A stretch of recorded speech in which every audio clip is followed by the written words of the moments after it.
they will explore that is to go in appeal against yesterday's verdict. That's a separate issue. But to go in an omnibus fashion, in a blanket fashion like this, to say that this is a misuse, that means what you are trying to say is that the central agencies are all puppets of the government in power. That even after assuming that they are puppets for a second. Swapnil, now that you make this point, I want to take this a step further with you to how you view the larger political landscape ahead of 2024, because the differences between these opposition parties is very, very clear. But once again, this is really becoming an example of how they are now becoming united because of the crackdown on them to target the ruling party. But how is this to be looked at given the charges against them individually, like you're pointing out? Well, the run-up to the 2024 elections is trying to show that there is some sort of a unity between the opposition.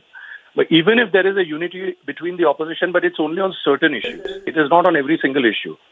Or it is not. There is not a marriage of thought or multiple thoughts which needs to be to prevent a proper opposition to the ruling party. So I don't see any change in the election results in 2024. It is going to be BJP straight ahead because the opposition does not have a face, a credible face, and that is what is most important. You need a credible face. The credibility of each and every face in the opposition is being lost because of court cases against them, or should I say because of court verdicts against them. To say that the central agencies are misusing the law, that is one thing, but then what you are implying is that the entire judiciary is also against the opposition.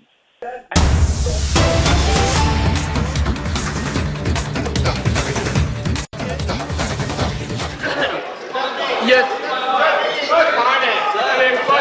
Sir, सूखा पड़े या बाढ़ आए वो तो विधाता के हाथ में, हमारे हाथ में नहीं है, लेकिन जब हमारे हाथ में कुछ चीजें होती हैं, कम से कम उसमें तो हम सूखा ना पड़ने दें। देखिए, उसमें तो बारिश आए। मैं माननीय सदस्यगण, ऐसा नहीं है कि मैं कोई शायर हूं, पर इतना मत बोलो कि लोग चुप होने का इंतजार करें। इतना बोलकर चुप हो कि लोग दोबारा बोलने का इंतजार करें। Message from the Lok Sabha. Secretary General. Sir, with your kind permission, I rise to report that the Lok Sabha at its sitting held on the 23rd March 2023 passed the Appropriation Bill 2023. The Speaker has certified that this bill is a money bill within the meaning of Article 110 of the Constitution of India. I lay a copy of the bill on the table. Reports of the Department-related Parliamentary Standing Committee on Commerce, Dr. Abhishek Manu Singhvi.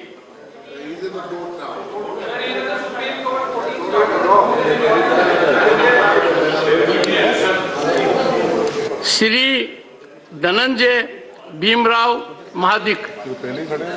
Respected Chairman Sir, with your kind permission, I rise to present the 176th, 177th, 178th, 179th and 180th reports in English and Hindi of the Department-related Parliamentary Standing Committee on Commerce mentioned against my name in the list of business. Thank you.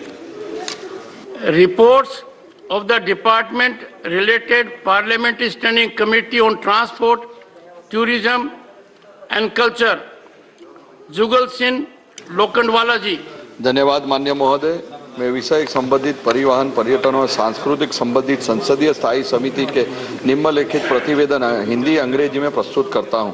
विदेश बाजारों में भारतीय पर्यटन का संवर्धन, विदेश पर्यटक कार्यालय और भारतीय दूतावासों की भूमिका विषय के संबंध में समिति के 313वें प्रतिवेदन, अंतर्राष्ट्रीय सिफारिश सहकार मुक्त द्वारा की गई कार्यवाही संबंधित 340वां प्रतिवेदन, सागरमाला परियोजना के 319 प्रतिवेदन, कार्यवाही संबंधित 345वां प्रतिवेदन, रेल सुरक्षा आयोग 313वां प्रतिवेदन संबंधित 346वां प्रतिवेदन, भारत पर्यटन के विकास के लिए 326वां प्रतिवेदन और 347वां प्रतिवेदन सभा पटल पे मैं रखता हूं। धन्यवाद।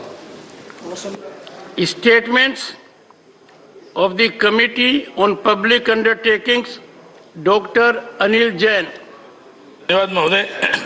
मैं आज आपकी अनुमति से मेरे आज की कार्यसूची में मेरे नाम के सम्मुख यथा सूचीबद्ध सरकारी उपक्रमों संबंधी समिति की गई कार्रवाई विवरणों के हिंदी और अंग्रेजी संस्करण सभा पटल पर रखता हूं।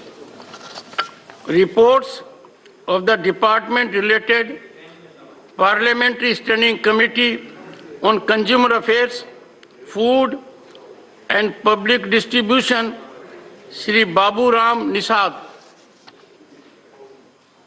महोदय जी, मैं आज की कार्यसूची में मेरे नाम के समक्ष यथा सूचीबद्ध उपभोक्ता मामले, खाद्य और सार्वजनिक वितरण संबंधी स्थायी समिति के 26वें प्रतिवेदन हिंदी और अंग्रेजी संस्करण की प्रति सभा पटल पर रखता हूं। धन्यवाद।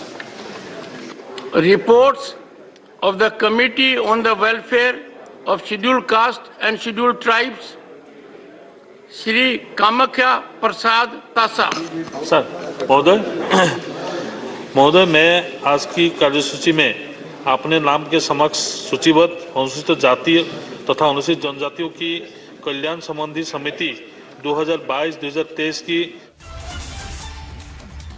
Alright, so although the Lok Sabha has been adjourned, we are getting you those live proceedings from the Rajya Sabha as the big story we are tracking of how 14 opposition parties have now come together and moved to the top court alleging misuse of agencies by the centre. The matter is to be heard on the 5th of April. Tracking all the details on the ground and getting us more responses is my colleague Piyush, who's with us on the broadcast right now.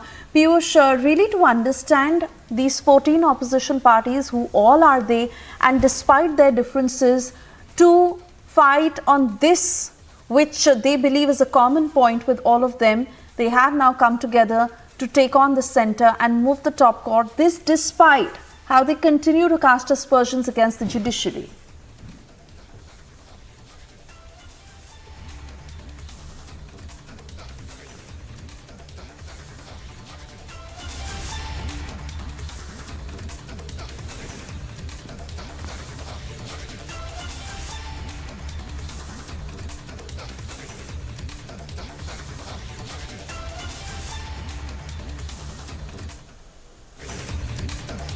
Alright, not too sure if Piyush is connected with us, but we are trying to get you those live pictures of Rahul Gandhi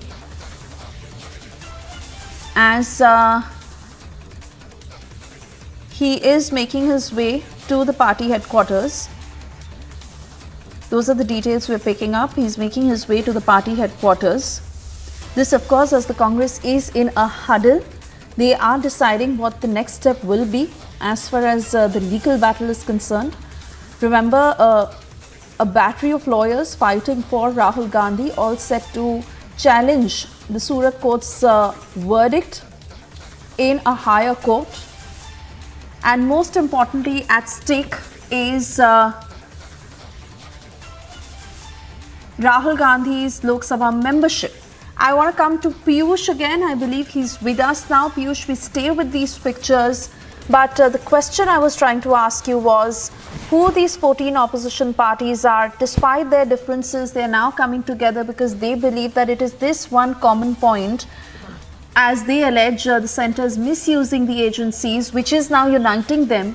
And they've knocked the doors off the top court, this despite the aspersions they cast against the judiciary. Well, certainly this is what we are now given to understand is that now a joint opposition political parties have approached to Supreme Court raising their concerns over the alleged misuse of investigative agencies. And let us also tell to our viewers the names of these political parties. We have accessed the names of these political parties. This is not the first time when these opposition political parties have come on one front against the government. Earlier also they have come. So let us also tell to our viewers who these political parties are. One, Congress, Trinamool Congress, Aam Aadmi Party, Jharkhand Liberation Front, Janata Dal United, Bharatiya Rashtra Samiti, Rashtra Janata Dal, Samajwadi Party, Shiv Sena, Uddhav Faction, National Conference, Nationalist Congress Party, CPI, CPM, DMK. They all have filed a petition in the Supreme Court.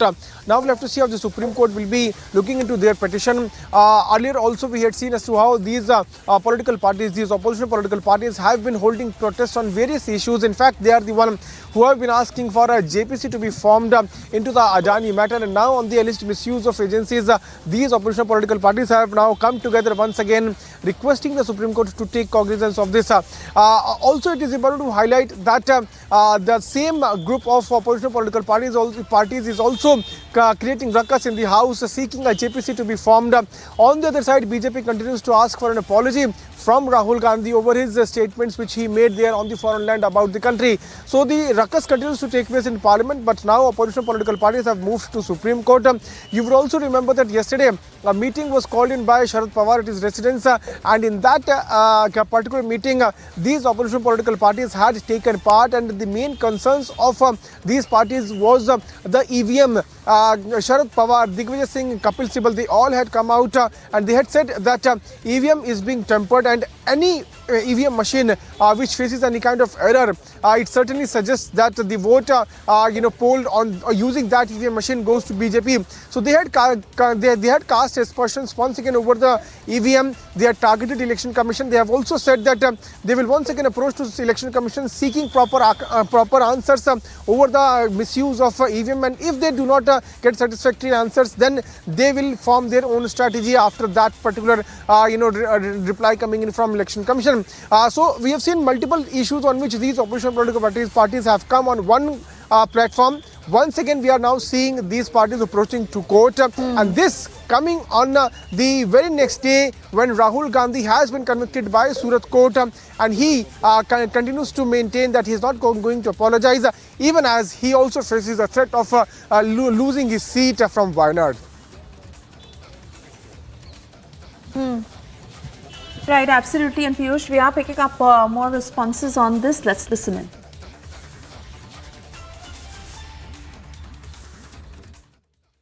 No, I am asking them why they are holding protest, against whom they are. Are they holding the protest against the judiciary?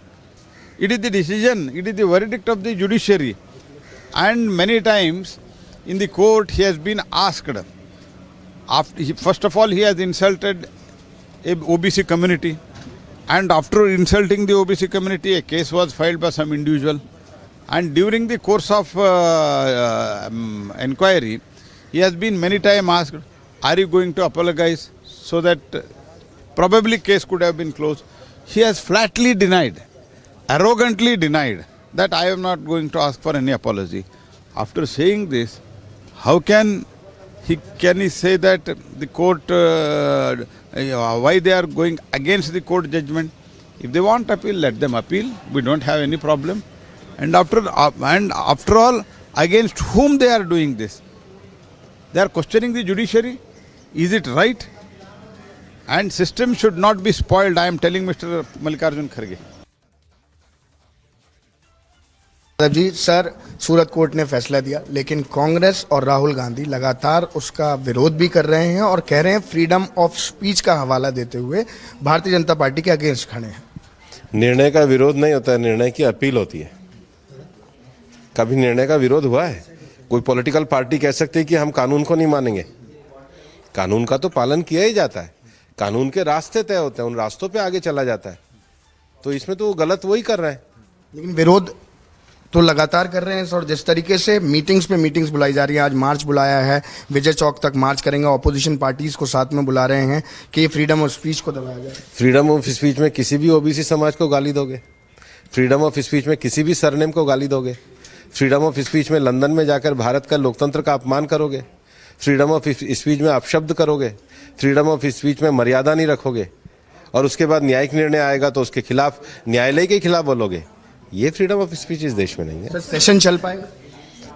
हम तो चाहते हैं session चले, विपक्ष को चलने देना चाहिए। Thank you so much.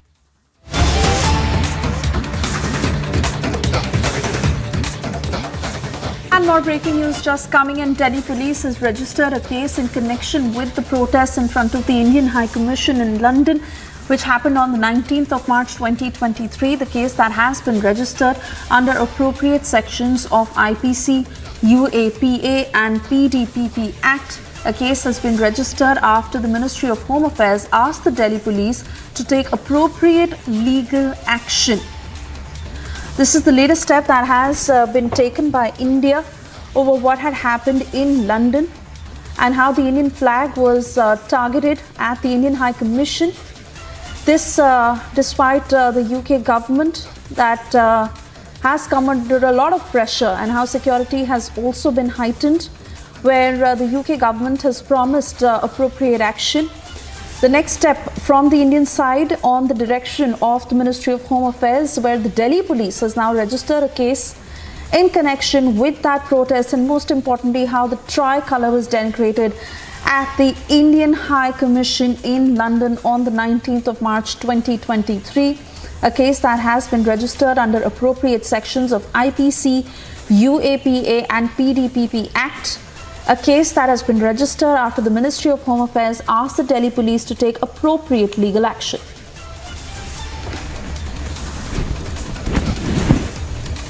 In cognizance of the events that unfurled on the 19th of March in England, where the Indian flag that was flying high at the embassy, at the High Commission over there, was brought down by some Khalistani separatists. This cognizance has been taken by Ministry of Home Affairs and has directed the Delhi police officials to take serious action. And as you rightly pointed out, under UAPA sections have been slapped, and PDPP have also been slapped on this particular action that will be taken by Delhi police officials. MHA trying to send in a very, very strong message there, Swesha, to make sure that all said action be taken against such separatists who try to propagate their agenda on foreign grounds. However, we know that there as well the High Commission took serious cognizance and gave a befitting reply by putting out a much larger Indian flag over there, and also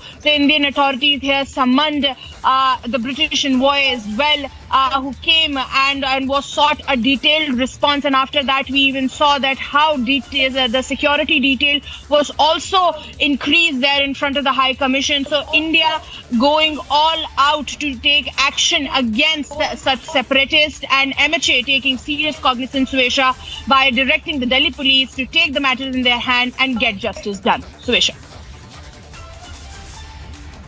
But Madhurima, I really also want to understand from you how the Delhi police can possibly impose any jurisdiction of what has happened at the Indian High Commission in London, and despite them imposing these sections, how exactly will this limitation have a bearing on how the tricolour was targeted in London? Well, Suresha, let me explain it to our viewers that, the sections like UAPA, and when the Delhi police will, of course, reach out to authorities over there and explain the seriousness of the sections that have been slammed over here, they will reach out to the authorities over there and, of course, seek action, because it has direct impact over there. And when it happens on the grounds of an embassy or a high commission, it gives the authority to the Indian police officials as well to take cognizance of the crimes that are committed against their, because there are Indian citizens there as well, and to take cognizance of when the matter is of an Indian flag. So when such serious actions are slapped, when a detailed charge sheet will be filed, these charges will be then taken to the British authorities and further action will be taken. Swesha. All right, we'll track these developments very, very closely. Madhurima, I want to thank you for joining us. We move on to playing out this next 2-minute report. As amid the massive crackdown on Waris Punjab, the chief Amritpal Singh, Khalistan sympathizers are staging protests in 4 countries. This in response as India dealt with the situation with a series of powerful moves as they continue to fight back. Getting you all the details.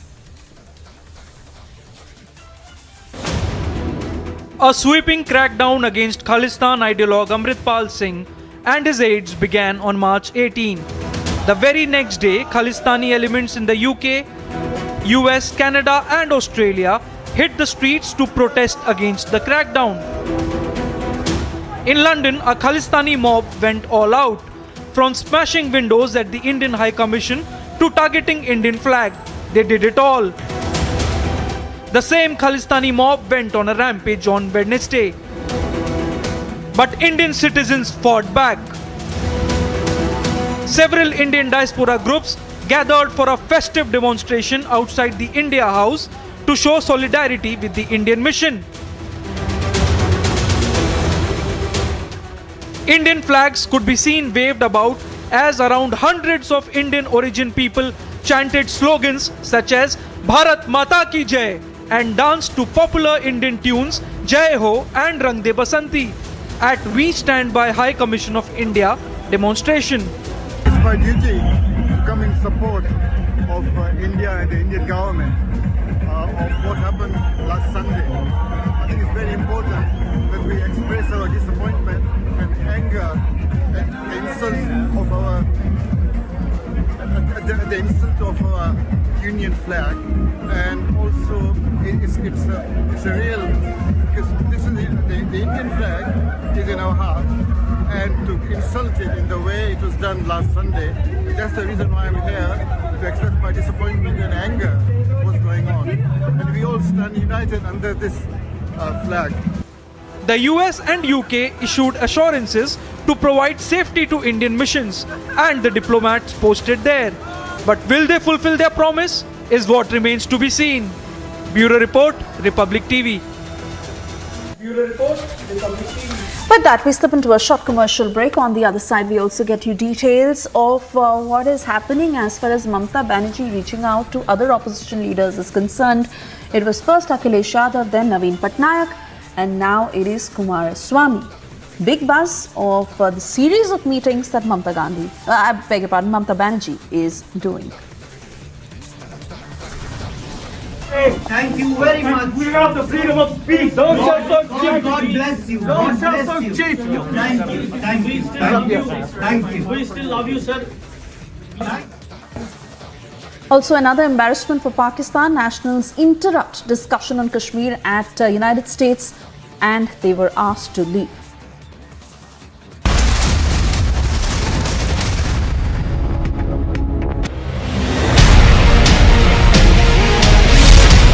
Armed struggle is the only way. Investing in armed struggle and destabilizing in India with, how they've been operating for the last 30 years, assassinating Indian government officials, attacking military bases.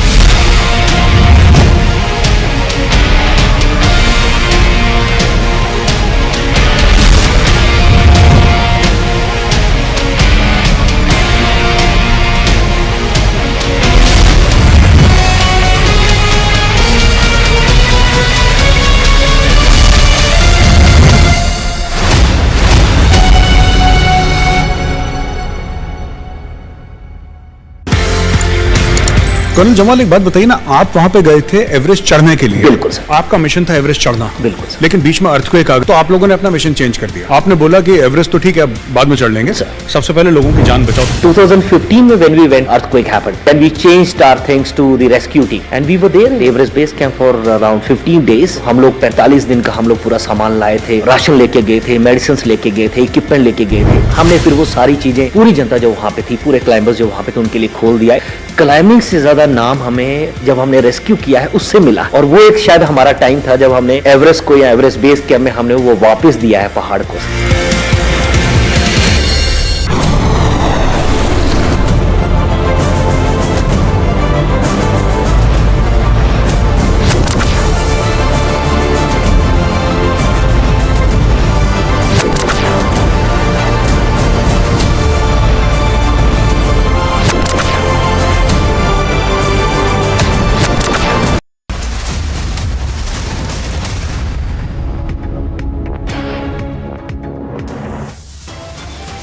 ये एक राजनीतिक मुकाबला भी है, इसको हम सीधा मुकाबला करेंगे, हम पीछे हटेंगे नहीं। From opposition meet to pan-India protest, Vadra Congress in complete denial as Rahul is convicted.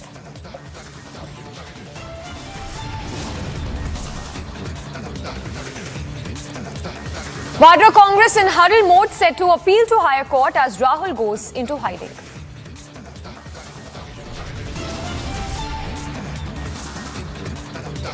Amidst infighting rumors, Amit Shah at Yediyurappa's residence discusses poll strategy. Akhilesh Yadav first, then Naveen Patnaik, and now it's Kumaraswamy, big buzz of Mamta's series of meetings. Prime Minister Modi heads to Varanasi, set to inaugurate a plethora of projects in hometown.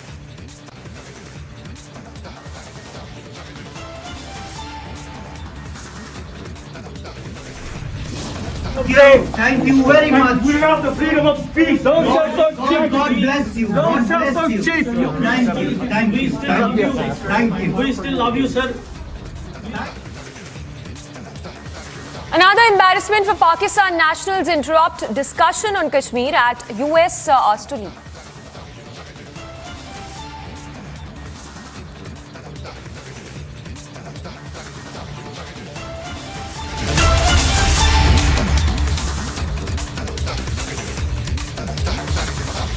A very good morning. We are live and breaking. I'm Samiksha Srivastava. We are tracking all the latest on Amritpal Singh, who still remains untraceable. We're given to understand that an alert has been sounded in several districts of Uttarakhand, which includes Dehradun, Udham Singh Nagar as well. Meanwhile, posters have also been put up, not just in Uttarakhand, but near the Nepal border as well. This, of course, after officials say that there are speculations that Amritpal could have crossed over to Nepal.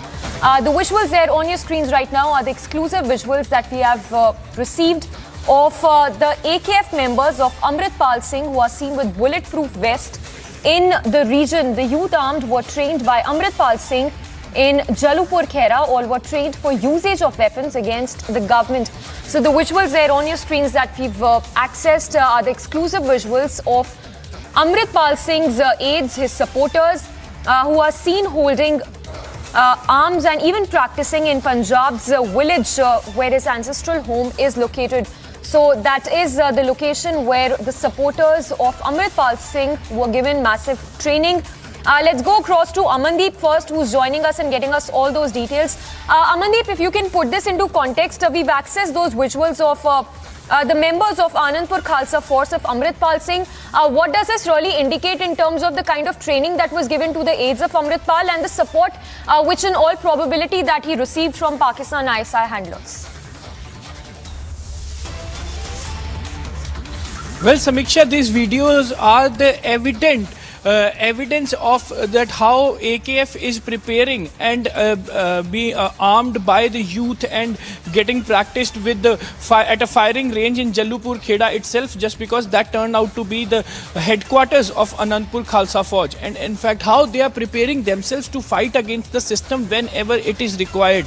Amritpal Singh has very clearly conveyed to the entire members of AKF that one day there has to be need, and one day the day is not far that you have to use the weapons against the system for your own, to make your own Khalistan out of Punjab. And that is the reason they have set up a firing range inside Jalupur Kheda nearby a river, and in fact the practice was on, and this was the evidence of that entire practice, firing practice by the members of AKF. They all are close associates of Amritpal Singh. Slowly, gradually, he is indulging more and more youth into Anandpur Khalsa Fauj and handing over and putting weapons into their hands and putting him into the practice. They have a huge camp also.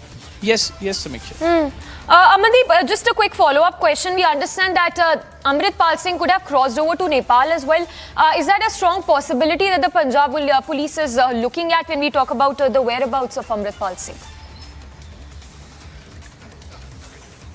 Very high possibility, Samiksha, very high possibility. Just because during the course of investigation, Punjab police has received a very concrete evidence that Amritpal Singh is having very strong connections in Nepal, and that was provided by ISI. Some ISI agents are sitting in Nepal. They are providing all kind of assistance, including financial and manpower, to Amritpal Singh. And in fact, that is on record, and that the police is having the evidence for that. And that is the reason the high possibility is that from Haryana, Amritpal might have moved towards the Nepal border to be into the safer zone to avoid the arrest of Punjab police. And in fact, that is the reason Punjab police has sounded the alert to Uttarakhand police and UP police, and further they have sounded the alert at all international borders of Nepal. And even the posters and the photographs of Amritpal Singh has been put out at the borders and distributed among the villages nearby Nepal, and also that photos and posters has been given given to the SSB that is deployed at the Nepal border as well to verify the location of Amritpal Singh. The possibility is high that from Haryana he must have moved towards the Nepal border. Yes. Amandeep, thank you for those leads. So, Amandeep getting us all those leads on Amritpal Singh. We understand that he could have crossed over to Nepal. This, of course, posters have also been put out, not just at the Nepal border, but in several districts of Uttarakhand as well. But Republic has an exclusive clincher there on the leads on Amritpal Singh. We've accessed, in fact, the audio tape of Amritpal Singh's uncle, who's heard speaking to Amritpal Singh's supporters, saying that Amritpal Singh must surrender before the cops. Now, this audio tape that we've accessed is from the intervening night of March 19th or the March 20th, when Amritpal's uncle surrendered before the Punjab police. बल जी एक काम करो, मेरा इरादा वा भी मैं ते ना अज रात नूं जां सवेरे गिरफ्तारी दे देनी आ ते मैं लगा फोन करन ते मैं IG साहब जिहड़े भार्गव जी नहीं उहदे नाल भी गल कर लगा ते मेरा इरादा वा भी मतलब मैं गिरफ्तारी दे दां ते मीडिया दे सामने दईए क्योंकि मैं अज ना न्यूज़ ते सुन रहा सां भी मतलब जिहड़ा ना ਉਹ ਬਿੱਟੂ ਨਹੀਂ ਬੇਨਤੀ ਦਾ ਉਹ ਬਹੁਤ ਬਕਵਾਸ ਮਾਰਨ ਡਿਆ ਐ ਜੀ ਉਹ ਕਹਿੰਦਾ ਮੈਂ ਗ੍ਰਿਫਤਾਰੀ ਦੇਣੀ ਮੈਂ ਹੁਣ ਭੱਜਾ ਫਿਰਦਾ ਵਾ ਤੇ ਇਹੋ ਜਿਹੀਆਂ ਗੱਲਾਂ ਲੋਕਾਂ ਦੇ ਵਿੱਚ ਵੀ ਜਾਣੀਆਂ ਵਾ ਤੇ ਮੇਰਾ ਇਰਾਦਾ ਵਾ ਵੀ ਆਪਾਂ ਭੱਜੀਏ ਨਾ ਇਹ ਗੱਲ ਤੋਂ ਕਿਉਂਕਿ ਗ੍ਰਿਫਤਾਰੀ ਅੱਜ ਨਹੀਂ ਕੱਲ ਨੂੰ ਆਪਾਂ ਦੇਣੀ ਪਊਗੀ ਜੇ ਕੱਲ ਨੂੰ ਕਿਤੇ ਉਹਨਾਂ ਨੇ ਉਦਾਂ ਫੜ ਲਿਆ ਤੇ ਫਿਰ ਆਪਣੀ ਬੇਇੱਜ਼ਤੀ ਹੋਏ ਗੱਲ ਦੇ ਵਿੱਚ ਹੈ ਇਹ ਕਰਕੇ ਆਪਾਂ ਯੋਧਿਆਂ ਵਰਗੂ ਗ੍ਰਿਫਤਾਰੀ ਦਈਏ ਜਿੱਦਾਂ ਦੇਣ ਦਾ ਹੱਕ ਹੁੰਦਾ ਵਾ ਤੇ ਲੋਕਾਂ ਦੇ ਵੀ ਮੂੰਹ ਬੰਦ ਹੋ ਜਾਣਗੇ ਗ੍ਰਿਫਤਾਰੀ ਤੋਂ ਸਿਰਫ ਆਪਣਾ ਮਕਸਦ ਉਦਣ ਇਹ ਸੀ ਗ੍ਰਿਫਤਾਰੀ ਆਪਾਂ ਉਦਣ ਵੀ ਦੇ ਸਕਦੇ ਸਾਂ ਉਦਣ ਜੇ ਆਪਣਾ ਵਹੀਰ ਤੇ ਜਾਣ ਦਾ ਪ੍ਰੋਗਰਾਮ ਬਣਾਉਣਾ ਹੁੰਦਾ ਹੁਣ ਵਹੀਰ ਤੇ ਆਪਣੇ ਕੋਲ ਜਾਇਆ ਨਹੀਂ ਜਾਣਾ ਵਹੀਰ ਤੇ ਆਲਮੋਸਟ ਕੈਂਸਲ ਹੀ ਹੋ ਗਿਆ ਕੰਮ ਇਸ ਕਰਕੇ ਜਦੋਂ ਆਪਣੇ ਕੋਲ ਵਹੀਰ ਤੇ ਜਾਇਆ ਹੀ ਨਹੀਂ ਜਾਣਾ ਤੇ ਗ੍ਰਿਫਤਾਰੀ ਆਪਾਂ ਦਈਏ ਸਾਰੇ ਨੇ ਮੀਡੀਆ ਨੂੰ ਸੱਦ ਲਈਏ ਟੌਰ ਦੇ ਨਾਲ ਕਿਉਂਕਿ ਇਹ ਗੱਲ ਜਿਹੜੀ ਆ ਨਾ ਜ਼ਿਆਦਾ ਦਿਨ ਭੱਜਿਆ ਨਹੀਂ ਜਾਣਾ ਇੱਥੋਂ ਕੈਮਰੇ ਕੁਮਰੇ 4 ਲੱਗੇ ਆ ਤੇ ਇਸ ਕਰਕੇ ਮੇਰੀ ਤੇ ਤੁਹਾਨੂੰ ਇਹ ਬੇਨਤੀ ਆ ਵੀ ਭਾਈ ਸਾਹਿਬ ਤੇਰੇ ਨਾਲ ਹੀ ਹੋਣੇ ਪਹਿਲਾਂ ਉਹਨਾਂ ਨੇ ਵੀ ਸੁਣੀ ਲੈਣੀ ਤੇਰੀ ਗੱਲ ਤੇ ਇਸ ਕਰਕੇ ਮੇਰਾ ਵੀਰ ਜਿਹੜਾ ਵਾ ਇਹਦੇ ਤੇ ਗੌਰ ਕਰੋ ਠੀਕ ਹੈ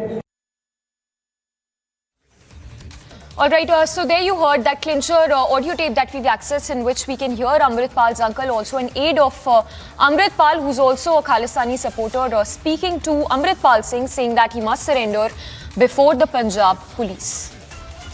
And moving on to the other big story, we've been tracking this one that's coming from the US, where Pakistanis were seen interrupting a discussion on the transformation of Kashmir in Washington, D.C.'s National Press Club on Thursday. In a video that we've accessed, a visibly agitated Pakistani official appears to be yelling at the speaker during the discussion, after which he was escorted out. At that time, another Pakistani was seen also being escorted out, shouting freedom of speech.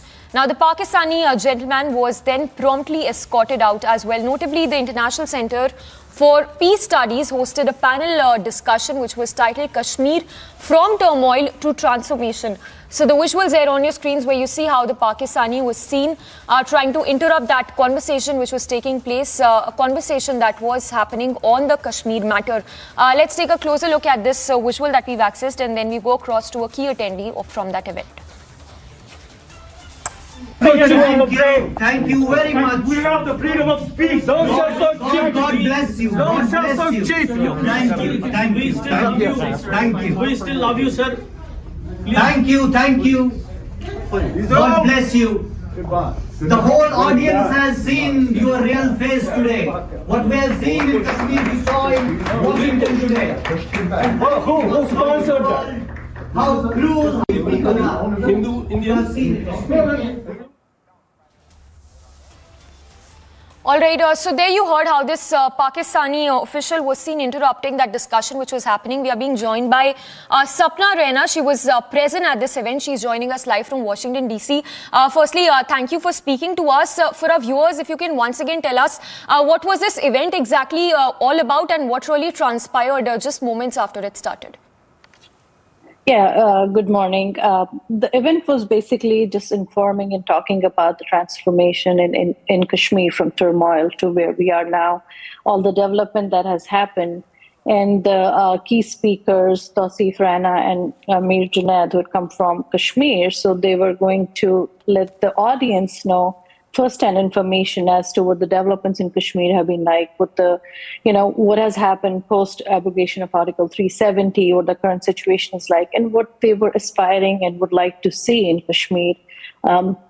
essentially that's what the event was all about, is just getting the true story out and letting the world know what is happening at the present time in Kashmir. So we understand it was a positive discussion which was happening, which talked about abrogation of Article 370. But tell us, what was this Pakistani official was trying to portray in this event, and how exactly did he try to interrupt that discussion that was happening? So as expected on any event that is organized here, as we always expect some kind of, there'll be some kind of interruption, some kind of sabotage, there'll be people there who would try to create a ruckus there. So essentially the only agenda, which was like crystal clear to me, is they just wanted to sabotage the event. They just wanted to create hue and cry there and not let the event be completed and the true story be, let the world know about the true story, what's happening in Kashmir, the jihad, how the minorities were targeted and people of different faith, what all they had to face. So what the agenda is better known to them, but what it felt like to us, to the agenda, is that they just wanted to disrupt the event and not let it, finish, and not let the true story come out, and for people, world press, to know what exactly was and actually was happening in Kashmir, not the false narrative that has been circulated time and again over the decades around the world. Yes. So we understand that this happened at the National Press Club, where we understand proper time would have been given to this Pakistan official as well to talk what he wanted to speak, of course. But if you can help us understand the kind of narrative that he was trying to peddle at this event, did you sense something that there was a negative portrait that he was trying to put out when we talk about the situation in J&K?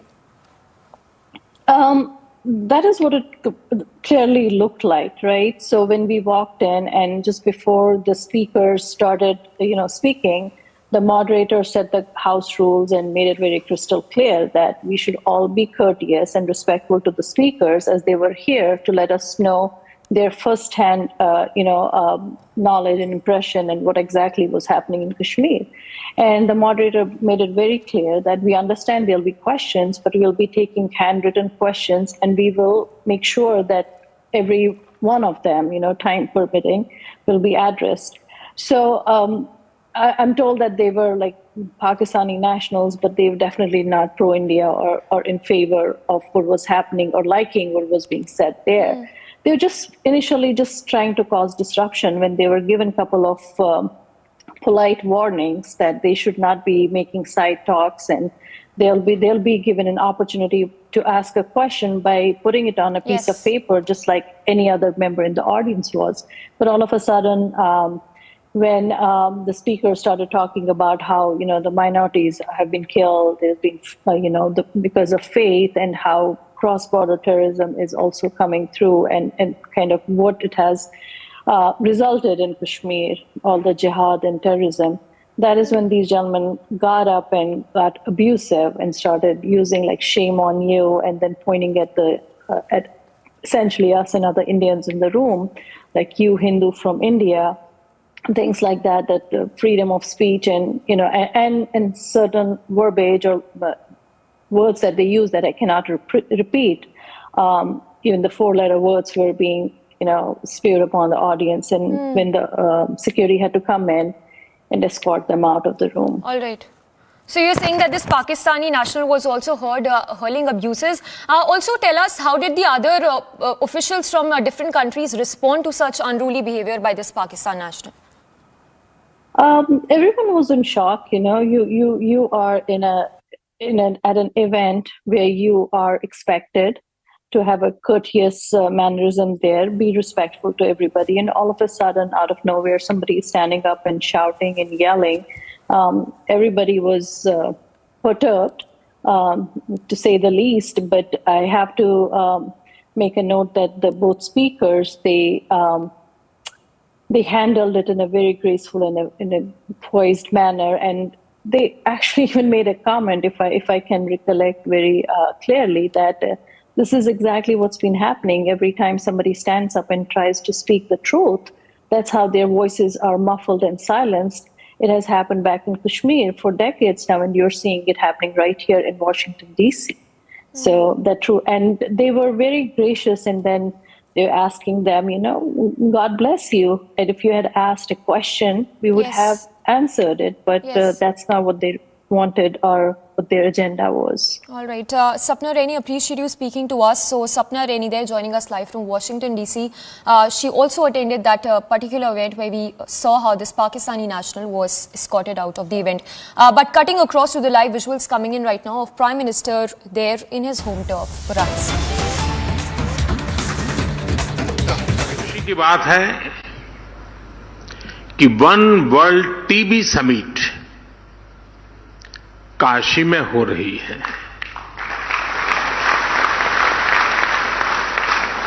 सौभाग्य से मैं काशी का सांसद भी हूं। काशी नगरी वो शाश्वत धारा है जो हजारों वर्षों से मानवता के प्रयासों और परिश्रम की साक्षी रही है। काशी इस बात की गवाही देती है कि चुनौती चाहे कितनी ही बड़ी क्यों न हो, जब सबका प्रयास होता है तो नया रास्ता भी निकलता है।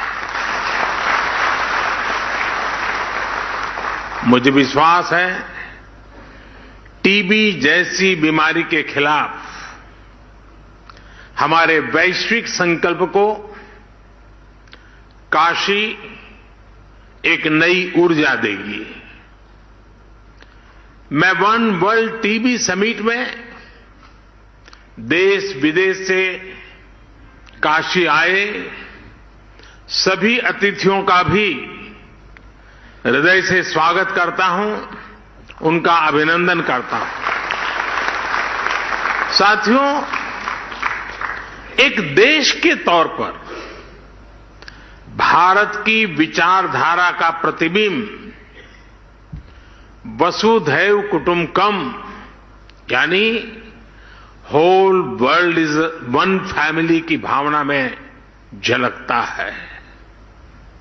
ये प्राचीन विचार आज आधुनिक विश्व को इंटीग्रेटेड विजन दे रहा है, इंटीग्रेटेड सॉल्यूशंस दे रहा है। इसलिए ही प्रेसिडेंट के तौर पर भारत ने G20 समिट की भी थीम रखी है, one world, one family, one future. ये थीम एक परिवार के रूप में पूरे विश्व के साझा भविष्य का संकल्प है।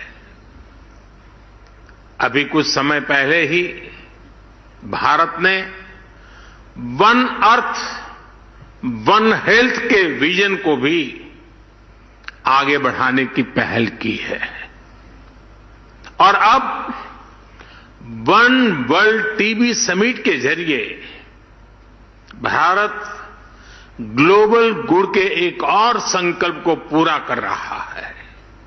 साथियों, 2014 के बाद से भारत ने जिस नई सोच और अप्रोच के साथ टीबी के खिलाफ काम करना शुरू किया, वो वाकई अभूतपूर्व है। भारत के ये प्रयास आज पूरे विश्व को इसलिए भी जानने चाहिए क्योंकि ये टीबी के खिलाफ वैश्विक लड़ाई का एक नया मॉडल है। बीते 9 वर्षों में भारत ने टीबी के खिलाफ इस लड़ाई में अनेक मोर्चों पर एक साथ काम किया है, जैसे पीपल्स पार्टिसिपेशन, जन भागीदारी, एनहेंसिंग न्यूट्रिशन, पोषण के लिए विशेष अभियान, ट्रीटमेंट इनोवेशन, इलाज के लिए नई रणनीति, टेक इंटीग्रेशन, तकनीक का भरपूर इस्तेमाल और वेलनेस एंड प्रिवेंशन, अच्छी हेल्थ को बढ़ावा देने वाले फिट इंडिया, खेलो इंडिया, योग जैसे अभियान।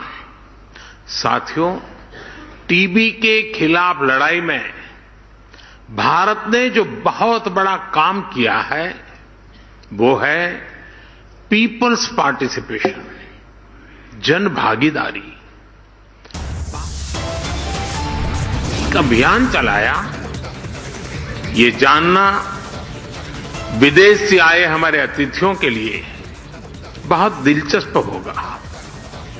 फ्रेंड्स, हमने टीबी मुक्त भारत के अभियान से जुड़ने के लिए देश के लोगों से निक्षय मित्र बनाने का आह्वान किया था।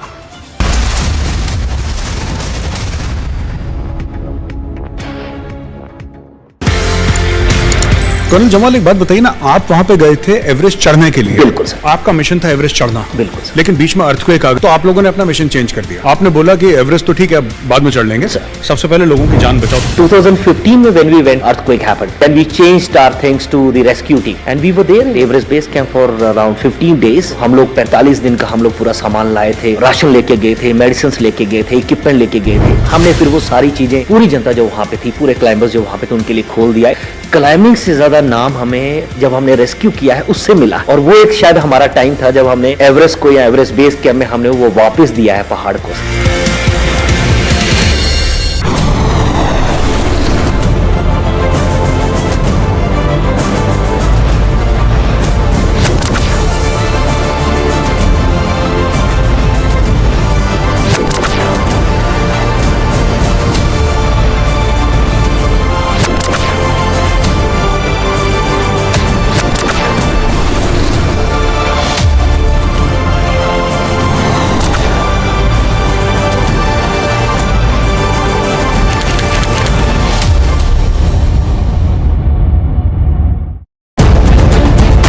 There is this 26/11 incident, terror attack on Mumbai, and both nations suffered together. You think in that backdrop, post that, there is coming together of the two governments and the people to make sure that incidents like that do not happen again? No doubt. I think that the challenges, fears of people are pushing them to work together, and I think that the concern, mutual concern of terrorism, especially when in Mumbai, they also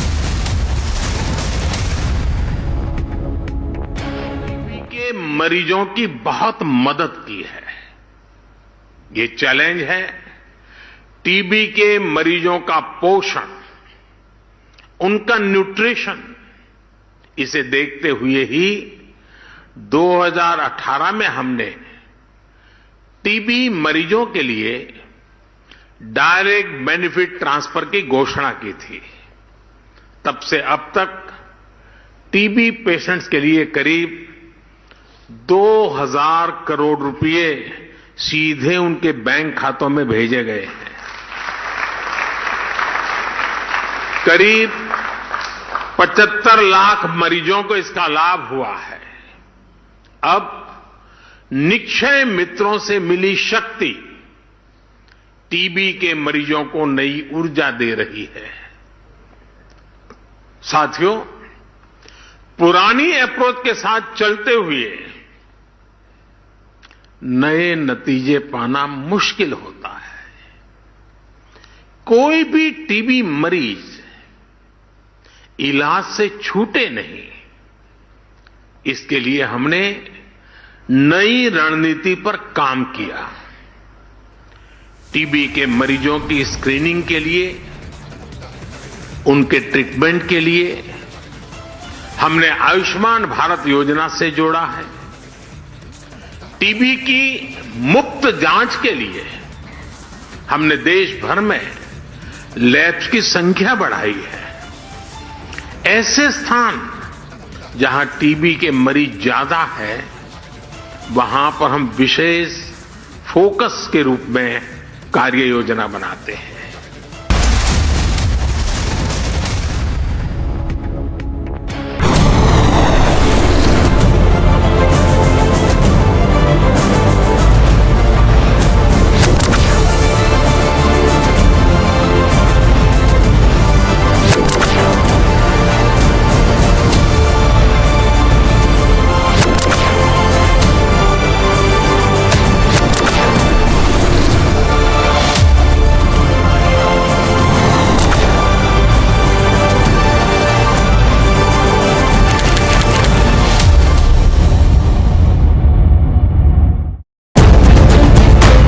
There is this 26/11 incident, terror attack on Mumbai, and both nations suffered together. You think in that backdrop, post that, there is coming together of the two governments and the people to make sure that incidents like that do not happen again?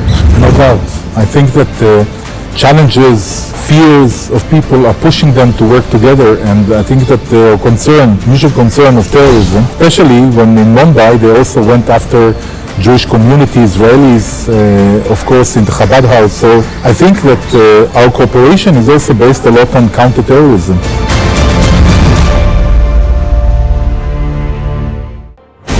We have to be much tougher as a nation. If a state government does not defend national interest and national security, then the center has to immediately step in. We cannot be so soft and so indecisive that a person like Amritpal and nobody first becomes a national security threat, then becomes so out of control that he organizes a private fully armed battalion around him, attacks state policemen. When the state wakes up, this man Amritpal vamooses and organizes a car chase with thousands of security forces in Punjab.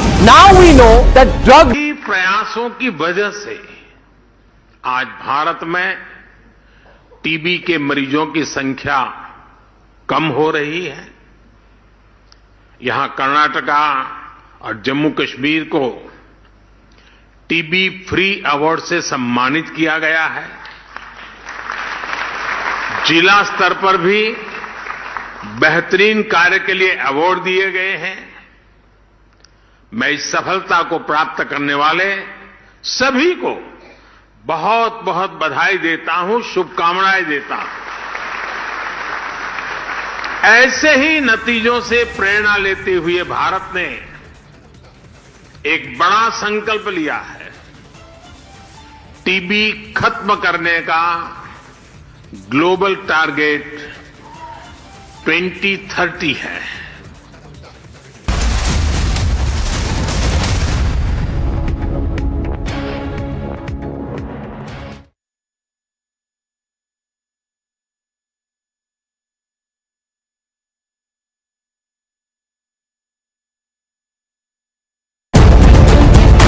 There is this 26/11 incident, terror attack on Mumbai, and both nations suffered together. You think in that backdrop, post that, there is coming together of the two governments and the people to make sure that incidents like that do not happen again? No doubt. I think that the challenges, fears of people are pushing them to work together, and I think that their concern, mutual concern of terrorism, especially when in Mumbai they also went after Jewish community, Israelis, of course, in the Chabad house. So I think that our cooperation is also based a lot on counter-terrorism.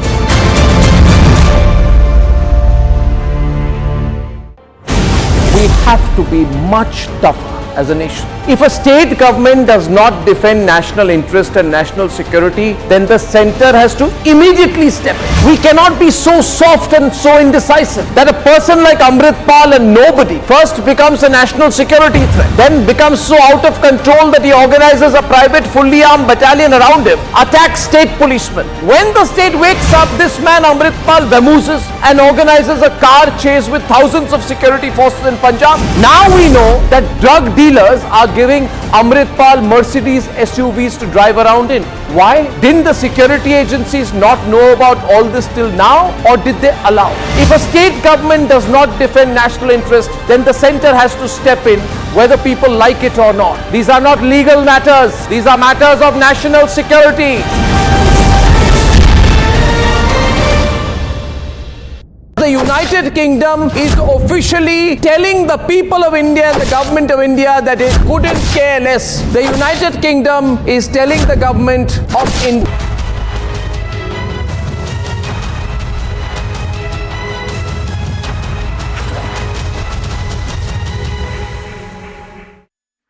and TB.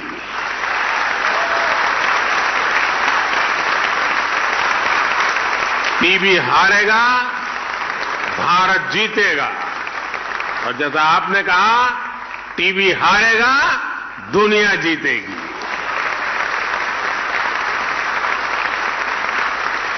साथियों, आपसे बात करते हुए मुझे एक बरसों पुराना वाकया भी याद आ रहा है। मैं आप सभी के साथ इसे शेयर करना चाहता हूं। आप सब जानते हैं कि राष्ट्रपिता महात्मा गांधी ने लेप्रेसी को समाप्त करने के लिए बहुत काम किया था। और जब वो साबरमती आश्रम में रहते थे, एक बार उन्हें अहमदाबाद के एक लेप्रेसी हॉस्पिटल का उद्घाटन करने के लिए बुलाया गया। गांधी जी ने तब लोगों से कहा कि मैं उद्घाटन के लिए नहीं आऊंगा। गांधी जी की अपनी एक विशेषता थी। बोले मैं उद्घाटन के लिए नहीं आऊंगा। बोले मुझे तो खुशी तब होगी जब आप उस लेप्रेसी हॉस्पिटल को ताला लगाने के लिए मुझे बुलाएंगे, तब मुझे आनंद होगा।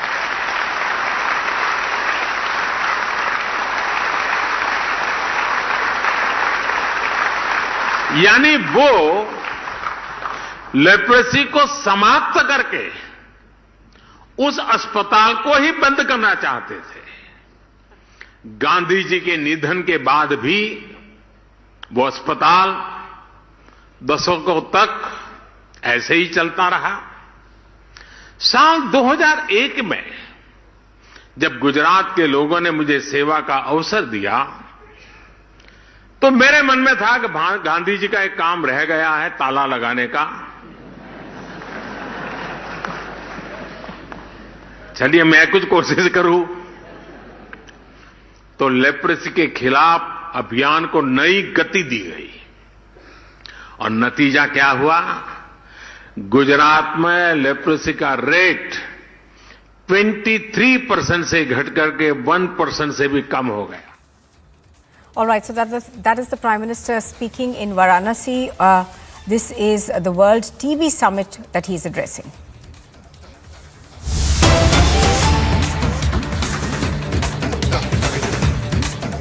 आगे अंकित दस्तावेजों आज संशोधित कार्य सूची के क्रम संख्या 6 पर अंकित है। आपकी अनुमति से सदन के पटल पर रखता हूं। धन्यवाद। Item number 7, doctor Bharati Pawar ji. With your permission, I rise to lay on the table of the House papers mentioned against my name at serial number 7 in today's revised list of business. Thank you. Item number 8, doctor Munjapara Mahendra bhai. Honorable Speaker sir, with your kind permission, I wish to lay on the table of the House papers mentioned serial number 8 against my name in today's revised list of business. Thank you, sir. Item number 8A, Shri Mahasachiv ji. Sir, I have to report a message from Rajya Sabha that the Rajya Sabha has elected 10 members to associate with the Committee on the Welfare of Scheduled Castes and Scheduled Tribes. Item number 9, Shri Nihal Chandra Chauhan ji. सूची में मैं अपने नाम के सम्मुख तथा सूचीबद्ध electronic वाहन नीति का मूल्यांकन विषय पर एस्टिमेट कमेटी का 26वां प्रतिवेदन हिंदी और अंग्रेजी में प्रस्तुत करता हूं। श्री संतोष गंगवार जी। धन्यवाद आदरणीय सभापति जी। मैं आज की कार्यसूची में मेरे नाम के सम्मुख सूचीबद्ध सरकारी उपक्रमों संबंधी समिति की गई कार्रवाई विवरण की हिंदी और अंग्रेजी संस्करण सभा पटल पर रखता हूँ। Item number 11, Shri Harish Dwivedi ji. Shri Brajendra Singh ji. Sir, I am to present the 42nd, 43rd, 44th, 45th, 46th, 47th and 48th reports, Hindi and English versions of the Committee on Petitions as listed against my name at serial number 11 in today's order paper. 12, Shri किरीट भाई सोलंकी जी। माननीय सभापति जी, मैं आज की कार्यसूची में क्रम संख्या 12 पर अपने नाम के समक्ष सूचीबद्ध अनुसूचित जातियां तथा अनुसूचित जातियां के कल्याण संबंधी समिति 2022-23 के 22वें, 23वें और 24वें प्रतिवेदनों की एक प्रति हिंदी और अंग्रेजी संस्करण प्रस्तुत करता हूँ। Item number 13, Shri Sunil Kumar Singh ji. आदरणीय सभापति जी, मैं आज के कार्यसूची में मेरे नाम के समक्ष अंकित 13 नंबर पर विशेषाधिकार समिति का 5वां प्रतिवेदन हिंदी और अंग्रेजी संस्करण सभा पटल पर रखता हूँ। धन्यवाद। Item number 14 Shrimati Locket Chatterjee. धन्यवाद स्पीकर महोदय। I beg to present the 26th report, Hindi and English versions of the Standing Committee on Consumer Affairs, Food and Public Distribution as listed against my name in today's list of business. Thank you. Item 15 doctor Nishikant Dubey ji. मैं आज की कार्यसूची में क्रम संख्या 15 में मेरे नाम के समक्ष यथा सूचीबद्ध वाणिज्य संबंधी अस्थायी समिति के 176 में, 77 में, 78 में, 79 में, 80 में प्रतिवेदनों की हिंदी और अंग्रेजी को प्रति को सभा पटल पर रखता हूँ। 16 श्री तापिर गाव जी। Thank you, Chairman, sir. I raise to lay on the table a copy each of the 344, 345, 346 and 347 report of the Standing Committee on Transport, Tourism and Culture listed against my name at serial number 16 in today's order paper. Thank you. In A, Shri Balashwari Vallabh Nani ji. Sir, I raise to present the 26th, 27th, 28th and 29th reports of the Committee on Subordinated Legislation, Hindi and English version as listed against my name in today's revised list of business. Shri Arjun Ram Meghwal ji. Honorable Chairman, sir, with your permission, I rise to announce the government business for the remaining part of the 11th session of 17th Lok Sabha will consist of, number 1, consideration of any item of government business carried over from today's order paper. It contains consideration and passing of Finance Bill 2023 and consideration and passing of repealing and amending Bill 2022. Number 2, passing of the following bills. Number 1, the Competition Amendment Bill 2022. Number 2, the Biological Diversity Amendment Bill 2022. And 3rd, the Inter-Services Organization Command, Control and Discipline Bill 2023. Number 3, consideration and passing of the Multi-State Cooperative Societies Amendment Bill 2022 as reported by Joint Committee. Thank you. जिन माननीय सदस्यों को आज नियम 377 के अधीन मामलों को उठाने की अनुमति प्रदान की गई है, वे अपने मामलों के अनुमोदित पाठ 20 मिनट के अंदर व्यक्तिगत रूप से सभा पटल पर रख दें।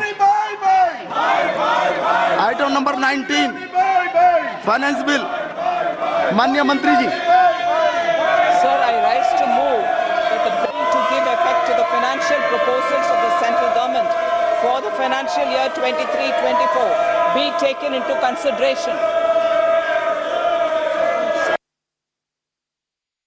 जो सदस्य इसके बोलना चाहते हैं बोले जी। Thank you for giving me this opportunity. I just want to draw and put it into the honorable members' consideration 2 or 3 things which are important.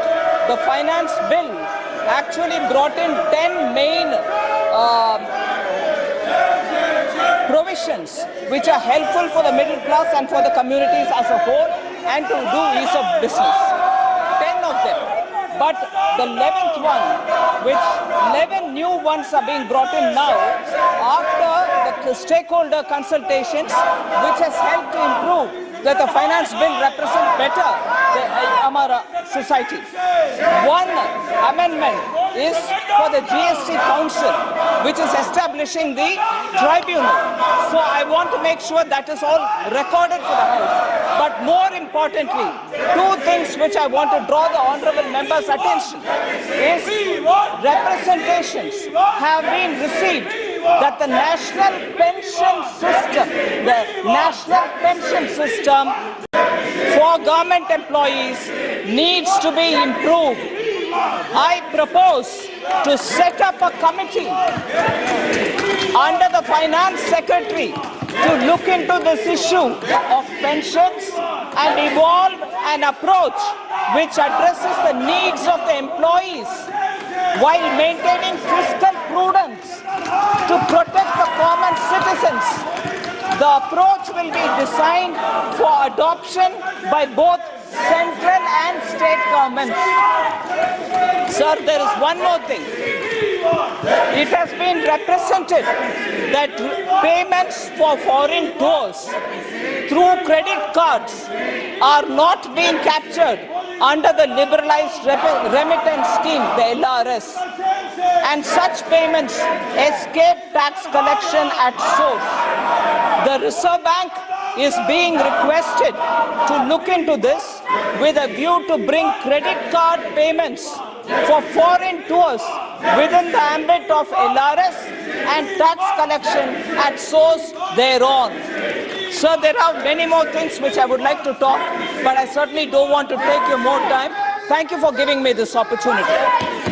प्रश्न है कि विधेयक पर विचार किया जाए। जो सदस्य इसके पक्ष में है वो हाँ कहें, जो सदस्य इसके विरोध में वो ना कहे। मेरे विचार में निर्णय हवालों के पक्ष में हुआ, हवालों के पक्ष में हुआ। विधेयक पर विचार करने हेतु प्रस्ताव को स्वीकृत किया। अब सभा विधेयक पर खंडवार विचार करेगी। माननीय मंत्री जी, संशोधन संख्या 2, 3 और 4, 2, 3 and 4। प्रश्न है कि माननीय मंत्री जी द्वारा प्रस्तुत संशोधन 2, 3 और 4 को स्वीकृत किया जाए। जो सदस्य इसके पक्ष में है वो हाँ कहें, जो सदस्य के विरोध में वो ना कहें। मेरे विचार में निर्णय हवालों के पक्ष में हुआ, हवालों के पक्ष में हुआ। संशोधन स्वीकृत हुए। प्रश्न है कि खंड 2 यथा संशोधित विधेयक का अंग बने। जो सदस्य इसके पक्ष में वो हाँ कहें, जो सदस्य के विरोध में वो ना कहें। मेरे विचार में निर्णय हवालों के पक्ष में हुआ, हवालों के पक्ष में हुआ। खंड 2 यथा संशोधित विधेयक का अंग बना। माननीय मंत्री जी, संशोधन संख्या 5। प्रश्न है कि मंत्री द्वारा प्रस्तुत संशोधन संख्या 5 को स्वीकृत किया जाए। जो सदस्य के पक्ष में वो हाँ कहें, जो सदस्य के विरोध में वो ना कहें। मेरे विचार में निर्णय हवालों के पक्ष में हुआ, हवालों के पक्ष में हुआ। संशोधन स्वीकृत हुआ। प्रश्न है कि खंड 3 यथा संशोधित विधेयक का अंग बने। जो सदस्य के पक्ष में वो हाँ कहें, जो सदस्य के विरोध में वो ना कहें। मेरे विचार में निर्णय हवालों के पक्ष में हुआ, हवालों के पक्ष में हुआ। खंड 3 यथा संशोधित विधेयक का अंग बना। प्रश्न है कि खंड 4 विधेयक का अंग बने। जो सदस्य के पक्ष में वो हाँ कहें, जो सदस्य के विरोध में वो ना कहें। मेरे विचार में निर्णय हवालों के पक्ष में हुआ, हवालों के पक्ष में हुआ। खंड 4 विधेयक का अंग बना। माननीय मंत्री जी, संशोधन संख्या 6 to 10। प्रश्न है कि मंत्री जी द्वारा प्रस्तुत संशोधन संख्या 6 से 10 को स्वीकृत किया जाए। जो सदस्य के पक्ष में वो हाँ कहें, जो सदस्य के विरोध में वो ना कहें। मेरे विचार में निर्णय हवालों के पक्ष में हुआ, हवालों के पक्ष में हुआ।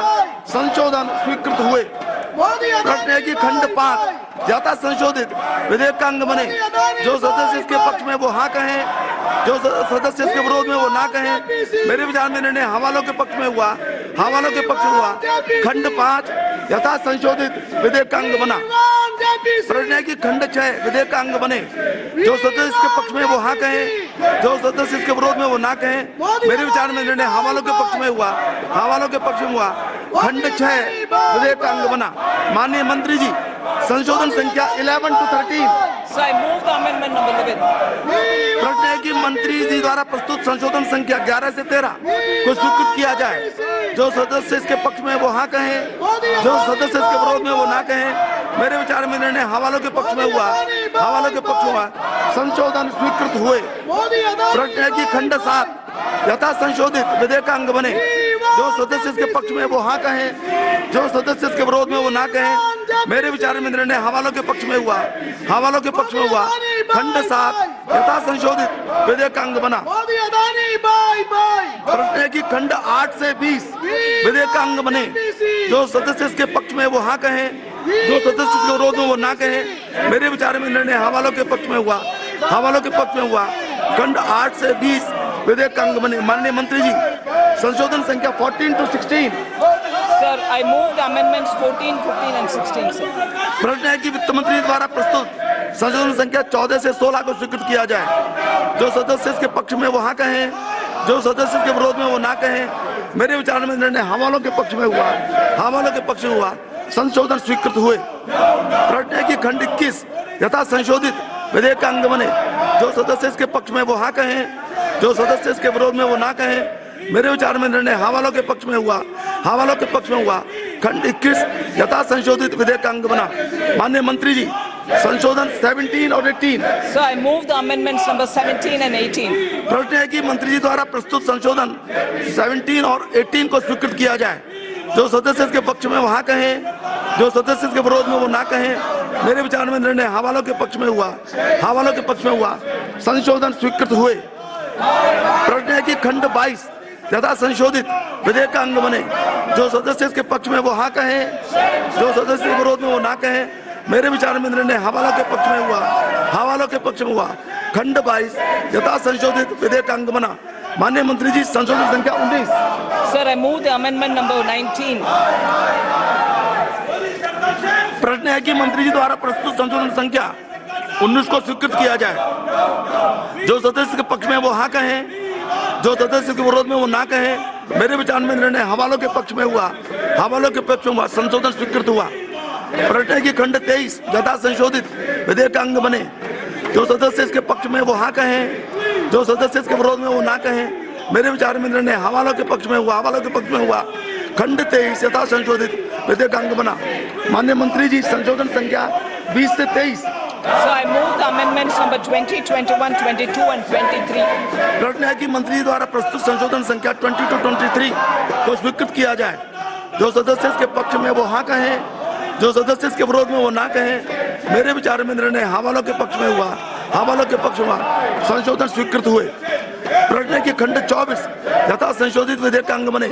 जो सदस्य इसके पक्ष में वो हाँ कहें, जो सदस्य इसके विरोध में वो ना कहें। मेरे विचार में निर्णय हवालों के पक्ष में हुआ, हवालों के पक्ष में हुआ। खंड 24 यथा संशोधित विधेयक का अंग बना। प्रश्न है कि खंड 25 से 31 विधेयक का अंग बने। जो सदस्य इसके पक्ष में वो हाँ कहें, जो सदस्य के विरोध में वो ना कहें। मेरे विचार में निर्णय हवालों के पक्ष में हुआ, हवालों के पक्ष में हुआ। खंड 25 से 31 विधेयक का अंग बने। माननीय मंत्री जी, संशोधन संख्या 24। प्रश्न है कि मंत्री द्वारा प्रस्तुत संशोधन संख्या 24 को स्वीकृत किया जाए। जो सदस्य इसके पक्ष में वो हाँ कहें, जो सदस्य के विरोध में वो ना कहें। मेरे विचार में निर्णय हवालों के पक्ष में हुआ, हवालों के पक्ष में हुआ। संशोधन स्वीकृत हुआ। प्रश्न है कि खंड 32 यथा संशोधित विधेयक का अंग बने। जो सदस्य इसके पक्ष में वो हाँ कहें, जो सदस्य इसके विरोध में वो ना कहें।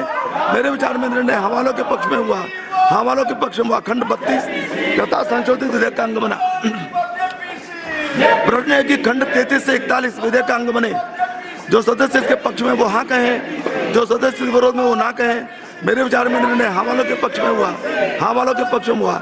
खंड 33 से 41 विधेयक के अंग बने। माननीय मंत्री जी, प्रस्ताव प्रस्तुत करें। So I beg to move the motion.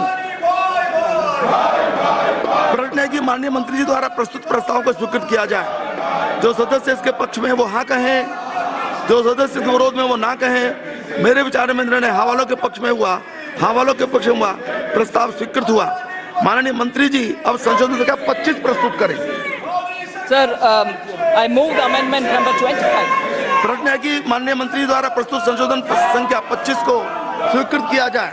जो सदस्य इसके पक्ष में वो हाँ कहें, जो सदस्य इसके विरोध में वो ना कहें। मेरे विचार में निर्णय हवालों के पक्ष में हुआ, हवालों के पक्ष में हुआ। संशोधन स्वीकृत हुआ। प्रश्न है कि नया खंड 41A विधेयक का अंग बने। जो सदस्य इसके पक्ष में वो हाँ कहें, जो सदस्य इसके विरोध में वो ना कहें। मेरे विचार में निर्णय हवालों के पक्ष में हुआ, हवालों के पक्ष में हुआ। नया खंड 41A विधेयक में जोड़ दिया गया है। प्रश्न है कि खंड 42 विधेयक का अंग बने। जो सदस्य इसके पक्ष में वो हाँ कहें, जो सदस्य इसके विरोध में वो ना कहें। मेरे विचार में निर्णय हवालों के पक्ष में हुआ, हवालों के पक्ष में हुआ। खंड 42 विधेयक का अंग बना। माननीय मंत्री जी, संशोधन संख्या 26। Sir, I move the amendment number 26. प्रश्न है कि मंत्री द्वारा प्रस्तुत संशोधन संख्या 26 को स्वीकृत किया जाए। जो सदस्य इसके पक्ष में वो हाँ कहें, जो सदस्य इसके विरोध में वो ना कहें। मेरे विचार में निर्णय हवालों के पक्ष में हुआ, हवालों के पक्ष में हुआ। संशोधन स्वीकृत हुआ। प्रश्न है कि खंड 43 यथा संशोधित विधेयक का अंग बने। जो सदस्य इसके पक्ष में वो हाँ कहें, जो सदस्य इसके विरोध में वो ना कहें। मेरे विचार में निर्णय हवालों के पक्ष में हुआ, हवालों के पक्ष में हुआ। खंड 43 यथा संशोधित विधेयक का अंग बना। प्रश्न है कि खंड 44 to 49 विधेयक का अंग बने। जो सदस्य इसके पक्ष में वो हाँ कहें, जो सदस्य इसके विरोध में वो ना कहें। मेरे विचार में निर्णय हाँ वालों के पक्ष में हुआ, हाँ वालों के पक्ष में हुआ। खंड 44 to 49 विधेयक का अंग बने। माननीय मंत्री जी प्रस्ताव प्रस्तुत करें। I beg to move the motion number 66. प्रश्न है कि माननीय मंत्री द्वारा प्रस्तुत प्रस्ताव को स्वीकृत किया जाए। जो सदस्य इसके पक्ष में वो हाँ कहें, जो सदस्य इसके विरोध में वो ना कहें। मेरे विचार में निर्णय हाँ वालों के पक्ष में हुआ, हाँ वालों के पक्ष में हुआ। प्रस्ताव स्वीकृत हुआ। माननीय मंत्री जी अब संशोधन संख्या 27 प्रस्तुत करें। 27। Sir, I move the amendment number 27. प्रश्न है कि मंत्री द्वारा प्रस्तुत संशोधन संख्या 27 को स्वीकृत किया जाए। जो सदस्य इसके पक्ष में वो हाँ कहें, जो सदस्य इसके विरोध में वो ना कहें। मेरे विचार में निर्णय हाँ वालों के पक्ष में हुआ, हाँ वालों के पक्ष में हुआ। संशोधन स्वीकृत हुआ। प्रश्न है कि नया खंड 49A विधेयक का अंग बने।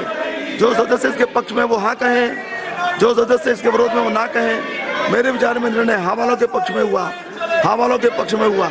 नया खंड 49A विधेयक में जोड़ दिया गया है। प्रश्न है कि खंड 50 to 57 विधेयक का अंग बने। जो सदस्य इसके पक्ष में वो हाँ कहें, जो सदस्य इसके विरोध में वो ना कहें। मेरे विचार में निर्णय हाँ वालों के पक्ष में हुआ, हाँ वालों के पक्ष में हुआ।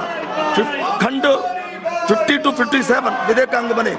माननीय मंत्री जी संशोधन संख्या 28। Sir, move the amendment number 28. प्रश्न है कि मंत्री द्वारा प्रस्तुत संशोधन संख्या 28 को स्वीकृत किया जाए।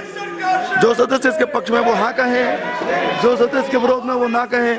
मेरे विचार में निर्णय हाँ वालों के पक्ष में हुआ, हाँ वालों के पक्ष में हुआ। संशोधन स्वीकृत हुआ।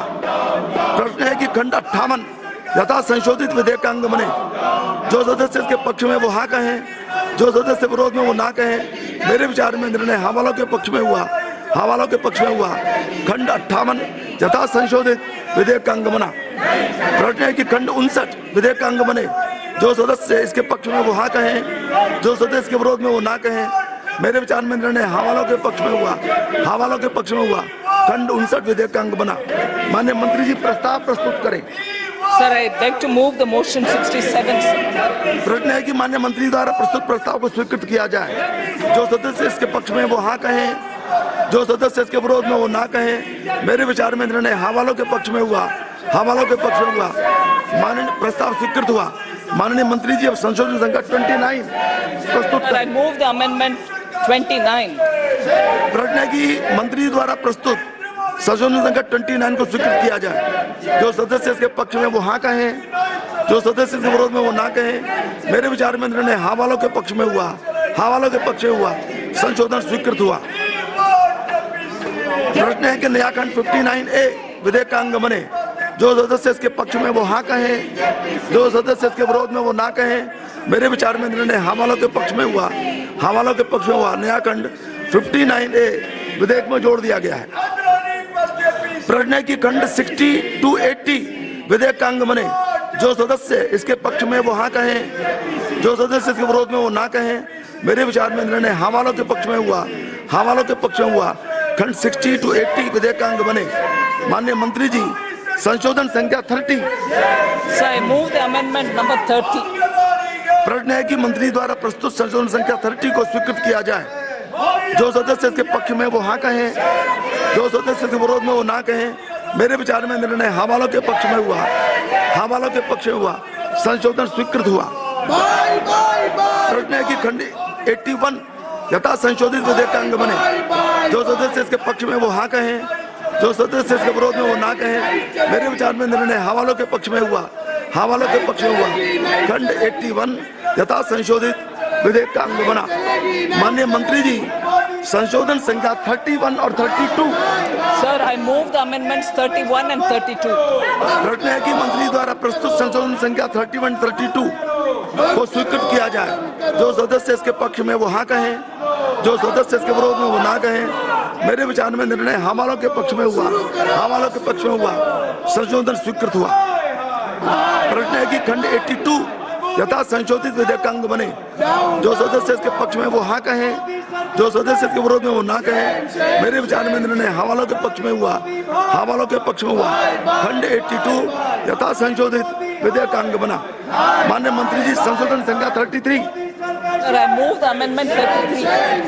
प्रश्न है कि मंत्री द्वारा प्रस्तुत संशोधन संख्या 33 को स्वीकृत किया जाए। जो सदस्य इसके पक्ष में वो हाँ कहें, जो सदस्य इसके विरोध में वो ना कहें। मेरे विचार में निर्णय हाँ वालों के पक्ष में हुआ, हाँ वालों के पक्ष में हुआ, संशोधन स्वीकृत हुआ। प्रश्न है कि खंड 83 यथा संशोधित विधेयक का अंग बने।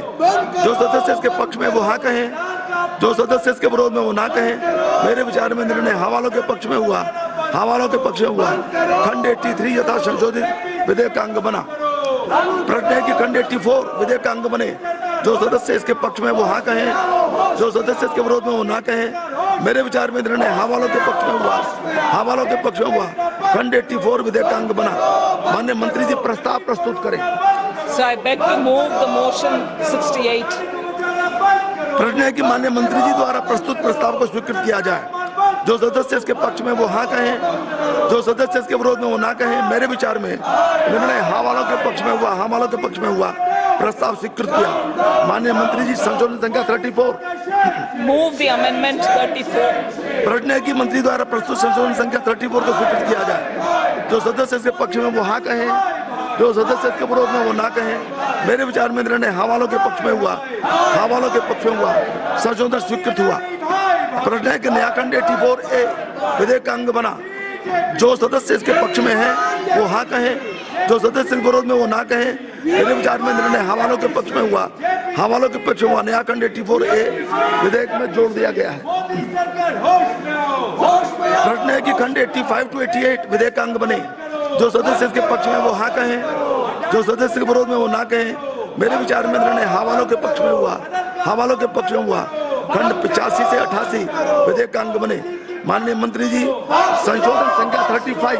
Sir, I move the amendment number 35. प्रश्न है कि मंत्री द्वारा प्रस्तुत संशोधन संख्या 35 को स्वीकृत किया जाए। जो सदस्य इसके पक्ष में वो हाँ कहें, जो सदस्य के विरोध में वो ना कहें। मेरे विचार में निर्णय हाँ वालों के पक्ष में हुआ, हाँ वालों के पक्ष में हुआ। संशोधन स्वीकृत हुआ। प्रश्न यह है कि खंड 89 यथा संशोधित विधेयक का अंग बने। जो सदस्य इसके पक्ष में वो हाँ कहें, जो सदस्य के विरोध में वो ना कहें। मेरे विचार में निर्णय हाँ वालों के पक्ष में हुआ, हाँ वालों के पक्ष में हुआ। खंड 89 यथा संशोधित विधेयक का अंग बना। माननीय मंत्री जी संशोधन संख्या 36 and 37। Sir, I move the amendment 36 and 37. प्रश्न है कि मंत्री जी द्वारा प्रस्तुत संशोधन संख्या 36 और 37 को स्वीकृत किया जाए। जो सदस्य इसके पक्ष में वो हाँ कहें, जो सदस्य इसके विरोध में वो ना कहें। मेरे विचार में निर्णय हाँ वालों के पक्ष में हुआ, हाँ वालों के पक्ष में हुआ। संशोधन स्वीकृत हुए। प्रश्न है कि खंड 90 यथा संशोधित विधेयक का अंग बने। जो सदस्य इसके पक्ष में वो हाँ कहें, जो सदस्य के विरोध में वो ना कहें। मेरे विचार में निर्णय हाँ वालों के पक्ष में हुआ, हाँ वालों के पक्ष में हुआ।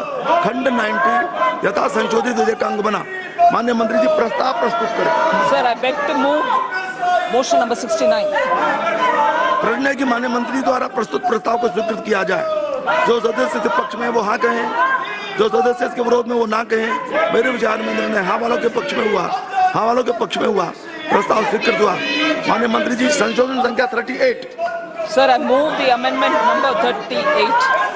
प्रश्न है कि माननीय मंत्री द्वारा प्रस्तुत संशोधन संख्या 38 को स्वीकृत किया जाए। जो सदस्य इसके पक्ष में वो हाँ कहें, जो सदस्य इसके विरोध में वो ना कहें। मेरे विचार में निर्णय हाँ वालों के पक्ष में हुआ, हाँ वालों के पक्ष में हुआ। संशोधन स्वीकृत हुआ। प्रश्न है कि नया खंड 90A विधेयक का अंग बने। जो सदस्य इसके पक्ष में वो हाँ कहें, जो सदस्य इसके विरोध में वो ना कहें। मेरे विचार में निर्णय हाँ वालों के पक्ष में हुआ, हाँ वालों के पक्ष में हुआ। नया खंड 90A विधेयक में जोड़ दिया गया है। माननीय मंत्री जी संशोधन संख्या 39। So I move the amendment number 39.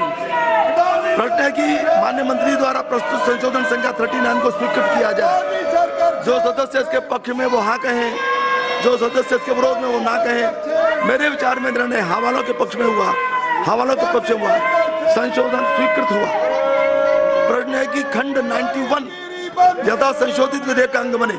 जो सदस्य इसके पक्ष में वो हाँ कहें, जो सदस्य इसके विरोध में वो ना कहें। मेरे विचार में निर्णय हाँ वालों के पक्ष में हुआ, हाँ वालों के पक्ष में हुआ। खंड 91 यथा संशोधित विधेयक का अंग बना। प्रश्न है कि खंड 92 123 विधेयक का अंग बने। जो सदस्य इसके पक्ष में वो हाँ कहे, जो सदस्य इसके विरोध में वो ना कहे। मेरे विचार में निर्णय हवालों के पक्ष में हुआ, हवालों के पक्ष में हुआ।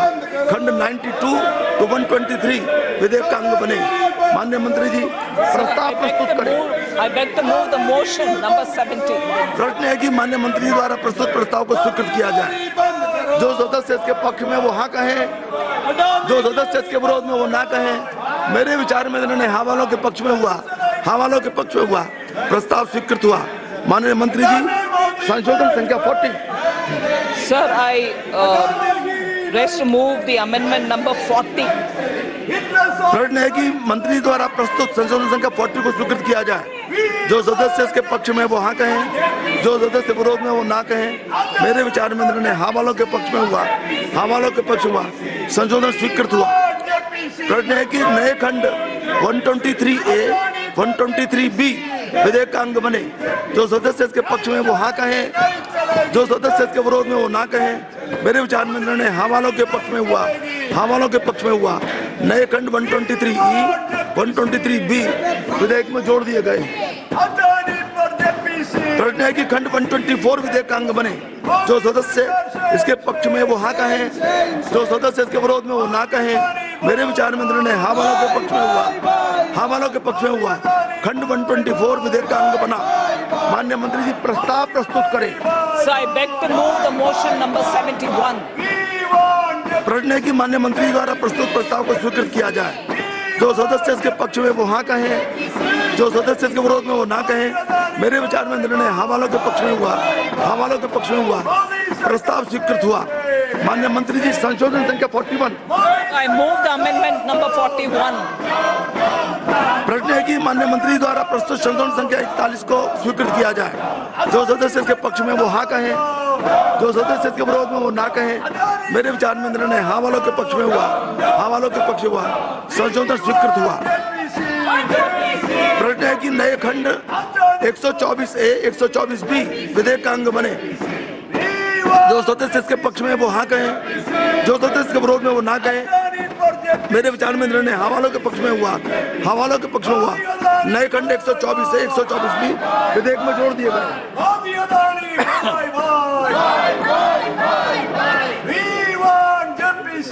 प्रश्न है कि खंड 125 विधेयक का अंग बने। जो सदस्य इसके पक्ष में वो हाँ कहें, जो सदस्य के विरोध में वो ना कहें। मेरे विचार में निर्णय हवालों के पक्ष में हुआ, हवालों के पक्ष में हुआ। खंड 125 विधेयक का अंग बना। माननीय मंत्री जी संशोधन संख्या 42। Sir, I move the amendment number 42. प्रश्न है कि मंत्री द्वारा प्रस्तुत संशोधन संख्या 42 को स्वीकृत किया जाए। जो सदस्य इसके पक्ष में वो हाँ कहें, जो सदस्य इसके विरोध में वो ना कहें। मेरे विचार में निर्णय हवालों के पक्ष में हुआ, हवालों के पक्ष में हुआ। संशोधन स्वीकृत हुआ। प्रश्न है कि खंड 126 यथा संशोधित विधेयक का अंग बने। जो सदस्य इसके पक्ष में वो हाँ कहें, जो सदस्य इसके विरोध में वो ना कहें। मेरे विचार में निर्णय हवालों के पक्ष में हुआ, हवालों के पक्ष में हुआ। खंड 126 यथा संशोधित विधेयक का अंग बना। प्रश्न है कि खंड 127 से 130 विधेयक का अंग बने। जो सदस्य इसके पक्ष में वो हाँ कहें, जो सदस्य इसके विरोध में वो ना कहें। मेरे विचार में निर्णय हवालों के पक्ष में हुआ, हवालों के पक्ष में हुआ। खंड 127 to 130 विधेयक का अंग बने। माननीय मंत्री जी संशोधन संख्या 43। So I move the amendment 43. प्रश्न है कि मंत्री द्वारा प्रस्तुत संशोधन संख्या 43 को स्वीकृत किया जाए।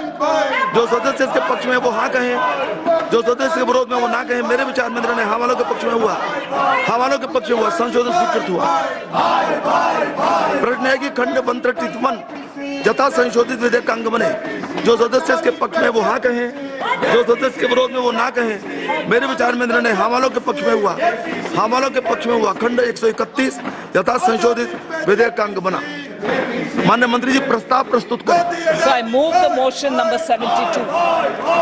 प्रश्न है कि माननीय मंत्री द्वारा प्रस्तुत प्रस्ताव को स्वीकृत किया जाए। जो सदस्य इसके पक्ष में वो हाँ कहें, जो सदस्य इसके विरोध में वो ना कहें। मेरे विचार में निर्णय हवालों के पक्ष में हुआ, हवालों के पक्ष में हुआ। प्रस्ताव स्वीकृत हुआ। माननीय मंत्री जी संशोधन संख्या 44। I move the amendment number 44. प्रश्न है कि मंत्री द्वारा प्रस्तुत संशोधन संख्या 44 को स्वीकृत किया जाए। जो सदस्य इसके पक्ष में वो हाँ कहें, जो सदस्य इसके विरोध में वो ना कहें। मेरे विचार में निर्णय हवालों के पक्ष में हुआ, हवालों के पक्ष में हुआ, संशोधन स्वीकृत हुआ। प्रश्न है कि नया खंड 131A विधेयक का अंग बने। जो सदस्य इसके पक्ष में वो हाँ कहें, जो सदस्य इसके विरोध में वो ना कहें। मेरे विचार में निर्णय हवालों के पक्ष में हुआ, हवालों के पक्ष में हुआ। नया खंड 131A विधेयक में जोड़ दिया गया। प्रश्न है कि खंड 132 से 133 विधेयक का अंग बने। जो सदस्य इसके विरोध पक्ष में है वो हाँ कहें, जो सदस्य इसके विरोध में वो ना कहें। मेरे विचार में निर्णय हवालों के पक्ष में हुआ, हवालों के पक्ष में हुआ। खंड 132 to 137 विधेयक का अंग बने। माननीय मंत्री जी प्रस्ताव प्रस्तुत। I beg to move the motion number 73. प्रश्न है कि माननीय मंत्री जी द्वारा प्रस्तुत प्रस्ताव को स्वीकृत किया जाए। जो सदस्य इसके पक्ष में वो हाँ कहें, जो सदस्य इसके विरोध में वो ना कहें। मेरे विचार में निर्णय हवालों के पक्ष में हुआ, हवालों के पक्ष में हुआ। प्रस्ताव स्वीकृत हुआ। माननीय मंत्री जी संशोधन संख्या 45। So I move the amendment number 45. प्रश्न है कि मंत्री जी द्वारा प्रस्तुत संशोधन संख्या 45 को स्वीकृत किया जाए। जो सदस्य इसके पक्ष में वो हाँ कहें, जो सदस्य इसके विरोध में वो ना कहें। मेरे विचार में निर्णय हवालों के पक्ष में हुआ, हवालों के पक्ष में हुआ। संशोधन स्वीकृत हुआ। प्रश्न है कि नए खंड 137A, 137B, 137C, 137D, 137E, 137F, 137G विधेयक का अंग बने। जो सदस्य इसके पक्ष में वो हाँ कहें, जो सदस्य इसके विरोध में वो ना कहें। मेरे विचार में निर्णय हवालों के पक्ष में हुआ, हवालों के पक्ष में हुआ। नए खंड 137A, 137B, 137C, 137D, 137E, 137F, 137G विधेयक में जोड़ दिए गए। प्रश्न है कि खंड 138 से 144 विधेयक का अंग बने। जो सदस्य इसके पक्ष में वो हाँ कहें, जो सदस्य इसके विरोध में वो ना कहें। मेरे विचार में निर्णय हवालों के पक्ष में हुआ, हवालों के पक्ष में हुआ। खंड 138 से 144 विधेयक का अंग बने। माननीय मंत्री जी प्रस्ताव प्रस्तुत करें। Motion number 74। प्रश्न है कि माननीय मंत्री जी द्वारा प्रस्तुत प्रस्ताव को स्वीकृत किया जाए। जो सदस्य इसके पक्ष में वो हाँ कहें, जो सदस्य इसके विरोध में वो ना कहें। मेरे विचार में निर्णय हवालों के पक्ष में हुआ, हवालों के पक्ष में हुआ। प्रस्ताव स्वीकृत हुआ। माननीय मंत्री जी संशोधन संख्या 46। So I move the amendment number 46. प्रश्न है कि माननीय मंत्री जी द्वारा प्रस्तुत संशोधन संख्या 46 को स्वीकृत किया जाए। जो सदस्य इसके पक्ष में वो हाँ कहें, जो सदस्य इसके विरोध में वो ना कहें। मेरे विचार में निर्णय हवालों के पक्ष में हुआ, हवालों के पक्ष में हुआ। संशोधन स्वीकृत हुए। प्रश्न है कि नए खंड 144A, 144B विधेयक का अंग बने। जो सदस्य इसके पक्ष में वो हाँ कहें, जो सदस्य इसके विरोध में वो ना कहें। मेरे विचार में निर्णय हवालों के पक्ष में हुआ, हवालों के पक्ष में हुआ। नए खंड 144A, 144B विधेयक में जोड़ दिए गए। And even as the opposition continues to create a ruckus in Lok Sabha, where you saw the kind of chaos that is unfolding, the opposition upping the ante and also all set to stage a march in the national capital. But what really is happening, as we saw after a Surat court convicted Rahul Gandhi yesterday in the 2019 defamation case, we see 14 opposition parties who are now coming together. They moved the top court alleging misuse of law enforcement agencies by the central government.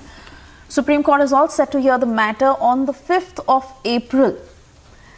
But the opposition leaving no stone unturned, as they are also demanding the formation of a JPC in the Adani issue, for which they are also staging a protest march in the Parliament complex in the national capital today. We got you those pictures just a short while ago, and we'll continue to get you the latest of what is happening in New Delhi. However, these are the scenes unfolding from the Parliament in the Lok Sabha, where you see how the opposition entered into the well of the House and continued to create ruckus, once again affecting day-to-day business in the Parliament. And pictures just a short while from now of the protest that they are staging in the national capital. In the meanwhile, several responses coming in from both sides. Let's listen in. No, I am asking them why they are holding protest, against whom they are. Are they holding the protest against the judiciary? It is the decision, it is the verdict of the judiciary. And many times in the court he has been asked. First of all, he has insulted a OBC community. And after insulting the OBC community, a case was filed by some individual. And during the course of inquiry, he has been many times asked, are you going to apologize? So that probably case could have been closed. He has flatly denied, arrogantly denied that I am not going to ask for any apology. After saying this, how can he say that the court, why they are going against the court judgment? If they want appeal, let them appeal. We don't have any problem. And after all, against whom they are doing this? They are questioning the judiciary. Is it right? And system should not be spoiled. I am telling Mr. Mallikarjun Kharge.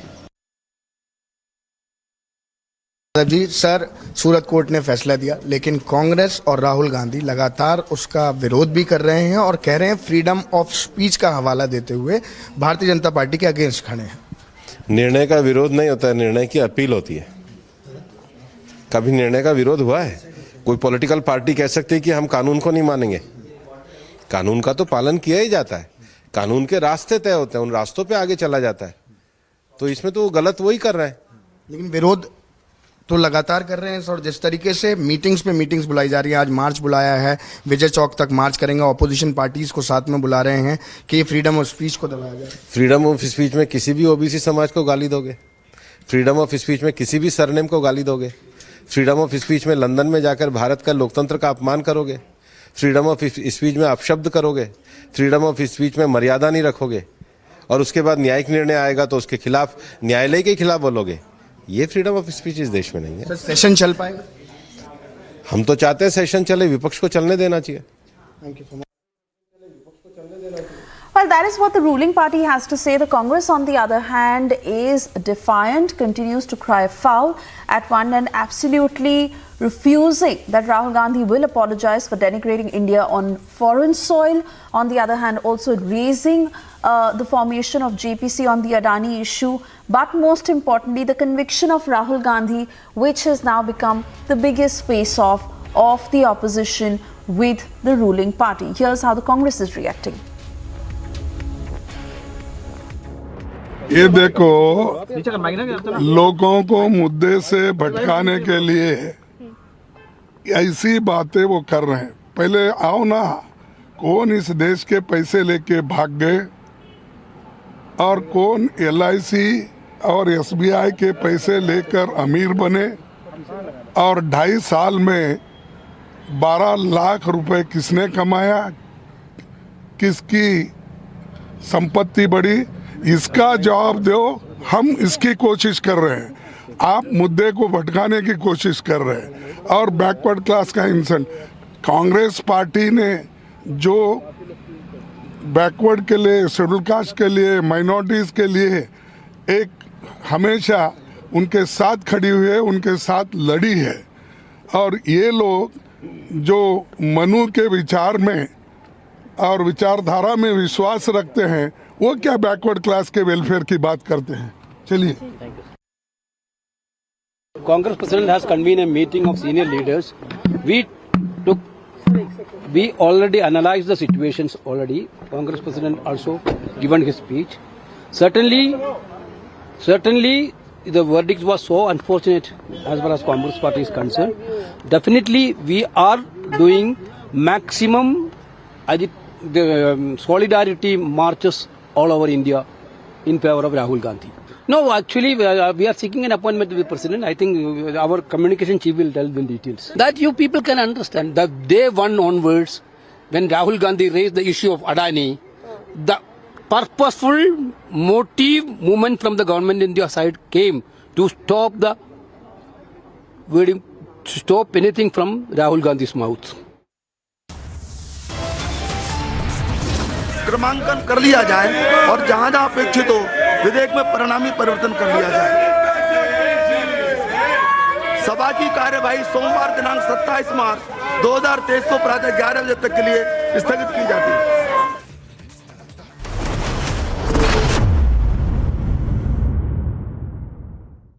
QS and THE, the world's foremost university rankings organizations, have ranked Amity amongst the top 3% universities globally, making it among the very few Indian universities to be included in both rankings. Yet another top ranking for Amity University. We have to be much tougher as a nation. If a state government does not defend national interest and national security, then the center has to immediately step in. We cannot be so soft and so indecisive that a person like Amritpal and nobody first becomes a national security threat, then becomes so out of control that he organizes a private fully armed battalion around him, attacks state policemen. When the state wakes up, this man Amritpal vamooses and organizes a car chase with thousands of security forces in Punjab. Now we know that drug dealers are giving Amritpal Mercedes SUVs to drive around in.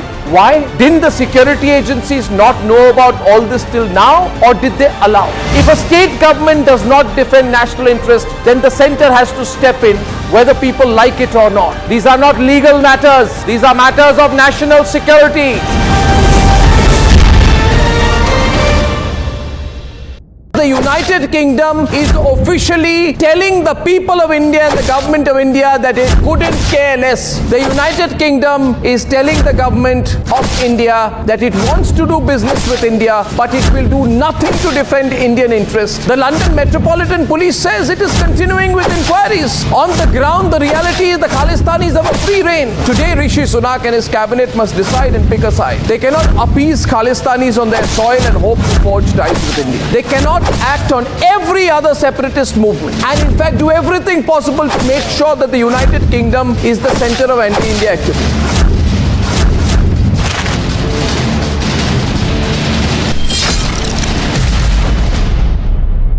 The United Kingdom is allowing terrorist groups who target India to run full.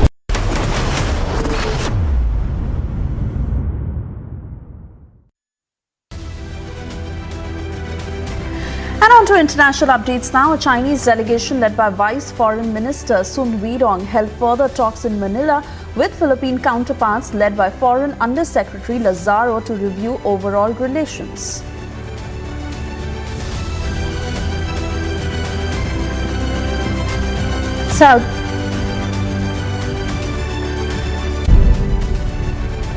After a smear campaign against Pakistan's Chief of Army Staff, General Asim Munir, authorities sprung into action and picked up ousted Prime Minister Imran Khan's focal person on social media, Azhar Mashwani. The Federal Investigation Agency, in collaboration with the intelligence agencies and police, have launched a countrywide operation against those social media activists, especially of Khan's Pakistan Tehreek-e-Insaf, following an online campaign against General Musharraf.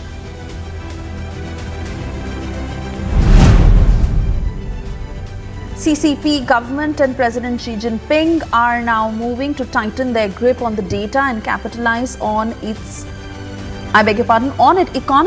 economically as part of an overhaul of state and party institutions that is likely to change the way China operates for the foreseeable future.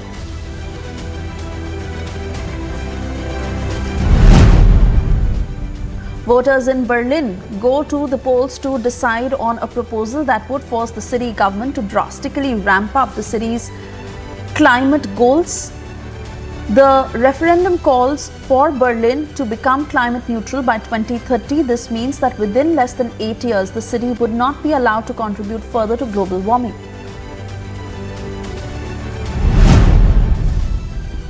Police exchanged fire with assailants when they raided one of Rio de Janeiro's favelas to arrest alleged drug traffickers. Reports said as many as 11 people were killed in the violence, but authorities did not immediately confirm any casualties. Raid was tied to drug traffickers originally from the northern state of Para, where more than 40 police officers have been killed since 2021. North Korean state television showed images of missile launches, reporting that they took place earlier this week from 21 to 23 March.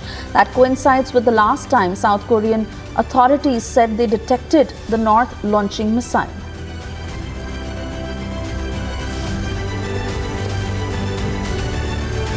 A 3-day strike by workers in LA Unified School District was scheduled to wrap up, but it wasn't immediately clear if any progress was made in negotiations for higher pay for teachers, aides, bus drivers, custodians and other support staff in the nation's second largest school system.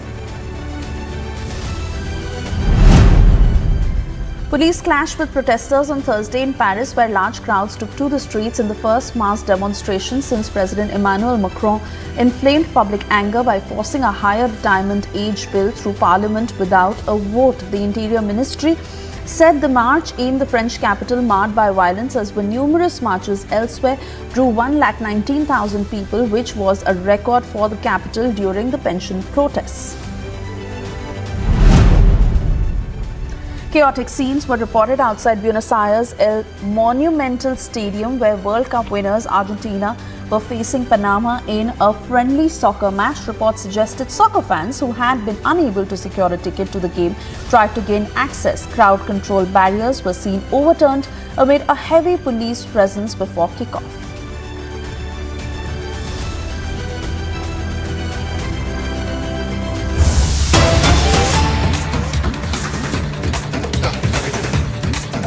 समय में से कुछ वक्त निकाला है जिनमें लाभार्थियों से मुलाकात कर रहे हैं और वो वास्तविक लाभार्थी जिनके लिए योजना बनाई गई थी, जिनके लिए योजना धरातल पर पहुंची, उन योजनाओं को उन्होंने स्वीकार करके उनके साथ काम किया योजनाओं और क्या कुछ उनको उसका लाभ मिला, कितना इम्पैक्ट आया है, इसकी जो है ग्राउंड रिपोर्ट जो है प्रधानमंत्री लेते हैं। और यही कारण है कि अभी मंच पर आने से पहले वो लाभार्थियों के विभिन्न समूहों से, विभिन्न प्रकार की योजनाओं से आच्छादित जो लाभार्थी हैं उन समूहों से मुलाकात कर रहे हैं और उनसे सीधे इंटरेक्शन कर रहे हैं। और यही खूबी है कि जो भारत सरकार योजना लेकर के आती है उसका सीधा असर जो गरीबों को से जुड़ता है। गरीब जब उन योजनाओं से जुड़ते हैं, चाहे वो मुद्रा योजना हो, चाहे कर्ज की बात हो, तमाम सारी वो योजनाएं जो समृद्ध रूप करने के लिए काशी को और काशी के लोगों को प्रधानमंत्री। अच्छा आशुतोष, अगर हम अपने दर्शकों को बताएं, स्वस्थ दृष्टि समृद्ध काशी ये जो अभियान है, इसके माध्यम से जो प्रधानमंत्री का संसदीय क्षेत्र है वाराणसी, यहाँ 500 से अधिक लोगों का मोतियाबिंद का सफल ऑपरेशन हुआ है और काशी वासी इसके लिए ही प्रधानमंत्री के जिस तरह से ये पूरे इस अभियान को सफलतापूर्वक चलाया गया है उसके लिए अभिभूत हैं। बिल्कुल, प्रधानमंत्री नरेंद्र मोदी की ही पहल पर मैं आपको बताऊं कि उत्तर प्रदेश में ही चित्रकूट एक ऐसा स्थान है जहां पर बहुत बड़ा नेत्र चिकित्सालय है। वहां पर संपर्क करके वहां से जो सैटेलाइट तमाम सारे केंद्र यहाँ पर खोले गए, उन केंद्रों के माध्यम से उन मोतियाबिंद के रोगियों का जो है आंखों का ऑपरेशन कराया गया और उसके बाद उन्हें चश्मे आज भी वितरित करेंगे प्रधानमंत्री।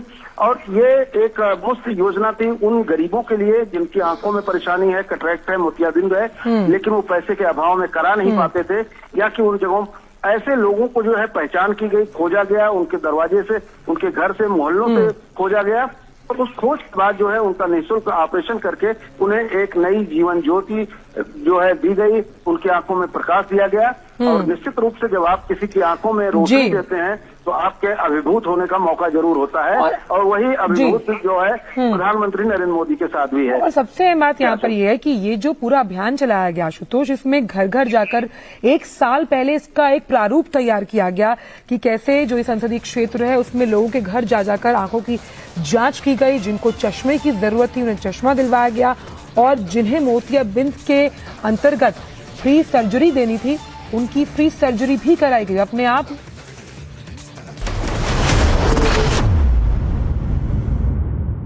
The United Kingdom is officially telling the people of India and the government of India that it couldn't care less. The United Kingdom is telling the government of India that it wants to do business with India, but it will do nothing to defend Indian interests. The London Metropolitan Police says it is continuing with inquiries. On the ground, the reality is the Khalistanis have a free reign. Today, Rishi Sunak and his cabinet must decide and pick a side. They cannot appease Khalistanis on their soil and hope to forge ties with India. They cannot act on every other separatist movement and in fact do everything possible to make sure that the United Kingdom is the center of anti-India activity.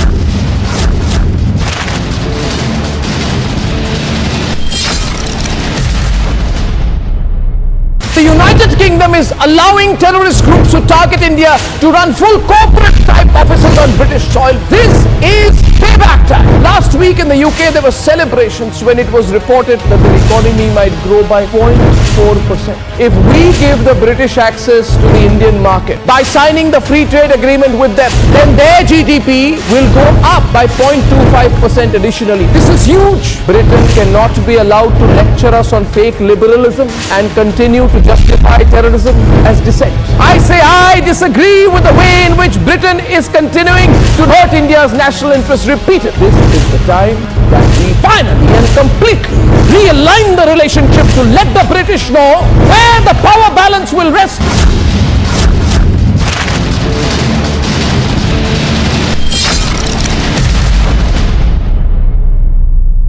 11 associates of Amritpal are to be produced here at Baba Bakara Court Complex here in the Amritsar district. Several of them have been arrested under the Arms Act, while 4 others are facing the different charges. They were sent to 4 and 3 days custody. The anti-riot police along with the rapid action force have been deployed here at the court complex to ensure that there is no law and order situation emerging out of it. एक बात बताइए ना, इतने mountains आपने चढ़े, इतने continents पे including Everest, सबसे मुश्किल कौन सा था ये बताइए? Sir, I would say Everest is always.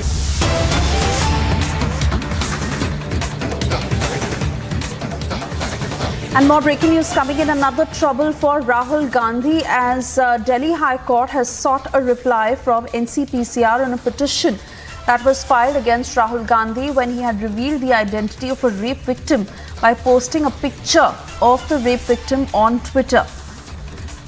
Trouble mounting for Rahul Gandhi as the Delhi court has now sought a reply from NCPCR on the very same of the petition that was filed against Rahul Gandhi. We are slipping into a very short commercial break. We'll be back on the other side.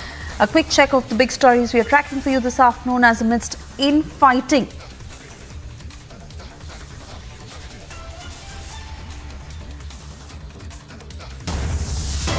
Amit Shah was at Yerurappa's residence this morning. He had breakfast with him and he was there to strategize on the Karnataka polls.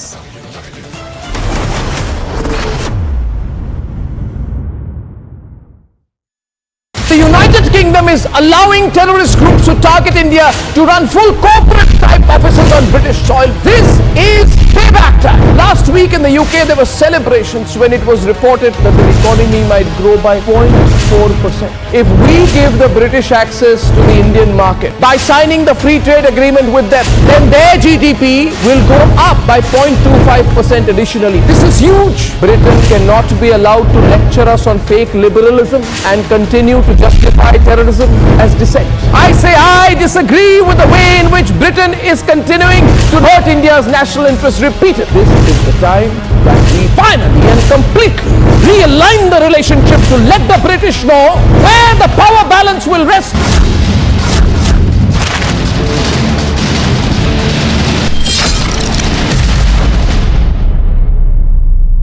Eleven associates of Amritpal are to be produced here at Baba Bakara Court Complex here in the Amritsar district. Several of them have been arrested under the Arms Act, while 4 others are facing the different charges. They were sent to 4 and 3 days custody. The anti-riot police along with the rapid action force have been deployed here at the court complex to ensure that there is no law and order situation emerging out of it. एक बात बताइए ना, इतने mountains आपने चढ़े, इतने continents पे including Everest, सबसे मुश्किल कौन सा था ये बताइए? Sir, I would say Everest is always the difficult one. हालांकि लॉट ऑफ पीपल से एवरेस्ट में आजकल हर कोई चढ़ रहा है, but let me tell you sir, Everest remains Everest. Everest is the highest mountain in the world and it will remain so. And I have find Everest to be the most difficult. Most difficult. Most difficult sir. Ultimately crevasses उस Khumbu glacier में आपको cross करने हैं. Ultimately वो Lhotse face में जो 70 degree की wall है वो आपको चढ़नी है. डर लगा कभी? सर, आई थिंक डरना भी जरूरी है सर, बिकॉज डर जब आपको लगता है आप सतर्क रहते हैं.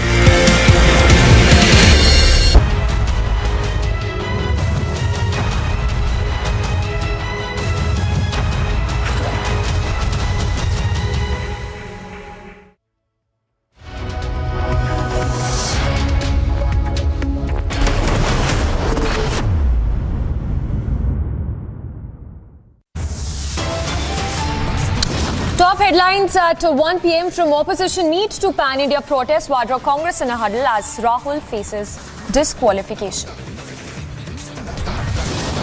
Uproar in Parliament as government leads charge against Rahul Gandhi.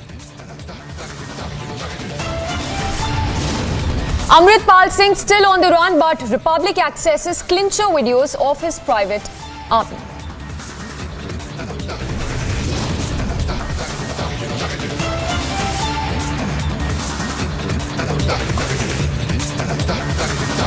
Amid infighting rumours, Amit Shah at Yediyurappa's residence to strategize Karnataka polls. Prime Minister Modi in Varanasi set to inaugurate a plethora of projects today. Discussion on Kashmir transformation irks Pakistan nationals kicked out of event for creating ruckus in the session.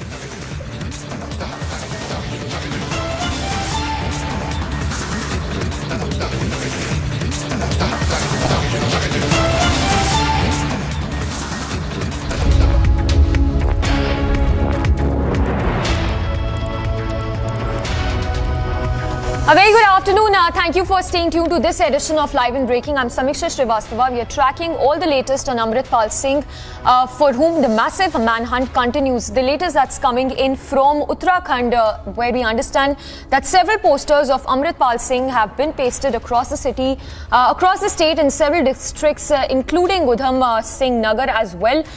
We are also given to understand that there are sources telling us that Amritpal Singh could very well have crossed the border and could be in Nepal as we speak.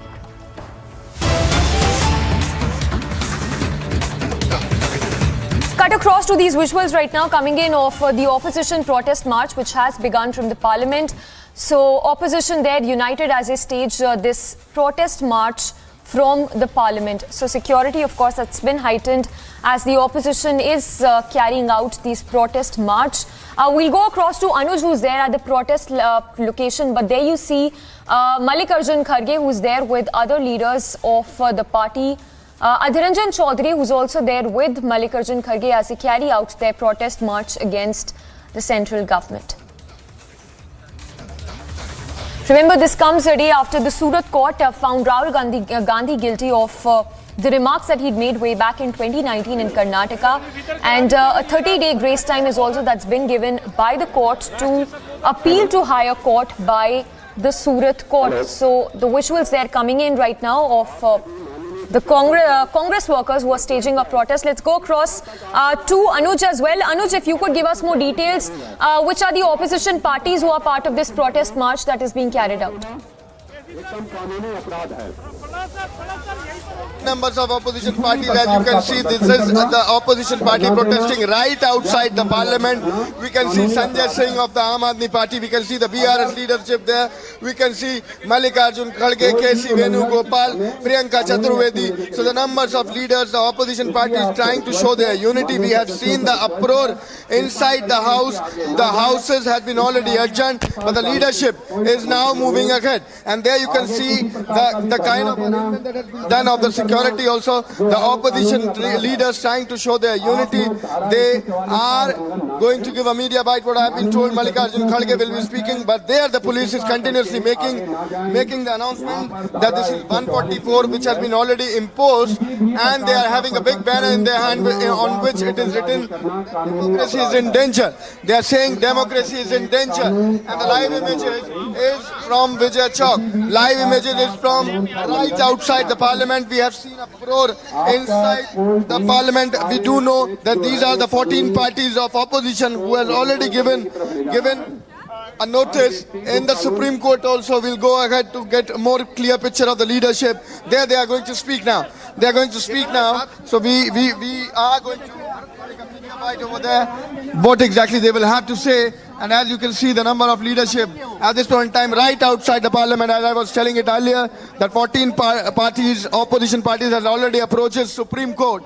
And there they are saying that talking about the misuse of the agencies. On the other hand, they are also talking about Rahul Gandhi's punishment which has been given by the Surat court yesterday. On the other hand, we We are just trying to... These are the opposition party leadership. Mallikarjun Kharge could be clearly seen. Sanjay Singh, I can see Priyanka Chaturvedi there. I can see Raghav Chadda, KC Venugopal. So these are all the leaders of the opposition parties. We have continuously seen the ruckus, has continuously seen the uproar in the parliament as the house has been already adjourned till Monday. But this is the opposition leadership who is at this point in time protesting right outside the parliament. As you can see the kind of arrangement that has been done, as you can see the security which has been deployed. This is high, heavy security which has been deployed over here. We can see the forces, RAF. We are just trying to get in bite also, but till now these are the live images. We are getting the visuals, the live images from the Vijay Chowk. I've been told that they will be talking. Yes, they are going to give a media bite. We will be tracking the frame. They are going to give a media bite and they will be talking. Although let me also remind you that they also sought, the opposition parties also sought the time from the president, although this has not been given yet. But on the other hand, these are the live images from right outside the parliament where the opposition parties trying to show their unity once again. We have seen the uproar in the parliament, the demand, and I ask my video journalist if we can give you a sense of this particular poster. On this very poster, it is written, "Democracy is in danger." They were holding this particular long banner on which it is written that democracy is in danger. We fought British, we will fight RSS Modi. That's something the placard says in their hand. So this is all what they are saying today. Democracy is in danger. We fought British, we will... Lord leaders, हमारी जो demand JPC का था और है, उस demand को लेकर हम सभी लोग आज फिर एक बार यहाँ विजय चौक पे प्रदर्शन कर रहे हैं। एक बात तो इससे साफ और जाहिर होता है कि मोदी जी जनता से कुछ छुपाना चाहते हैं। हालांकि नीरव मोदी, चौकसी, ललित मोदी, मल्ल्या ऐसे लोग करोड़ों, हजारों करोड़ रुपए सरकार से लूट के बाहर चले गए, लेकिन उनके बारे में मोदी जी मुंह नहीं खोल रहे और हमेशा दूसरों को टीका करने में वो बहुत अच्छा समझते हैं। आज मैंने बीजेपी का एक कमेंट सुना कि कांग्रेस और अपोजिशन के लोग बैकवर्ड क्लास के खिलाफ बात कर रहे हैं। अरे भाई, बैकवर्ड क्लास जो चोरी करके भाग गए वो बैकवर्ड क्लास के हैं? बताओ मेरे को कोई बैकवर्ड क्लास का आदमी हजारों करोड़ लेके चले गया, घपला किया और 12 लाख 2.5 साल में अगर किसी ने कमाया है तो अदानी ने कमाया है। वो कमाने के लिए अगर कोई मदद किया है तो मोदी जी ने किया है। हम अदानी की बात कर रहे हैं तो ये बीच में झगड़ा लगाने के लिए बैकवर्ड क्लास, फॉरवर्ड क्लास बोल रहे हैं। अरे पैसे जो हड़प कर रहे हैं उसके लिए हम तो जेपीसी चाहते हैं। यहाँ पर बैकवर्ड फॉरवर्ड का सवाल कहाँ आ गया? ये एक तरफ, और दूसरी तरफ जो हमारा एक ही मुद्दा है, जनता का पैसा, LIC का, आपका। All right, Kharge there speaking as the opposition holds that march, saying that democracy is in danger. Meanwhile, the TMC, BJD, YSRCP and TDP that have decided to give the opposition protest a miss. कितनी उनकी asset है उसका कोई ब्यौरा उन्होंने नहीं लिया। जैसा पूछते गए वैसा देते गए और आज उनका जो शेयर वैल्यू भी गिर रहा है, तो हमारे पैसे जो LIC के उसमें है उसका भी वो भी कमज़ोर हो रहा है, बैंक्स कमज़ोर हो रहे हैं। ये सारी चीज़ें बाहर आने दो, इसीलिए हम joint press conference joint parliamentary committee चाहते हैं और इसी मुद्दे पे हम लड़ रहे हैं 4 महीने से। लेकिन सरकार सुनना नहीं चाहती। उनको क्या दिक्कत है? क्योंकि जेपीसी में तो उनके मेंबर ज्यादा होते हैं, उनका तो 2/3 मेजॉरिटी है। इसके बावजूद वो डर रहे हैं। क्यों? इसीलिए डर रहे हैं कुछ गलती है, दाल में काला है, तो इसीलिए वो डर रहे हैं। और हम ये लड़ते रहेंगे, एकजुट होकर लड़ रहे हैं, आगे भी लड़ते रहेंगे। उसके अलावा राहुल गांधी जी जो सच बोल रहे हैं और उन्होंने पार्लियामेंट में अपनी बात को सच्चाई से रखी, बहुत से मुद्दे उन्होंने वहां जो रखा कि अदानी को किसने लेके गया था विदेशों में, और जब प्रधानमंत्री जी विदेश गए थे उस वक्त कहां पर अदानी उनको मिले, ये सारी चीजें उन्होंने पूछी। क्या ये गलत है? पार्लियामेंट में इंफॉर्मेशन लेना गलत है? और इसलिए वो आज राहुल जी को भी बोलने नहीं दे रहे और उनके लिए एक्सप्लेनेशन, उनको एक्सप्लेन करने के लिए भी वो नहीं दे रहे। इसका मतलब क्या है कि हम लूटते रहेंगे, तुम मुंह बंद करके रहो, ये उनकी चाल है। और अब आज भी कोशिश की है राहुल गांधी जी बोलने के लिए, उन्होंने चिट्ठी लिखी थी और 3 दिन पहले भी उन्होंने चिट्ठी लिखी थी कि मुझे बोलने के लिए आप परमिशन दीजिए। मेरे खिलाफ 4 मिनिस्टर्स पार्लियामेंट में बोले हैं, मुझे भी वही हक दो जो जिस मेंबर्स को या जिस मिनिस्टर को आपने हक दिया है। तो फिर भी उन्होंने माना नहीं। इससे ये जाहिर होता है कि डेमोक्रेसी को ख़त्म करने का, फ्रीडम ऑफ एक्सप्रेशन को ख़त्म करने का, फ्रीडम ऑफ स्पीच को ख़त्म करने का, और आगे एक दिन ऐसा आएगा अगर यही चाल से वो चले और चल रहे हैं जिस राह से, तो इस देश में ऑटोक्रेसी आएगी, डिक्टेटरशिप आएगी और सबके बंद हो जाएंगे। हम बोलने वालों का भी बंद हो जाएगा मुंह। आप जो आज रिकॉर्डिंग करके सो टीवी में दिखाते हैं, लिखते हैं, वो भी बंद हो जाएगा।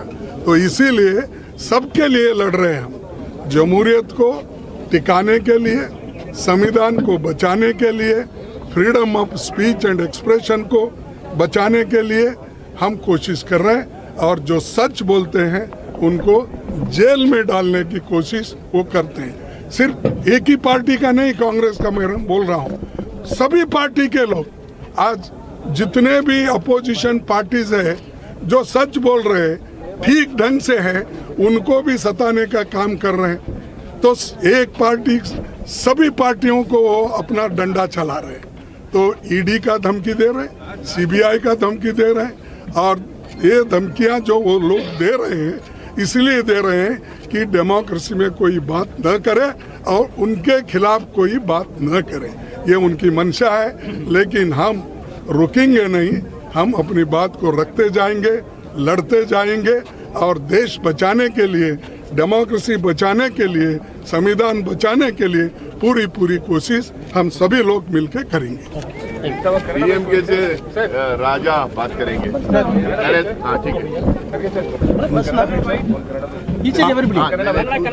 ಕನ್ನಡದಾಗ ಹೇಳಿದ್ದೆನಲ್ಲ, ಏನಂದ್ರೆ ಇದು ಏನು ಹೇಳಿದ್ದೀನಿ ಅದನ್ನ ನೀವು ಸರಿಯಾಗಿ ಮಾಡ್ಬಿಡಿ।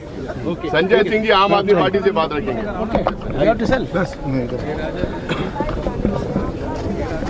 माननीय खड़गे साहब ने जो कहा कि सारे विपक्ष को खत्म करना भारतीय जनता पार्टी का मकसद है, मोदी जी का नारा है विपक्ष को खत्म करो और अपने भाइयों को बचाओ। आज कई दिनों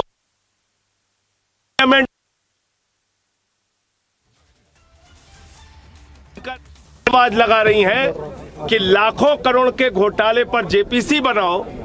जेपीसी बनाने के लिए आप तैयार नहीं।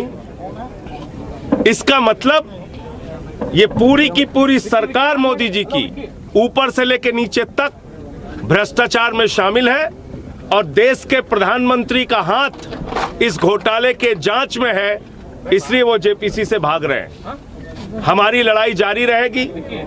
कल जिस प्रकार से राहुल गांधी जी के एक चुनावी भाषण कर्नाटक में हुए उस पर मुकदमा गुजरात में हुआ, मुकदमा करने वाला भारतीय जनता पार्टी का कैबिनेट मंत्री है, और कभी आपने नहीं सुना होगा डिफेमेशन में 2 साल की सजा हो जाए, 2 साल की सजा भी हो जाती है। इसका मतलब सारे विपक्ष के नेताओं को ऐसे ही फंसाकर ईडी, सीबीआई तमाम जांचों में न्यायालयों से सजा कराकर उनको अयोग्य घोषित कराना है, उनकी राजनीतिक। All right, so Sanjay Singh, they're speaking, saying that the voices are being stifled of the opposition, even in fact questioning the judiciary. You're listening. आजादी से बोल भी नहीं सकते तो फिर लोकतंत्र और संविधान का क्या मतलब होगा? राजा, ये राजा ही from DMK. Today,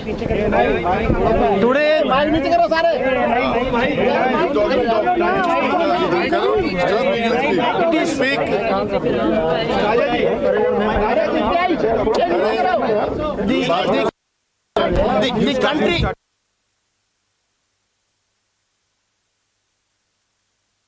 Try to get that audio back, but there you heard the opposition leaders, including the likes of Sanjay Singh and Mallikarjun Kharge, speaking at the protest site. Lawlessness. Today, country witnessing a government which is having no accountability towards the parliament, where the 140 crore people aspiration is going to be reflected. So complete lawlessness, complete darkness, unless and until democracy is restored, until the lawlessness is removed, our united fight will continue. Thank you. Priyanka Chaturvedi ji from Shiv Sena. मैं बस यहाँ पर ये कहना चाहते हैं, हम सब जो रोज मांग कर रहे हैं कि एक जेपीसी का गठन हो, उसको अवॉइड करने के लिए धन्ना सेठों को बचाओ और विपक्ष को इन्वेस्टिगेशन एजेंसीज के माध्यम से फंसाओ योजना जो भारतीय जनता पार्टी की चल रही है, उसकी हम निंदा करते हैं। और हम सब एकजुट होकर यही मांग कर रहे हैं कि प्रजातंत्र का हनन कर संविधान को खत्म करने का जो काम चल रहा है वो दुर्भाग्यपूर्ण है, और ये जेपीसी की जो हमारी मांग है वो जायज मांग है। और जब ये लोग विपक्ष में होते थे, जेपीसी की मांग दिन रात करते थे, पार्लियामेंट को रोकते थे, और हमारी जो मांग है वो उस आधार पे है क्योंकि एक देश का सबसे बड़ा फाइनेंशियल घोटाला सामने आया है और ये लोग उनको बचाने में लगे हैं। Anil Hegde from JDU. On the issue of money laundering and corrupt practices of the Adani Group, the entire opposition has been demanding JPC. We have been demanding discussion in the parliament, but the BJP, the ruling government, ruling party is running away from discussion. On behalf of my party, the Janata Dal United, my party is solidly with the entire opposition in demanding the JPC. Thank you. All right, so the opposition there again calling for a JPC inquiry into the Adani Hindenburg matter. But let's cut across to Chief Minister Yogi Adityanath speaking right now.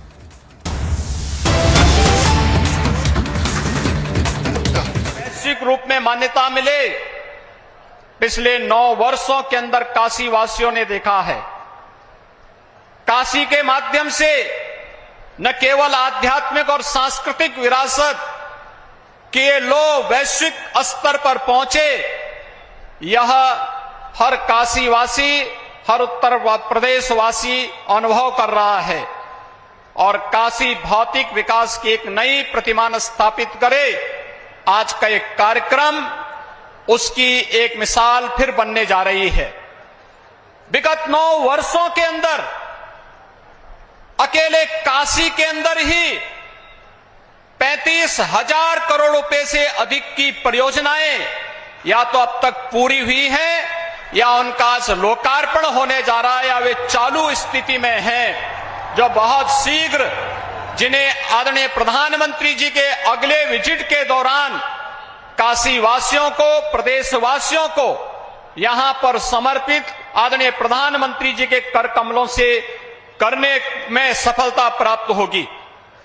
भाइयों बहनों, एक और विकास की नई आभा के साथ, नव्य और भव्य काशी के साथ साथ उत्तर प्रदेश और देश दुनिया के अंदर अपनी एक नई पहचान बना रहा है।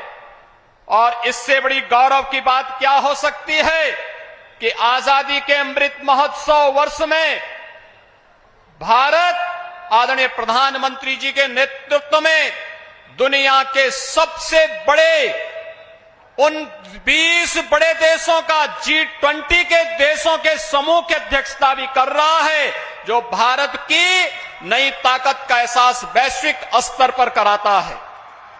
एक तरफ हर एक क्षेत्र में, चाहे वह भौतिक विकास के नए प्रतिमान स्थापित करना हो, आध्यात्मिक और सांस्कृतिक विरासत को वैश्विक मान्यता प्रदान करना हो, विगत 9 वर्षों के अंदर की इस यात्रा को पूरा देश ही नहीं आज पूरी दुनिया महसूस कर रही है। आदरणीय प्रधानमंत्री जी के यशस्वी नेतृत्व में आज भारत दुनिया के सामने एक मिसाल बना है। लेकिन भाइयों बहनों, जहां एक और भारत की प्रगति पर, भारत की विरासत पर आज पूरी दुनिया गौरव की अनुभूति करती है, पूरी दुनिया भारत की तरफ आकर्षित होती है, भारत के लोकतंत्र को आज दुनिया अंगीकार करने के लिए लालायित दिखाई दे रही है, वहीं कुछ लोग हैं जो भाइयों बहनों, जो उत्तर प्रदेश में जब आते हैं तो उत्तर प्रदेश में भले ही उनकी कई पीढ़ियों को नेतृत्व दिया हो उत्तर प्रदेश ने, लेकिन उत्तर प्रदेश के बाहर जाएंगे तो उत्तर प्रदेश की निंदा करेंगे, देश के बाहर जाएंगे तो भारत के लोकतंत्र को कटघरे में खड़ा करेंगे। और जिन लोगों को 2004 और 2009 में ईवीएम के माध्यम से सरकार बनाने का अवसर प्राप्त हुआ था, आज जब वे लोग अपनी विश्वसनीयता खो चुके हैं तो वे आज ईवीएम को कटघरे में खड़ा करके संवैधानिक संस्थाओं को भी कटघरे में खड़ा करने का कुत्सित प्रयास करते हैं। भाइयों बहनों, ये वे लोग हैं जिन्हें भारत का विकास अच्छा नहीं लग रहा है, जिन्हें भारत दुनिया के सबसे बड़े लोकतंत्र के रूप में ही नहीं बल्कि भारत लोकतंत्र की जननी के रूप में स्थापित करने के आदरणीय प्रधानमंत्री जी के प्रवर्तमान अभियान में हर स्तर पर बैरियर खड़ा करना है। वे लोग आज भारत को बदनाम करने में कहीं नहीं चूक रहे हैं। और कल का दृश्य तो सबने देखा है, सबने देखा है कैसे देश की सबसे पुरानी राजनीतिक दल के रूप में कांग्रेस के नेताओं के द्वारा कैसे माननीय न्यायालय की अवमानना करने वाले वक्तव्य दिए जा रहे हैं, कैसे उनके द्वारा विभिन्न प्रकार के अवमानना से युक्त वक्तव्य देकर के इस प्रकार की बातें की जा रही हैं जैसे कि वो देश की संवैधानिक संस्थाओं को ये लोग कटघरे में खड़ा करके अपना उल्लू सीधा करना चाहते हैं। इन लोगों ने कभी भी देश के विकास के बारे में नहीं सोचा। जब आवश्यकता पड़ी तो जाति के नाम पर, क्षेत्र के नाम पर, भाषा के नाम पर देश को अलग अलग खेमों में विभाजित करने और वादों के नाम पर विभाजित करने का प्रयास किया। जब इन्हें अवसर प्राप्त हुआ तो इन लोगों ने देश में अपने स्वार्थ के लिए नक्सलवाद और आतंकवाद को बढ़ावा दिया। और जब इन्हें अवसर प्राप्त हुआ तो इन्होंने विकास को भी खेमों में बांटने का कुत्सित प्रयास करके अपने कार्यकाल के अंदर भ्रष्टाचार के नए नए प्रतिमान स्थापित किए। लेकिन आज जब भारत विकास की एक नई आभा के साथ वैश्विक मंच पर पूरी तरह छाता हुआ दिखाई दे रहा है, तब इन्हें भारत का विकास अच्छा नहीं लग रहा है। तब ये लोग भारत को हर दिशा में बदनाम करके भारत की इस प्रगति में रोड़ा बनना चाहते हैं। और भाइयों बहनों, कल के दृश्य को पूरी दुनिया ने देखा है, कैसे जब न्यायालय के द्वारा यह भी कहा गया, कांग्रेस के पूर्व अध्यक्ष और लोकसभा के एक सांसद श्री राहुल गांधी जी को कहा गया कि आप माफी मांगिए अपने वक्तव्य के लिए, तो उनके द्वारा कहा जाता कि नहीं, मैं माफी नहीं मांगूंगा। यानी एक पिछड़ी जाति के प्रति किस प्रकार के अनर्गल बयान देकर के एक सामान्य संसदीय शिष्टाचार का भी सामान्य पालन करने का जिन लोगों ने कभी अपने जीवन में उसको अपने जीवन का हिस्सा न बनाया हो, और इसी के लिए कहा गया है, जाके प्रभु दारुण दुख दीना, ताके मति पहले हर लीना। और उनकी मति को प्रभु ने किस रूप में हरने का कार्य किया, वह दृश्य कल पूरे देश ने देखा है, जब एक माननीय न्यायालय ने उनके कृत्यों के लिए उन्हें सजा सुनाई और कहा कि नहीं, आपका यह वक्तव्य सामान्य संसदीय परंपराओं के विरुद्ध भी है, शिष्टाचार के विरुद्ध भी है, और एक सांसद को इस प्रकार के वक्तव्य कभी शोभा नहीं दे सकते हैं। तब भी कांग्रेस के नेताओं के बयान, भाइयों बहनों, किस रूप में थे वह किसी से छुपा हुआ नहीं है। आज मैं आप सबके माध्यम से कहना चाहूंगा, एक तरफ जाति के नाम पर उस जातीय वैमनस्यता को अपने जीवन का हिस्सा बनाने वाली कांग्रेस है, जिन्होंने सदैव समाज को विभाजित किया है, अलग अलग खेमों में बांटने का कार्य किया है, और दूसरी तरफ विगत 9 वर्षों के अंदर आपने भारत के अंदर देखा होगा कि सबका साथ, सबका विकास, सबका विश्वास और सबके प्रयास के इन भावनाओं का प्रतिनिधित्व करने वाले आदरणीय प्रधानमंत्री जी के नेतृत्व में भारत आज दुनिया के अंदर किस रूप में गरीब कल्याण का कार्य बिना भेदभाव के सबको आवास की सुविधा, करोड़ों लोगों को आवास की सुविधा देना, करोड़ों लोगों को शौचालय की सुविधा का लाभ देना, करोड़ों लोगों को बिना भेदभाव के उज्ज्वला योजना में रसोई गैस का कनेक्शन देना, करोड़ों लोगों के घरों में बिजली के कनेक्शन उपलब्ध करवाने का कार्य करना, और करोड़ों लोगों के जीवन की वे सभी आवश्यकताओं की पूर्ति के लिए, चाहे वह आयुष्मान भारत की योजना हो या फिर विकास की उन सभी बुनियादी सुविधाओं का लाभ बिना भेदभाव के प्रत्येक नागरिक तक पहुंचाने का एक कार्यक्रम। एक तरफ विगत 9 वर्षों के अंदर आपने सबका साथ और सबके विकास के इस नारे के साथ जमीनी धरातल पर, व्यवहारिक धरातल पर इन सभी संकल्पों को उतरते हुए देखा है, और दूसरी तरफ वे लोग हैं जो इस देश के अंदर एक गरीब के बेटे को जब देश के सर्वोच्च पद पर जाने का अवसर प्राप्त होता है, इनको फूटी आंखों भी यह सब दिखाई, ये सब अच्छा नहीं लगता है। और कांग्रेस पार्टी का ये बयान और राहुल गांधी का ये बयान इस बात को एक बार फिर से प्रदर्शित करता है कि न तो गरीब के बेटे को, वंचित और पिछड़े के बेटे को देश के सर्वोच्च पद पर जाना भी अच्छा नहीं लगा, और देश की प्रगति और देश के लोकतंत्र के फलते फूलते इस स्वरूप को भी इन्हें अच्छा नहीं लग रहा है। मुझे लगता है भाइयों बहनों, यह देश की जनता गरीबों, दलितों, वंचितों, पिछड़ों और समाज और देश की संवैधानिक संस्थाओं के अपमान का बदला कांग्रेस से जरूर लेगी, उन लोगों से जरूर लेगी जो लोग भारत को अनजाने अनजाने में कमजोर करने का प्रयास कर रहे हैं। उन्हें देश की जनता से अवश्य माफी मांगनी चाहिए, अन्यथा आने वाले समय में देश कभी भी ऐसे लोगों को स्वीकार नहीं करेगा। आज एक बार फिर से नव्य और भव्य काशी को एक नया स्वरूप प्रदान करने के लिए, अनेक योजनाओं की सौगात देने के लिए आदरणीय प्रधानमंत्री जी अपनी काशी में आए हैं। काशी के प्रति उनका आत्मिक लगाव है। काशी जैसे उनके रग रग में बसी है। काशी में उनकी उपस्थिति प्रत्येक जनप्रतिनिधि को जनता के प्रति संवेदनशील और विकास के कार्य के प्रति अपने अपने संसदीय क्षेत्र और अपने अपनी विधानसभाओं में कैसे कार्य किया जाना चाहिए, इसके प्रति भी सचेत करती है।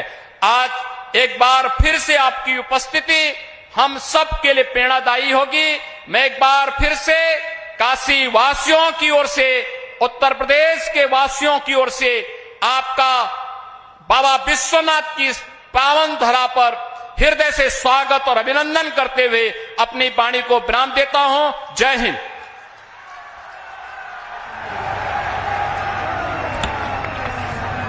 बहुत बहुत धन्यवाद माननीय।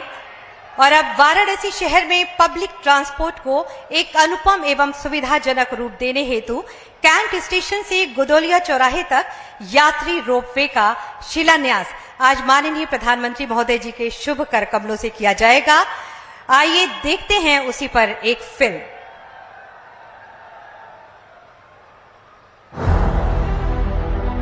विगत 9 वर्षों में प्रधानमंत्री श्री नरेंद्र मोदी जी के गतिशील और दूरदर्शी विजन के कारण भारत के इंफ्रास्ट्रक्चर डेवलपमेंट में अभूतपूर्व वृद्धि देखी गई है। अगले 25 साल के अमृतकाल के विजन को साकार करने के लिए देश भर में पुराने धार्मिक और ऐतिहासिक शहरों के भीतर कनेक्टिविटी में सुधार करने की अनूठी पहल की जा रही है। इसी विजन को मूर्त रूप देने के लिए उत्तर प्रदेश में काशी विश्वनाथ कॉरिडोर बनाया गया है, जिसके तहत भगवान शिव की नगरी वाराणसी में भारत के पहले अर्बन रोपवे का शिलान्यास माननीय प्रधानमंत्री जी के हाथों आज किया जा रहा है। रोपवे का एक बहुत बड़ा नेटवर्क बनना शुरू हो चुका है। ये रोपवे ने खंबे, तार, अंदर बैठने के लिए कार इतना मात्र नहीं है। ये रोपवे तेज गति से आपको बाबा के पास ले जाएगा इतना नहीं है। इसके होने से, इस पे काम करने वाले लोगों से आप कल्पना नहीं कर सकते हैं मेरे देश के 130 करोड़ देशवासियों के आशीर्वाद उन पर बरसने वाले हैं। इतिहास से पुरातन एक युवाओं का शहर जो स्वयं भगवान शिव की नगरी है, ऐसे दिव्य अनंत को प्राप्त वाराणसी शहर में जब देश दुनिया से आए श्रद्धालुओं की भीड़ लगती है, तब संकरे रास्तों और पतली गलियों से गुजरकर भगवान के मंदिर तक पहुंचना एक मुश्किल कार्य बन जाता है। विश्व के इस प्राचीनतम शहर में आधुनिक आवागमन के लिए 3.85 किलोमीटर रोपवे वाराणसी कैंट से काशी विद्यापीठ, रथ यात्रा और गिरिजा घर होते हुए गोदौलिया चौक तक प्रस्तावित है, जो भविष्य की विश्व स्तरीय कनेक्टिविटी की जरूरत को ध्यान में रखकर डिजाइन किया गया है। इस रोपवे में कुल 153 गोंडोला आवागमन के लिए उपलब्ध होंगे, जिसमें प्रत्येक गोंडोला में 10 यात्री और लगभग 1 लाख यात्रियों को दोनों दिशा में प्रतिदिन कम समय में सुरक्षित परिवहन का विकल्प प्रदान करेगा, जिससे वर्तमान में कैंट स्टेशन से मंदिर तक पहुंचने में 40 से 50 मिनट तक लगने वाले समय को मात्र 15 मिनट में पूरा किया जा सकेगा। बुजुर्गों और दिव्यांगों के अनुकूल ये रोपवे विश्व स्तरीय सुविधाओं के साथ पूरा किया जाएगा, जिसमें lifts, escalators, baggage scanner, automatic gate closure, automatic ticket vending machine, locker room जैसी सुविधाओं के साथ रेस्टोरेंट, सुवेनियर शॉप्स, एटीएम और रेस्ट रूम इत्यादि सुविधाएं भी होंगी। सुरक्षित, सुगम और सुविधाजनक परिवहन को सुनिश्चित करने वाला रोपवे न सिर्फ पर्यटन को बढ़ावा देगा, बल्कि क्षेत्र के आर्थिक विकास और रोजगार सृजन के अवसर भी उपलब्ध होंगे और समाज समृद्धि की ओर अग्रसर होगा। प्रधानमंत्री जी का यही मानना है कि तकनीकी और आस्था का अनूठा सामंजस्य एक महत्वपूर्ण कदम है आत्मनिर्भर भारत की ओर।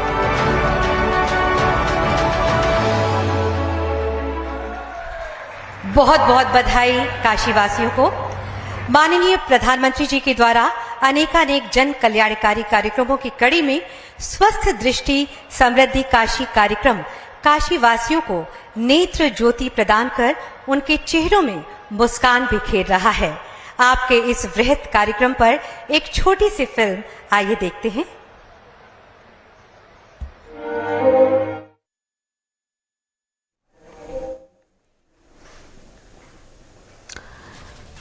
And we are getting out those pictures as Prime Minister Narendra Modi to lay the foundation of Kashi ropeway. Extremely important as he is to inaugurate a slew of development projects as he is in Varanasi. Meanwhile, you just heard from UP Chief Minister Yogi Adityanath, who in a full frontal attack at the opposition went on to speak about appeasement politics and also targeted the Congress of how they question the judiciary. Meanwhile, Prime Minister Modi marking the adoption of a new mode of public transport, while other gifts as It is a boost to education sector, health services, sports facilities, Make in India and Ganga cleaning initiatives. That is the aim of both the UP government and working in tandem with the centre. We're slipping into a short break, but before that, we also get to the top stories that we are tracking this afternoon. 14 political parties, including the Congress, Aam Aadmi Party and Shiv Sena, who moved the top court against alleged arbitrary use of central investigating agencies like the Enforcement Directorate and CBI in arresting opposition leaders, is why they have now moved to the top court. Hundreds of Congress workers marched towards Raj Bhavan in Bengaluru demanding SC/ST quota hike to be brought under Schedule 9. The protest was led by DK Shivakumar and Siddaramaiah. Rahul Gandhi's conviction row now reached Jammu and Kashmir, where the Pradesh Congress held a protest at Shahidi Chowk, Jammu, in favour of Rahul Gandhi. JKPCC working president Raman Bhalla and Waqar Rasool were also leading the protest. BJP ups the ante against Rahul Gandhi on conviction. BJP to run a campaign from 6th April to 14th April targeting 1 lakh houses and 1 crore people, speaking all about the intentions of Rahul Gandhi against OBC Samaj. Finance Bill 2023 was tabled by Union Finance Minister Nirmala Sitharaman in Lok Sabha amid sloganeering by opposition MPs demanding a JPC inquiry into the Adani Group issue. The bill was later passed in Lok Sabha. Delhi Police registered a case in connection with the protest held outside the Indian High Commission in London on March 19. The case was registered by the special cell under IPC, UAPA and PDPP, as it involves unlawful activities carried out by certain people holding Indian nationality abroad. Uttarakhand Police announces NSA against a person harbouring Amritpal. Police clearly mentioned that if anyone provides shelter to Amritpal or any of his aides, action will be taken against that person. Meanwhile, the police also announced a reward for providing information about Amritpal. PM Modi launching various initiatives, including the TB Mukt Panchayat initiative, official pan-India rollout of a shorter TB preventive treatment, family-centric care model for TB, and release of India's annual TB report 2023 at One World TB Summit in Varanasi. Tamil Nadu Tourism Minister Ramachandran inaugurated the works of state's first floating restaurant, which is to be located at Muttukadu Boat House. On the budget of 5 crores, Tamil Nadu Tourism Department will introduce floating restaurant ship to be designed with 125 feet length and 25 feet wide. Stepping into a short commercial break. On the other side, amidst infighting, Amit Shah was at Yediyurappa's residence to strategize Karnataka polls. And a discussion of Kashmir transformation that irked Pak nationals who were kicked out of the event for creating ruckus.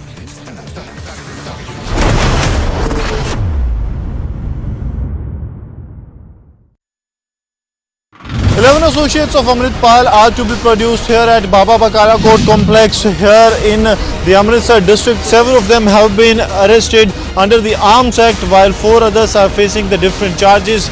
They were sent to 4 and 3 days custody. The anti-riot police along with the rapid action force have been deployed here at the court complex to ensure that there is no law and order situation emerging out of riot. एक बात बताइए ना, इतने mountains आपने चढ़े, इतने continents पे including Everest, सबसे मुश्किल कौन सा था ये बताइए? Sir, I would say Everest is always the difficult one. हालांकि lot of people says Everest में आजकल हर कोई चढ़ रहा है, but let me tell you sir, Everest remains Everest. Everest is the highest mountain in the world and it will remain so. And I have find Everest to be the most difficult. Most difficult. Most difficult. Ultimately crevasses उस Khumbu glacier में आपको cross करने हैं. Ultimately वो Lhotse face में जो 70 degree की wall है वो आपको चढ़नी है. डर लगा कभी? सर आई थिंक डरना भी जरूरी है, बिकॉज डर जब आपको लगता है आप सतर्क रहते हैं. The opinion about Israel within the Indian population is much more favorable vis-a-vis how Israel is seen, for example, even in the United States. There is a known phenomena here that Israelis after military service, they choose to come to India, what I call a full immersion visit. So they don't come 5-star hotels. They go backpackers, they want to live, they go to Vipassana and they want to be part, I think, and parcel of the culture, to live like Indians. 30, 40 years, Israelis have been doing it. Now it's the second generation. I see the parents here coming and bringing their teenager children to show them their experience from India when they were after military service.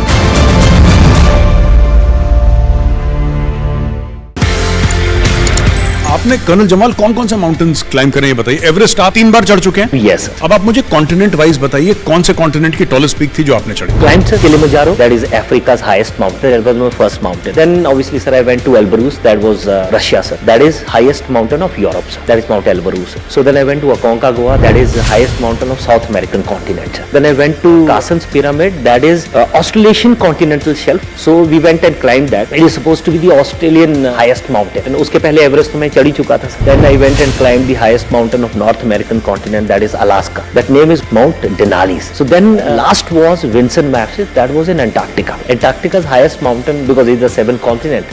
So the highest mountain is Vinson Massif. The opinion about Israel within the Indian population is much more favorable vis-a-vis how Israel is seen, for example, even in the United States. There is a known phenomena here that Israelis after military service, they choose to come to India, what I call a full immersion visit. So they don't come 5-star hotels. They go backpackers, they want to live, they go to Vipassana and they want to be part, I think, and parcel of the culture, to live like Indians. 30, 40 years, Israelis have been doing it. Now it's the second generation. I see the parents here coming and bringing their teenager children to show them their experience from India when they were after military service.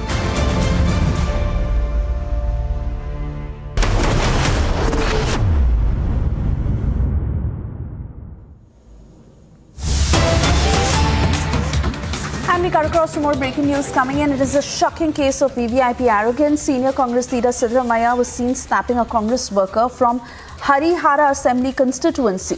The workers were chanting anti-Siddaramaiah slogans. When a miffed Siddaramaiah asked them to be silent, they did not listen to him. Then Siddaramaiah lost his cool and slapped a supporter of MLA Ramappa. The entire incident was caught on camera. There you see what exactly happened, and a lot of criticism coming Siddaramaiah's way.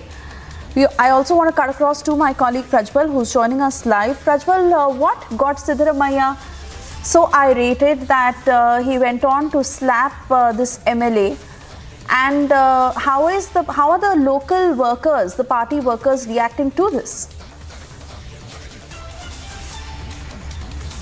Slap a party worker, but not the MLA in this case. And this particular party worker was somebody who was considered to be very close to the Harihara MLA from Harihara Assembly constituency, Ramappa. And initially now there has been a fight among ticket aspirants in the Congress stating that a ticket will have to be given to their respective candidates as well. And there has been many factions within the Congress too, where we have seen a lot of infighting within the Congress party as well.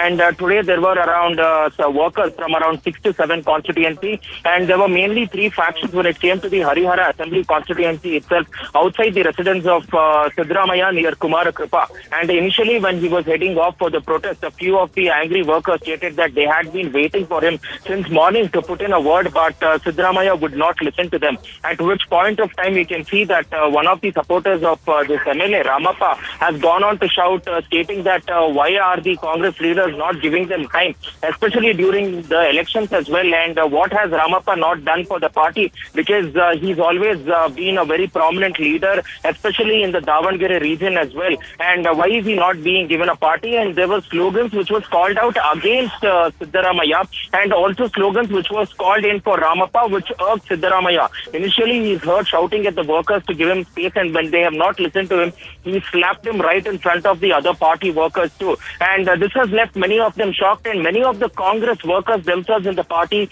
are now very angry with Mr. Siddaramaiah, stating that how can he go on and display such arrogance when the party workers are asking as well, and they have told that they would be teaching him a beat-fitting lesson as well.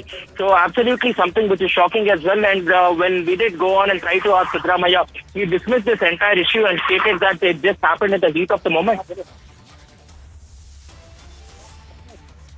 But, Prajwal, this will certainly send a very negative message to the grassroots level workers. And ahead of the polls in Karnataka, this is a risk that the leadership in Congress certainly cannot afford. S. Prakash from the BJP is also joining us on the broadcast. S. Prakash, such arrogance by a top leader in Karnataka of the Congress party, Siddaramaiah, is certainly very, very upsetting for the grassroots level workers. And not just that, even to the vote bank by and large sends across a negative message. No, it is very unfortunate. Mr. Siddaramaiah has repeatedly indulged in slapping his own Karyakartas who stand by him, who are supporting him, who raise slogans in favor of him. The Congress workers have to take his frustration, anger over them. Mr. Siddaramaiah, who is not able to find a seat in Karnataka for the ensuing election, I feel he is frustrated about it, and he is displaying his frustration over his own workers who are with him. This is not the first time. He is a repeated and serial offender. And largely there is a sense of disappointment that those working at the grassroots level are feeling, that even at this point the leadership is not giving them enough time or indulging them right when the state is to see polls very soon. And this is once again quite the sentiment across the party, even nationally, is a message that is going in the poll-bound state in the Congress party. No, any worker is clapped publicly by his own leader. It will demoralize other workers who will be working for any party. And when Siddaramaiah is committing that offence, is very serious because he's the senior most leader in the party. And I feel Mr. D.K. Sharma should give a dressing down to Mr. Siddaramaiah over his behavior and ask him to mend it. All right, S. Prakash, many thanks for speaking to Republic this afternoon. Prajwal, I want to come back to you because such controversies against Siddaramaiah are coming out too frequently, where he has been caught on camera, be it the display of VVIP arrogance, of losing his temper, or even having caught off guard when he's having these conversations with his colleagues. But obviously, being the public personality that he is and a top name in the Congress party in the state of Karnataka, all this could well form a very negative image of him and damage his reputation in that sense, and not something that they would want ahead of the polls. Absolutely. It is demoralizing for any party worker to be hit by the most top leader of his or her party as well. And this is not the first time too. Initially, when the leaders as well as workers from the Kolar Assembly constituency too came in, Siddaramaiah did not give in to their demands as well. And he remains brazen about it and unabashed about this entire issue as well. So this is something which needs to be, which needs to be addressed immediately by the Congress top management as well. And now the BJP is latching on to it and stating that he is a serial offender, he's a serial slapper, he's been caught on camera many times going on to assault party workers, misbehaving with them and speaking to them in tones and language which is unfit for a politician as well. This is something which the BJP is lashing out against Siddaramaiah now, and this comes at a time when Siddaramaiah himself does not have an assembly constituency to contest from, because he's in a dilemma, he's in a confusion. The Congress party in itself is in a confusion, and they are backing, they are falling back attack on the party yes, a cadres lot to of ensure confusion over Siddaramaiah's who victory will as well. fight from But Kolar this and is what something Siddaramaiah which will choose. But Republic has also pulled out that image from 2019, a repeat of the exact same action where he was seen slapping a worker on the ground. And like we are saying, Ujjwal, not something that will be perceived correctly. But we leave it at that. Thank you for joining us with all these details.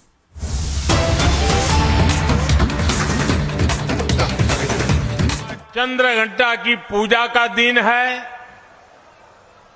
ये मेरा सौभाग्य है कि इस पावन अवसर पर आज मैं काशी की धरती पर आप सबके बीच हूं।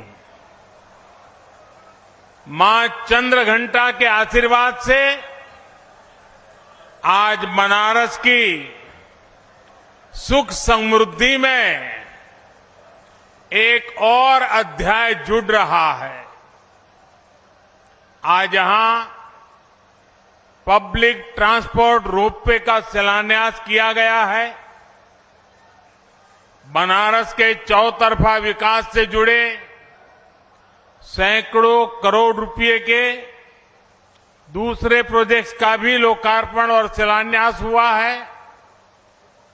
इनमें पीने का पानी, स्वास्थ्य, शिक्षा, गंगा जी की साफ सफाई, बाढ़ नियंत्रण, पुलिस सुविधा, खेल सुविधा, ऐसे अनेक प्रोजेक्ट शामिल हैं।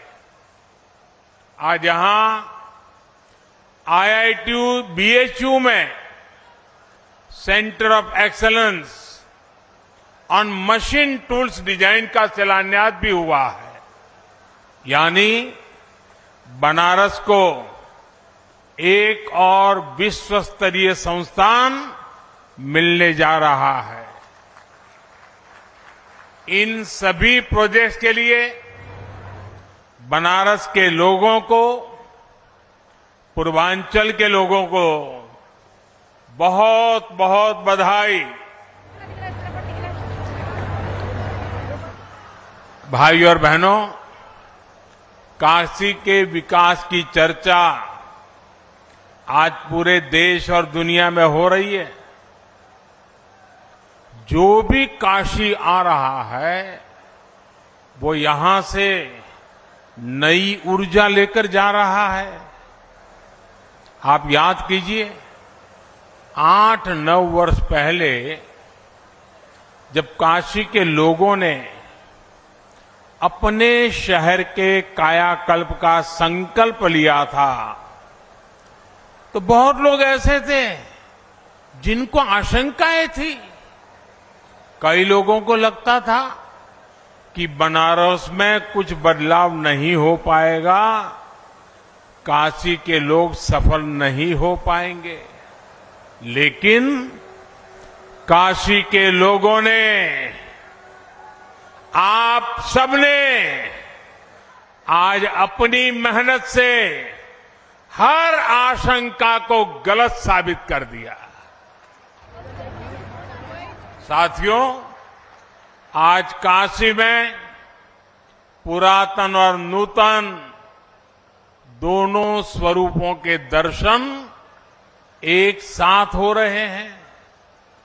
मुझे देश विदेश में मिलने वाले लोग बताते हैं कि वो किस तरह विश्वनाथ धाम के पुनर्निर्माण से मंत्रमुग्ध है। लोग गंगा घाट पर हुए काम से प्रभावित है।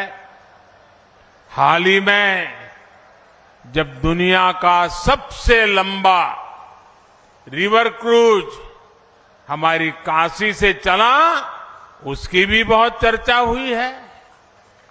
एक समय था जब गंगा जी में इसके बारे में सोचना भी असंभव था, लेकिन बनारस के लोगों ने ये भी करके दिखाया। आप लोगों के इन्हीं प्रयासों की वजह से एक साल के भीतर 7 करोड़ से अधिक पर्यटक काशी आए और आप मुझे बताइए, ये जो 7 करोड़ लोग यहां आ रहे हैं, वो बनारस में ही तो ठहर रहे हैं। वो कभी पूड़ी कचौड़ी खा रहे हैं, कभी जलेबी लौंगलता का आनंद ले रहे हैं, वो कभी लस्सी का पान ले रहे हैं, तो कभी ठंडई का मजा लिया जा रहा है।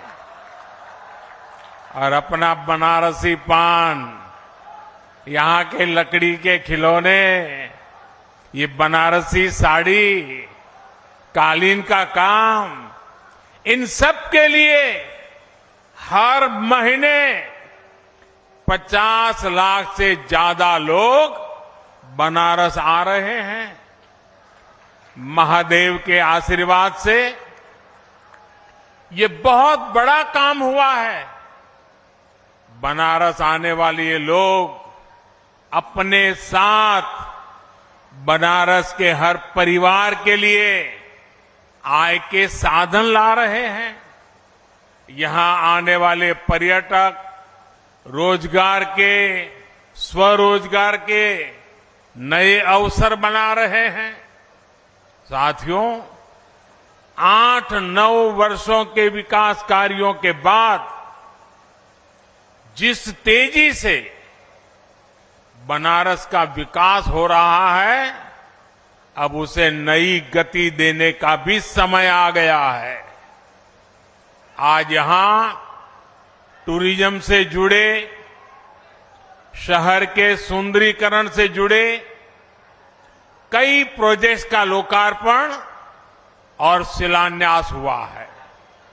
रोड हो, पुल हो, रेल हो, एयरपोर्ट हो, कनेक्टिविटी के तमाम नए साधनों ने काशी आना जाना बहुत आसान कर दिया है।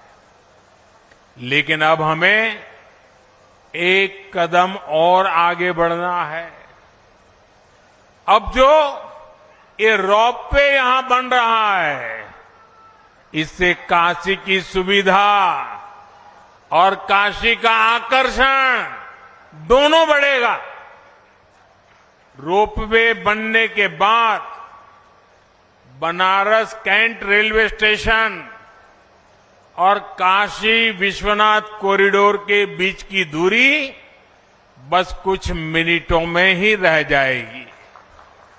इससे बनारस के लोगों की सुविधा और बढ़ जाएगी। इससे कैंट स्टेशन से गदौलिया के बीच ट्रैफिक जाम की समस्या भी बहुत कम हो जाएगी।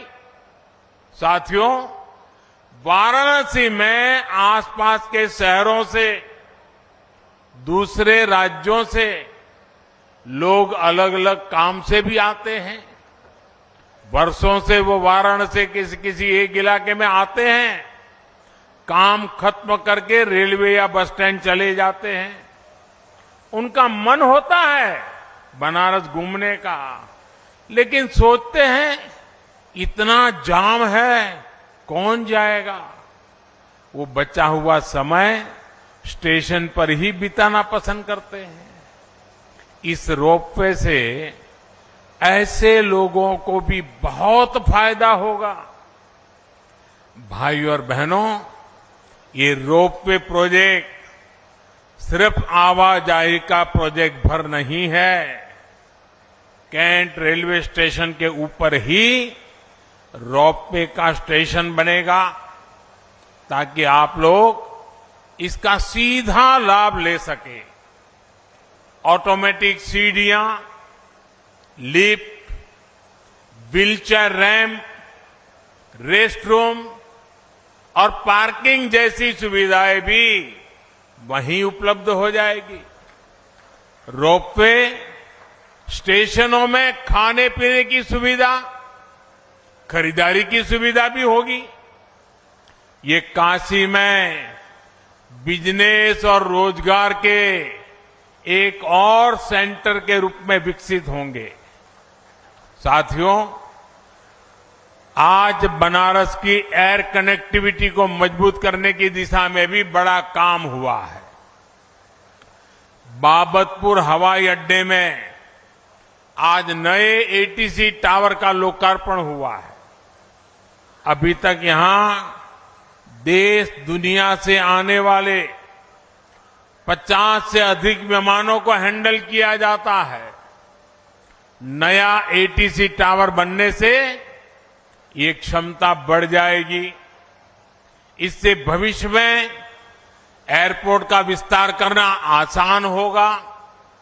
भाइयों और बहनों, काशी में स्मार्ट सिटी मिशन के तहत जो काम हो रहा है उनसे भी सुविधाएं बढ़ेगी और आने जाने के साधन बेहतर हो जाएंगे।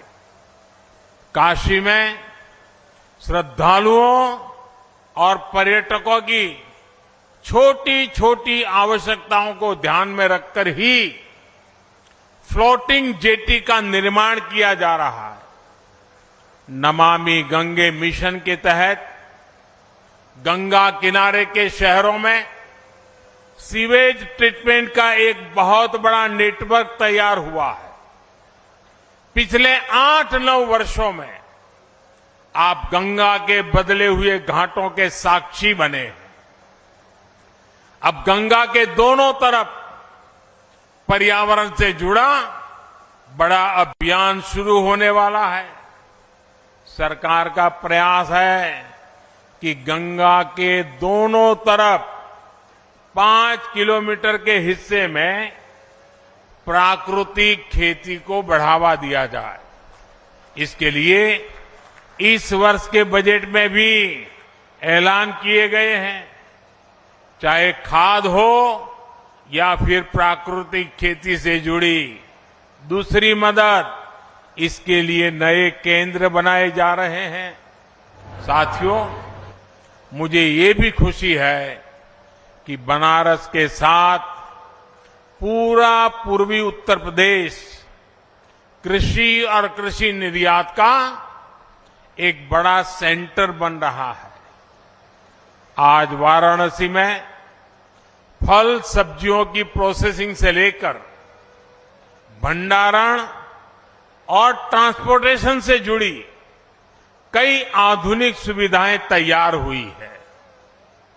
आज बनारस का लंगड़ा आम, गाजीपुर की भिंडी और हरी मिर्च, जौनपुर की मूली और खरबूजे विदेश के बाजारों तक पहुंचने लगे हैं। इन छोटे शहरों में उगाई गई फल सब्जियां लंदन और दुबई के बाजारों तक पहुंच रही है। और हम सब जानते हैं, जितना ज्यादा एक्सपोर्ट होता है उतना ही अधिक पैसा किसान तक पहुंचता है। अब करखियाओं फूड पार्क में जो इंटीग्रेटेड पैक हाउस बना है, उससे किसानों, बागवानों को बहुत मदद मिलने जा रही है। आज यहां पुलिस फोर्स से जुड़े प्रोजेक्ट्स का भी लोकार्पण हुआ है। मुझे विश्वास है कि इससे पुलिस बल का आत्मविश्वास बढ़ेगा, कानून व्यवस्था और बेहतर होगी। साथियों, विकास का जो रास्ता हमने चुना है उसमें सुविधा भी है और संवेदना भी है। इस क्षेत्र में एक चुनौती पीने के पानी की रही है। आज यहां पीने के पानी से जुड़ी अनेक परियोजनाओं का लोकार्पण हुआ है और नई परियोजनाओं पर काम भी शुरू हुआ है। गरीब की परेशानी कम करने के लिए ही हमारी सरकार हर घर नल से जल अभियान चला रही है। बीते 3 साल में देश भर के 8 करोड़ घरों में नल से जल पहुंचना शुरू हुआ है। यहां काशी और आसपास के गांव में भी हजारों लोगों को इसका लाभ मिला है। उज्ज्वला योजना का भी बहुत लाभ बनारस के लोगों को हुआ है। सेवापुरी में नया बॉटलिंग प्लांट इस योजना के लाभार्थियों की भी मदद करेगा। इससे पूर्वी उत्तर प्रदेश और पश्चिमी बिहार में गैस सिलेंडर की आपूर्ति सुगम होगी। साथियों, आज केंद्र में जो सरकार है, यहां यूपी में जो सरकार है, वो गरीब की चिंता करने वाली सरकार है, गरीब की सेवा करने वाली सरकार है। और आप लोग भले प्रधानमंत्री बोले, सरकार बोले, लेकिन मोदी तो खुद को आपका सेवक ही मानता है। इसी सेवा भाव से मैं काशी की, देश की, यूपी की सेवा कर रहा हूं। थोड़ी देर पहले मेरी सरकार की अनेक योजनाओं के लाभार्थियों से बातचीत हुई है। किसी को आंखों की रोशनी मिली, तो किसी को सरकारी मदद से अपनी रोजी रोटी कमाने में मदद मिली। स्वस्थ दृष्टि समृद्ध काशी अभियान, और अभी मैं एक सज्जन से मिला तो वो कह रहे थे, साहब स्वस्थ दृष्टि दूरदृष्टि। करीब 1000 लोगों का मोतियाबिंद का मुफ्त इलाज हुआ है। मुझे संतोष है कि आज बनारस के हजारों लोगों को सरकार की योजनाओं का लाभ मिल रहा है। आप याद कीजिए, 2014 से पहले के वो दिन जब बैंकों में खाता खोलने में भी पसीने छूट जाते थे। बैंकों से ऋण लेना, इसके बारे में तो सामान्य परिवार सोच भी नहीं सकता था। आज गरीब से गरीब के परिवार के पास भी जनधन बैंक खाता है। उसके हक का पैसा, सरकारी मदद आज सीधे उसके बैंक खाते में आता है। आज छोटा किसान हो, छोटा व्यवसायी हो, हमारी बहनों के स्वयं सहायता समूह हो, सबको मुद्रा जैसी योजनाओं के तहत आसानी से ऋण मिलते हैं। हमने पशुपालकों और मछली पालकों को भी किसान क्रेडिट कार्ड से जोड़ा है। रेहड़ी पटरी फुटपाथ पर काम करने वाले हमारे साथियों को भी पहली बार पीएम स्वनिधि योजना से बैंकों से ऋण मिलना शुरू हुआ है। इस वर्ष के बजट में विश्वकर्मा साथियों की मदद के लिए भी पीएम विश्वकर्मा योजना लेकर आए हैं। प्रयास यही है कि अमृत काल में विकसित भारत के निर्माण में हर भारतीय का योगदान हो, कोई भी पीछे ना छूटे।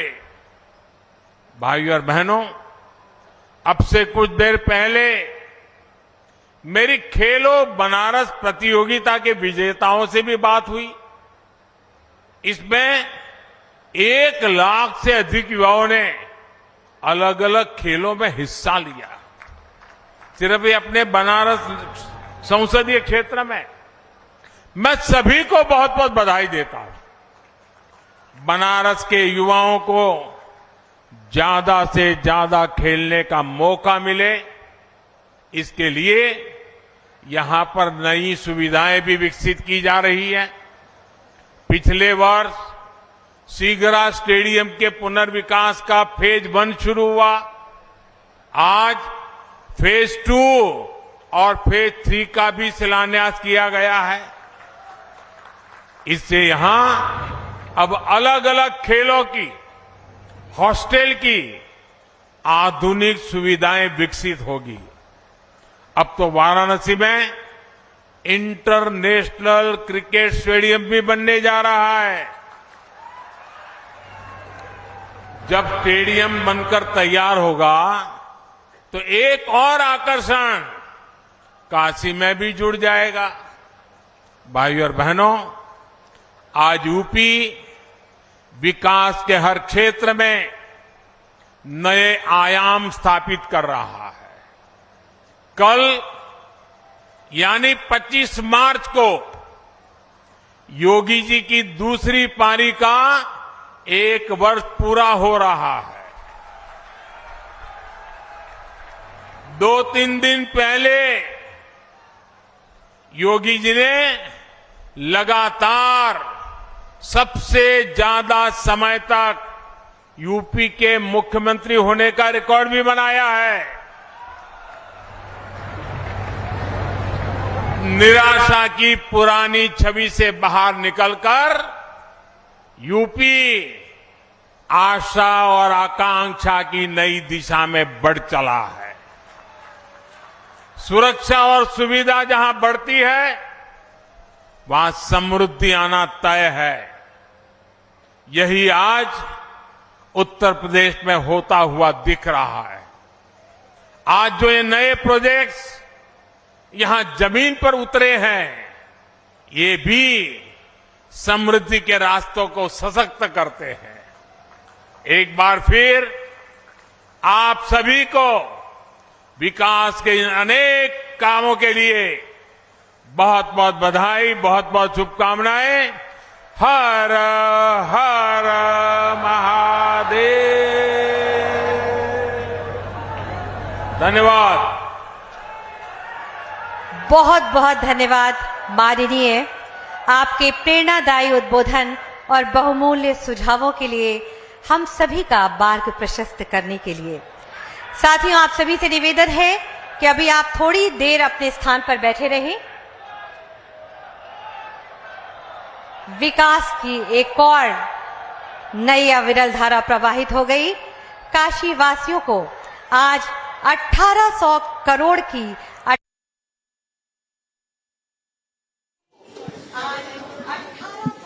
All right, viewers, so we just saw the Prime Minister speak there in Varanasi, and many important points. A short while back, the Prime Minister also inaugurated and launched 28 development projects worth over 1,780 crores in Varanasi. A lot of emphasis on the development work which is happening in Varanasi, and also saying that the speed of which Varanasi is developing, that is something the nation should watch. Also talking about the industry there, the wooden toys, the saris, and many more things are getting famous among the tourists visiting the city. That was also something which he highlighted, the Prime Minister there. In fact, let's move ahead, viewers. We keep continuing to get you the latest updates which are coming in at this point of time.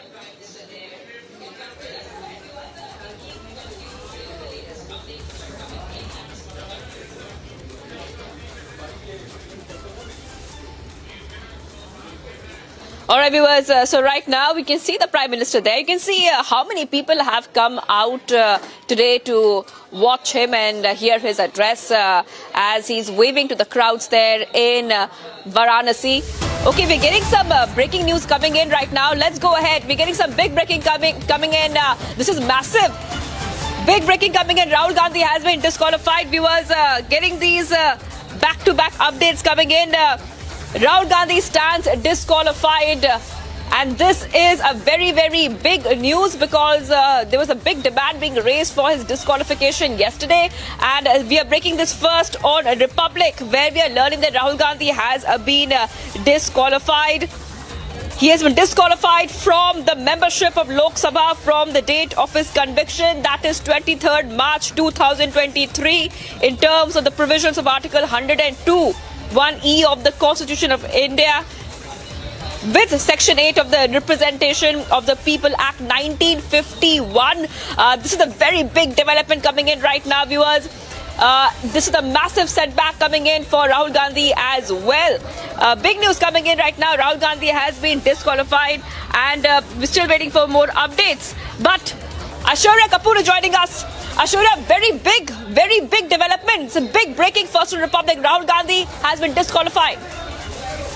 Well, absolutely. That's the breaking news coming in, and that's exactly what the Congress party was saying that it can happen, and it has happened. Rahul Gandhi, Rahul Gandhi has been disqualified as a member of parliament. Rahul Gandhi is no more a member of parliament after he was sentenced to 2 years in a criminal defamation case. Rahul Gandhi is no more a member of parliament. Rahul, it's a big jolt to Rahul Gandhi and to the Congress party. Rahul Gandhi's membership to Lok Sabha has been termed as he has been disqualified by the Lok Sabha Speaker's office. Rahul Gandhi, it's a big jolt to Rahul Gandhi. His membership of the lower house of Lok Sabha has been disqualified. Yeah. Right, Aishwarya, this is a very big news coming in, and this is under the Representation of the People Act, RPA, 1951. And this law clearly says and provides disqualification for conviction in criminal cases. I'll come back to you, Aishwarya. I'm just going across to Tom Vadekar of the BJP is joining us. Big news coming in. Tom Vadekar, your first reaction. There was a huge demand yesterday itself, which was raised that he should be disqualified because his conviction is something which comes under the Representation of the People's Act, where disqualification will happen of a MP for conviction in criminal cases. Well, this was bound to happen. It was something that is within the purview of the law, and it has happened. This gentleman has crossed all limits in his speeches, or whatever interaction or interfaces that he has both in India and abroad. Now, it is time the law will catch up with him. I should also, at this point, point out, it is the same ordinance that he tore during the Manmohan Singh period, which would have given him some reprieve. But the grave that you dig for others is incidentally, prepared for your own burial. This is precisely what happened when he tore those ordinances at that period of time. His intention was to fix Lalu Prasad ji, and now he's facing the same music. And if that perhaps that ordinance existed, he might have got some reprieve. But the reality is that this man has been defaming the nation, defaming the parliamentary structure. He's been defaming democratic temples of democracy.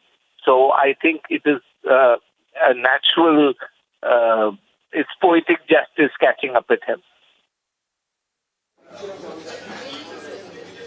Right. And Tom Vadekar, thank you for joining us here on Republic TV, BJP spokesperson.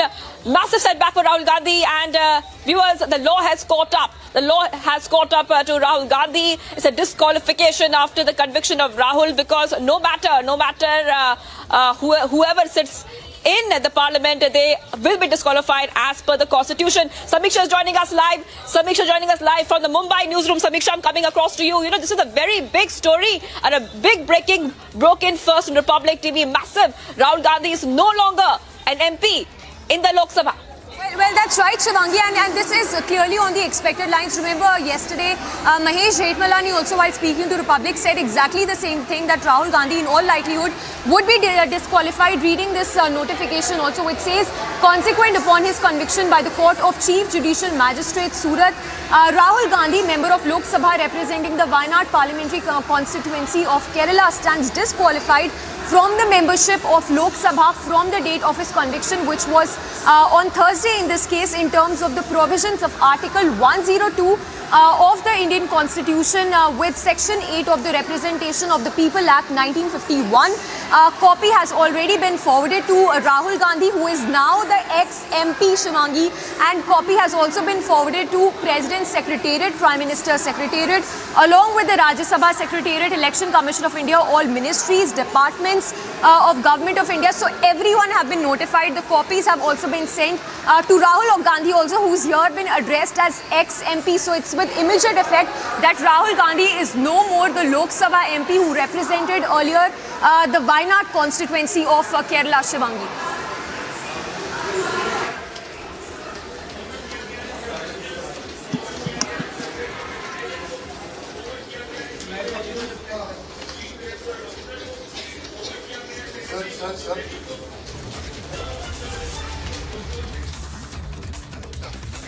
All right, Samiksha is getting us the latest details right now, and we're seeing that the disqualification.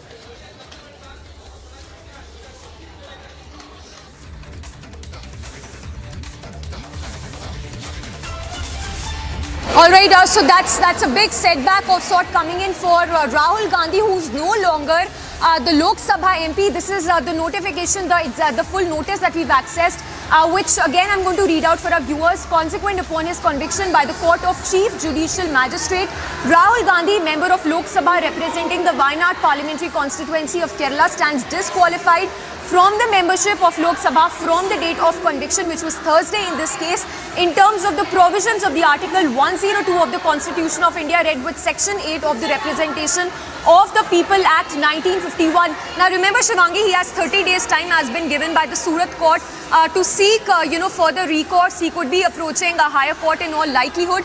Remains to be seen whether in this case it's going to be the appellate court or the Supreme Court. But yes, he has that 30 days of time. This of course after the court found him guilty of his earlier remarks he made way back in 2019, just ahead of the Lok Sabha polls in the Kolar constituency of Karnataka. Now this copy has already been sent to Rahul Gandhi, who's been addressed as ex-MP here. The copy has also been forwarded to the President Secretariat, Prime Minister Secretariat, Rajya Sabha Secretariat, along with the Election Commission of India, all ministries, departments of Government of India, the Chief Electoral Officer of Thiruvananthapuram. This of course, as Rahul Gandhi represents the Wayanad constituency of Kerala, who is no longer an MP of course, and also other officers in this case. In fact, all officers and branches of Lok Sabha Secretariat have also been sent this copy, which mentions that Rahul Gandhi no longer is the Lok Sabha MP as he was earlier. Of course, we await a remark, any reaction to come in from the Congress. A setback definitely for Rahul Gandhi as we speak, Shivangi. Remains to be seen the further course of action that is taken by the Grand Old Party in this case. Right. Samiksha, this is very, very big development coming in. And Samiksha, like you were saying, we still have to wait for the Congress to really react to this, because yesterday, even after that conviction had come in, the Wayanad Congress had jumped into denial mode once again. They were standing up for Rahul Gandhi, even though the court had clearly convicted Rahul Gandhi, sentenced him to 2 years in jail by a Surat court in a 2019 defamation case. The conviction had come over his remarks about the Modi surname. So yesterday we saw the Wayanad Congress jump in defense of him. Today, once again, the opposition was bringing up the Adani Hindenburg issue once again, creating ruckus. A big ruckus was created today in the parliament, but there was no response coming in from them apart from defending Rahul Gandhi yesterday. Now we have to wait and watch, of course, to see what the Congress has to say about this big disqualification after the conviction of Rahul. And the law is the same for everybody. This has happened under the Constitution. There are three provisions in the Constitution for a lawmaker to be disqualified. The first being holding an office of profit, being of unsound mind or insolvent or not having valid citizenship. Second one is disqualification in the 10th schedule of the Constitution. And third is what has been the provision for Rahul Gandhi for his disqualification, which is the RPA, the People Act 1951, the Representation of the People Act. Aishwarya Kapoor is joining us back, our Executive Editor of Politics. Aishwarya, now this is a very big development, and it also says that the law is the same. Everyone is equal in the eyes of the law, Aishwarya.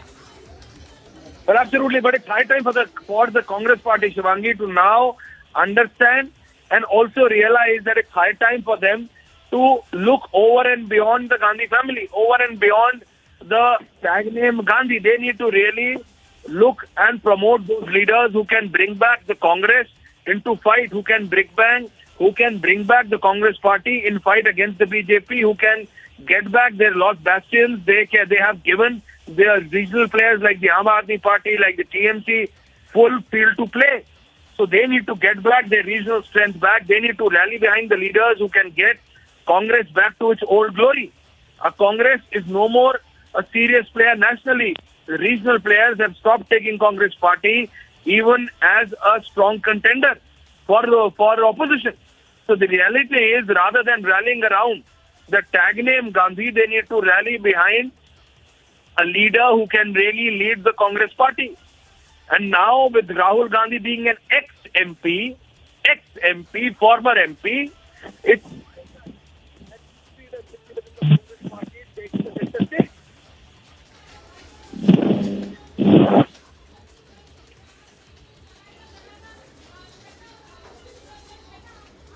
All right, Ashura Kapoor, executive editor, politics, is helping us understand also the implication of this. Like Ashura Kapoor is saying that still waiting for a reaction to come in from the Vadra Congress, from the Congress, because this is a very big story. While they were hyping up the Adani Hindenburg issue, even completely ignoring what was happening with Rahul Gandhi, completely ignoring the conviction, completely ignoring that he has been sentenced to 2 years in jail for a defamation case, and jumping in defense of him again and again. But then again, like we have been reporting here, Republic TV, the law is the same for everyone. Everyone is equal in the eyes of the law, and the Constitution applies to everybody. Now, under the Constitution, there are 3 provisions in which lawmaker can get disqualified, and this is the 3rd provision, which is a Representation of the People's Act. That is the provision where Rahul Gandhi has been disqualified as an MP. So he's no longer a Lok Sabha MP. Now Rahul Gandhi is an ex-MP. I repeat, Rahul Gandhi is an ex-MP, viewers.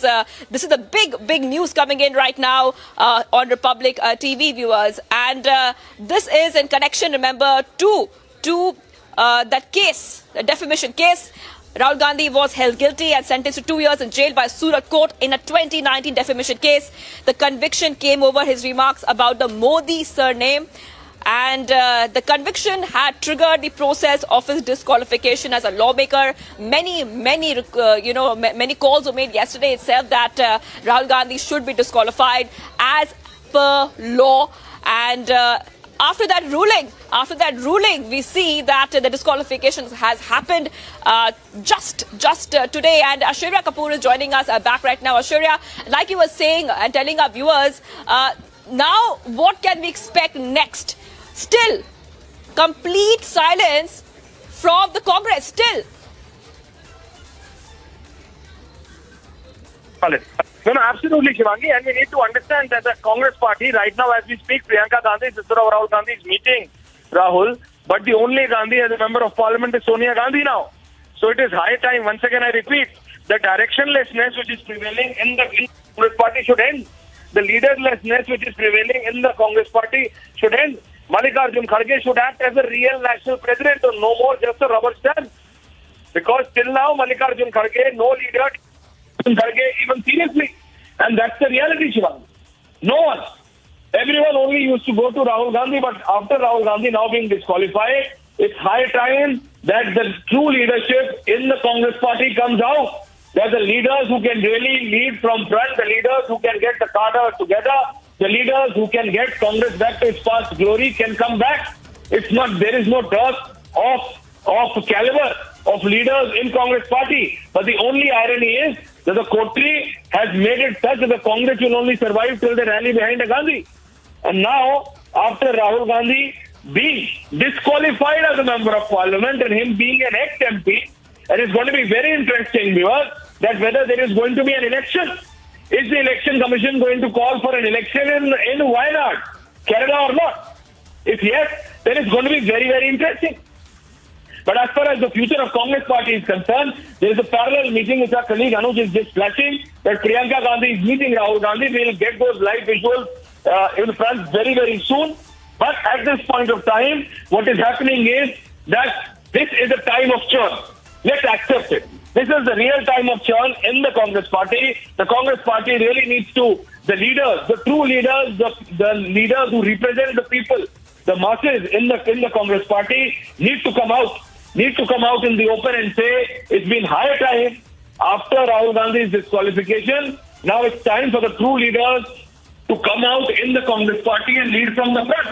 Because if they don't do now and they still rally behind the Gandhi, then there is no saving the Congress party. Shivangi. Right, and we know a key meeting has been called today. Emergency meeting of the steering committee has been called. It looks like that the Congress is calling a key meeting. Any details coming on that, Ashurya? What can we expect next? We know that Mallikarjun Kharge will be presiding over that meeting.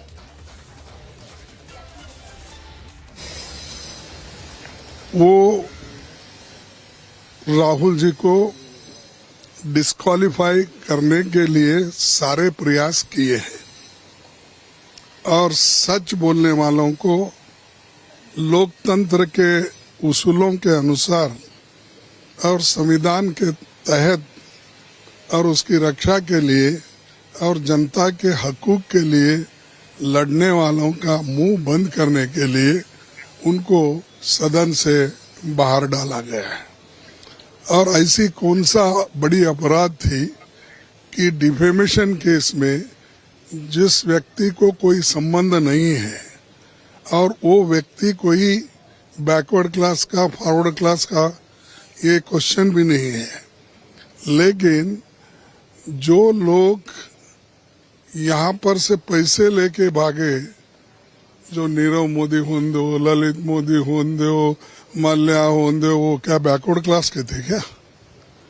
तो ये जब ये ऐसा एक perception बना रहे हैं कि राहुल जी बैकवर्ड क्लास के खिलाफ बोले और राहुल जी जो सच्चाई देश के सामने रखना चाहते थे और रख रहे हैं वो उनको जच रहा नहीं, तो इसीलिए वो अगर राहुल जी को बाहर डाले तो उनकी समस्या खत्म होती है, ऐसा उनके समझ में आता होगा, लेकिन उनकी समस्या खत्म होने वाले नहीं। ये जो जॉइंट पार्लियामेंट्री कमेटी का डिमांड है, जेपीसी का डिमांड है, हम रखेंगे, लड़ते रहेंगे और डेमोक्रेसी की हिफाजत के लिए हमको जेल भी जाना पड़े हम जाएंगे। हमारी पूरी पार्टी तैयार है। अब कम से कम हमारे 100-125 लोग भी जेल गए हैं, अब लड़ते रहेंगे। सर, आगे क्या रणनीति क्या होगी? आज 5 अरे सुनो तो एकदम तुम ही हमारा मीटिंग 5 बजे कांग्रेस ऑफिस में हमने बुलाया है। सभी सीनियर लीडर्स को वहां पर बुलाकर किस ढंग से किस तरीके से इस लड़ाई को आगे लेके चलना, ये रणनीति हम तय करेंगे। कोर्ट का रास्ता भी खुला हुआ है आपके लिए? रणनीति बोले तो सब आ गया उसमें। जिस तरह से लेकिन मेंबरशिप गई है, इस तात्कालिक कार्रवाई पर क्या कहेंगे सर? अरे ये हमने तो कहा कि उनको सच बोलने वालों को सदन के अंदर रखना नहीं है, इसीलिए सदन के बाहर डाल रहे हैं। लेकिन सदन के बाहर भी हम बोलेंगे, सदन के अंदर भी बोलेंगे और कहीं भी अगर ये जो पब्लिक मीटिंग होते हैं उसमें भी हम बोलते रहेंगे। ठीक है, तो सुना आपने आदर्श कांग्रेस अध्यक्ष मल्लिकार्जुन खड़गे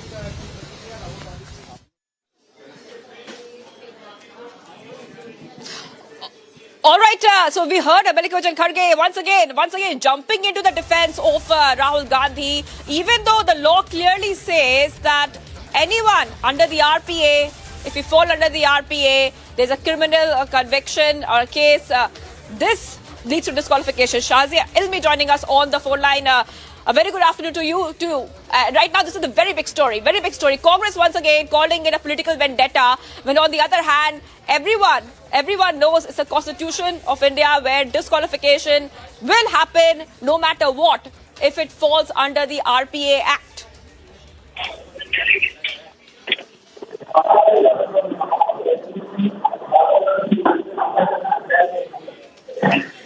Hello. Shazia, can you hear me? Yes, I think this is a huge setback for the Congress party, and I think it's pointless for them to cry political vendetta when we all know that due judicial process has been followed. So I think Rahul Gandhi will be, as you know, that for the next few years he won't be allowed to contest. That's one. And according to the law, Rahul Gandhi would lose his Lok Sabha seat. And disqualification also means that he won't be able to contest elections for 8 years. 2 years running with the sentence and 6 years under the Representation of the People Act 1951. So the court had made it very clear that sending a lesser punishment will send a wrong message to the public. And the purpose of defamation would not have been achieved. These are the exact words. So I think it's very clear that Rahul Gandhi would have to, mend his ways and recognize the serious mistake he made. And he was not apologetic about it. Let's see where it goes next. But I think it's been made very clear, and it's a huge setback for not just Rahul Gandhi but for his entire party. But Shahzaid, we just heard Mallikarjun Kharge, where once again he is saying it's political vendetta. Congress has been saying this again and again, multiple times. But this time it is a Constitution of India. It's a Constitution of India, Shazia.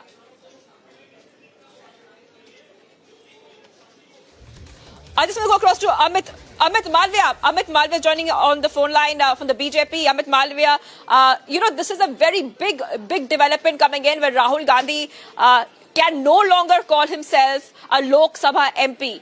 He can no longer call himself a Lok Sabha MP, and still we are seeing the Congress is deciding the next move it will make at a strategy meet, and they're still defending Rahul Gandhi. Well, they can defend Rahul Gandhi till the cows come home, but the fact is that this is as per law. This is the provision in Constitution read in conjunction with the People's Representation Act, that any legislator, once convicted for 2 years or more, stands to be automatically disqualified, whether he's a member of parliament or a member of legislative assemblies. Now, there have been several precedents, and Rahul Gandhi can't be above law. The truth is that he has been convicted by a court, and therefore, in the normal course, he stands disqualified. And the Congress lawyers, including senior lawyers like Abhishek Manu Singhvi, know about this. He conceded this in a media interaction yesterday. So where is the problem? Why is the Congress not willing to accept that the Gandhis are not above law?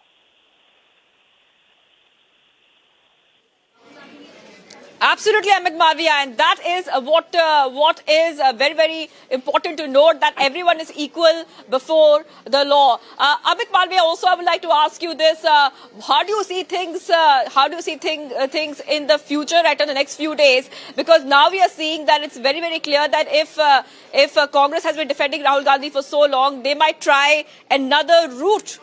Do you think this might become a legal fight? Yeah, line.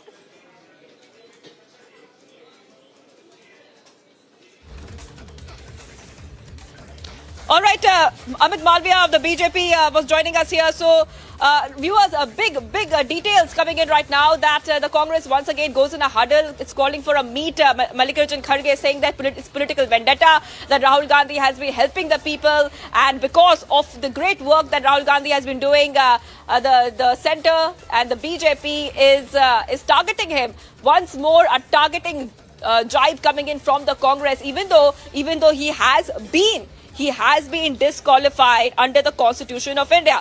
Now we have to wait and watch exactly what will happen next, because there are some legal routes that Rahul Gandhi can take next. Of course, our colleagues will tell us more about that.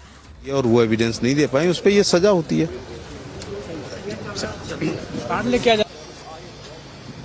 Rahul Gandhi ji किया है. राहुल गांधी संसद पहुंचे हैं. कल ही सूरज की अदालत से उन्हें मानहानि के मामले में 2 साल की सजा सुनाई है.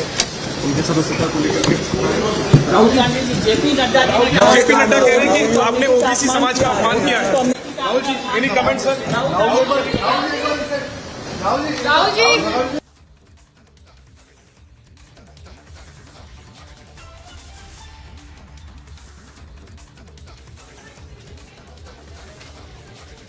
All right, viewers, so this is the big story. Rahul Gandhi has been disqualified from the Lok Sabha, and this is the news, the breaking update that we broke first on Republic TV today. Shortly, the Congress will go into a huddle meet around 5 p.m. Mallikarjun Kharge also once again saying that political vendetta, the same narrative from the Congress coming in. Let's go straight to Rakshita from our Delhi studios. Rakshita, I'm coming across to you. This is a very big story which has been broken first on Republic TV, and this also has many political and legal implications which we can expect in the next few days. Rakshita. Absolutely. Massive setback days for the Congress party and for Rahul Gandhi, of course. On your screens, viewers, you can see how it was Rahul Gandhi himself in 2013 who was actually backing this sort of disqualification. And you just see the turn of fate today. He is disqualified as a lawmaker because of this very ordinance that he tore. He was against, and today he stands disqualified from the Lok Sabha. So massive political, we can see drama that is of course set to now pan out. Congress is in a huddle. Already the Congress has been struggling to revive its fate.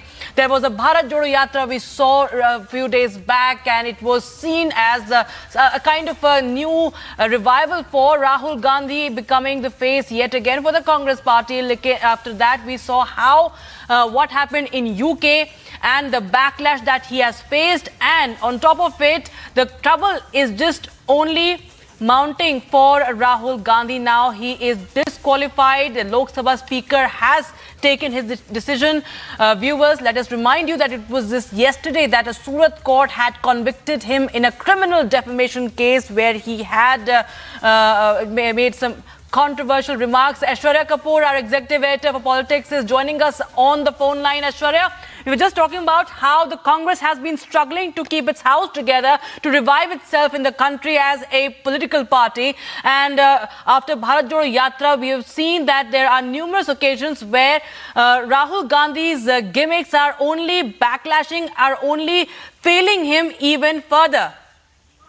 Well, at this point of time, we just need to see there. You are going to see a surge in meetings. You are going to see surge of these protests. You are going to see Congress hitting the roads. You are going to see Congress party trying to rally behind Rahul Gandhi, trying to show that they're all so loyal to the Gandhi. But at the end of the day, will someone at the end of the day really think about the Congress party?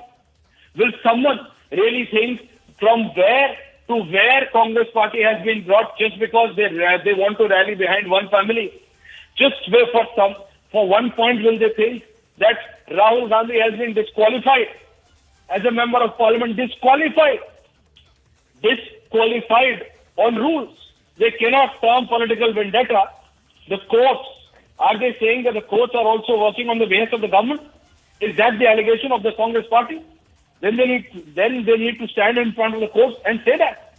Can they? No. It's only in the media they come out and they hold the similar posture of political vendetta and every time there is something to do with Rahul Gandhi, but this time we need to see he has been disqualified. I would urge, if we can put that notification back on, you read. He is no more a member of parliament. He is an ex-MP. He is an ex-MP now. The Congress party should get up and smell the coffee. Yeah, we have K.C. Venugopal speaking. K.C. Venugopal, National General Secretary, Congress. Rahul Gandhi as a parliament member. The day when Rahul Gandhi raised question on Adani against the Prime Minister, that point of time they start this type of conspiracy to silence the voice of Rahul Gandhi. The ministers of Modi government several times, when a false allegation against Rahul Gandhi inside the house, the Lok Sabha, as per the tradition and the rules, there is a custom to give the concerned member for a clarification statement. That also they never allowed to speak out. This is a clear case of anti-democratic dictatorship attitude of BJP Sarkar. They are now putting Rahul Gandhi as like Abhimanyu. Four corner they are cornering with conspiracy. Once they sent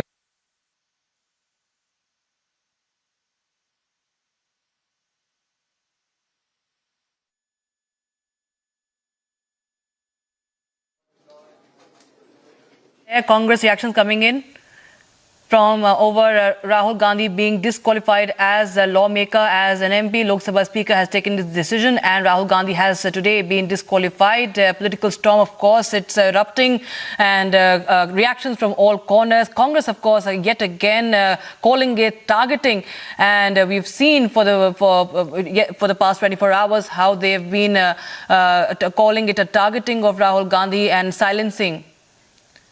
Aishwarya, our executive editor for politics, Aishwarya is back with us on the phone line. Aishwarya, we are seeing this for the past 24 hours and still we are getting some tweets from Congress party, even Priyanka Gandhi Vadra, who's saying that we not be silenced.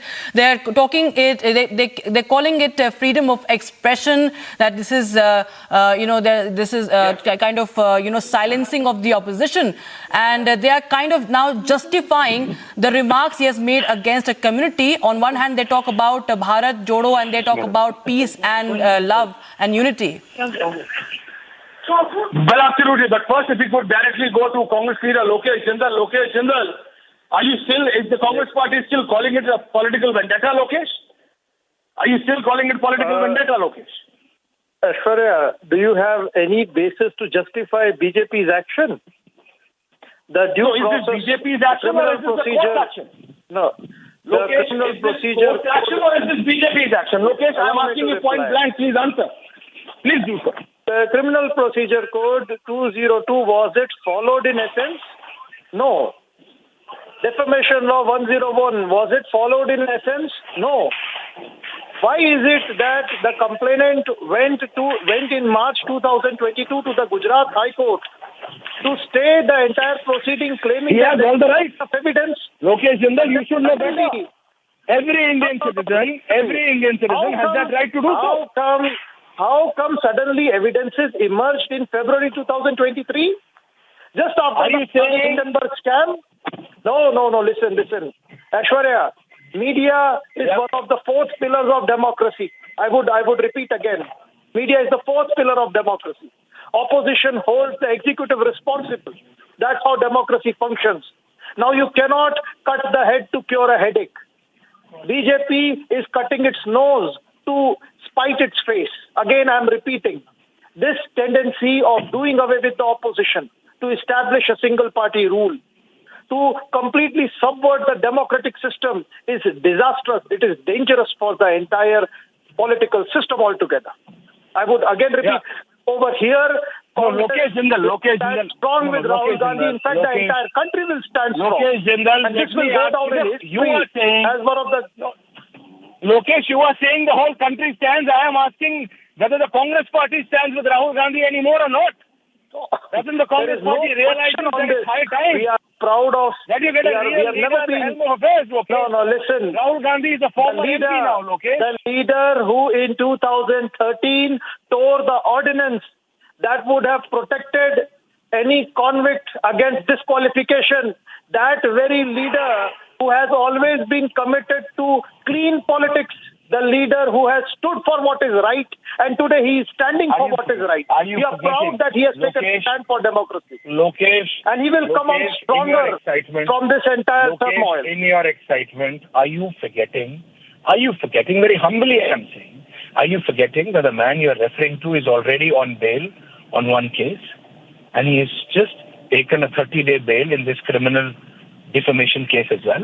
The man about whom you are talking so highly has brought Congress party to a level which could have not only unheard, unimaginable.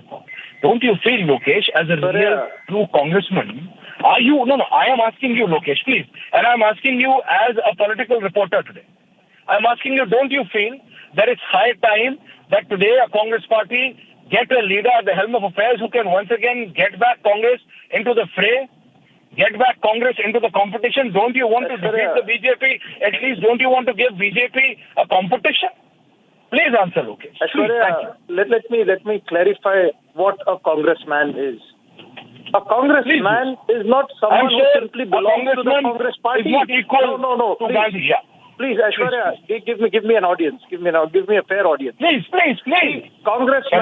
Congressman means somebody who is dedicated to an ideology. An ideology which believes in... But what is that ideology, an ideology which No, believes Lokesh, in I have to stop you. I didn't want to. Ideology... Lokesh, I didn't want to intervene, but I have to.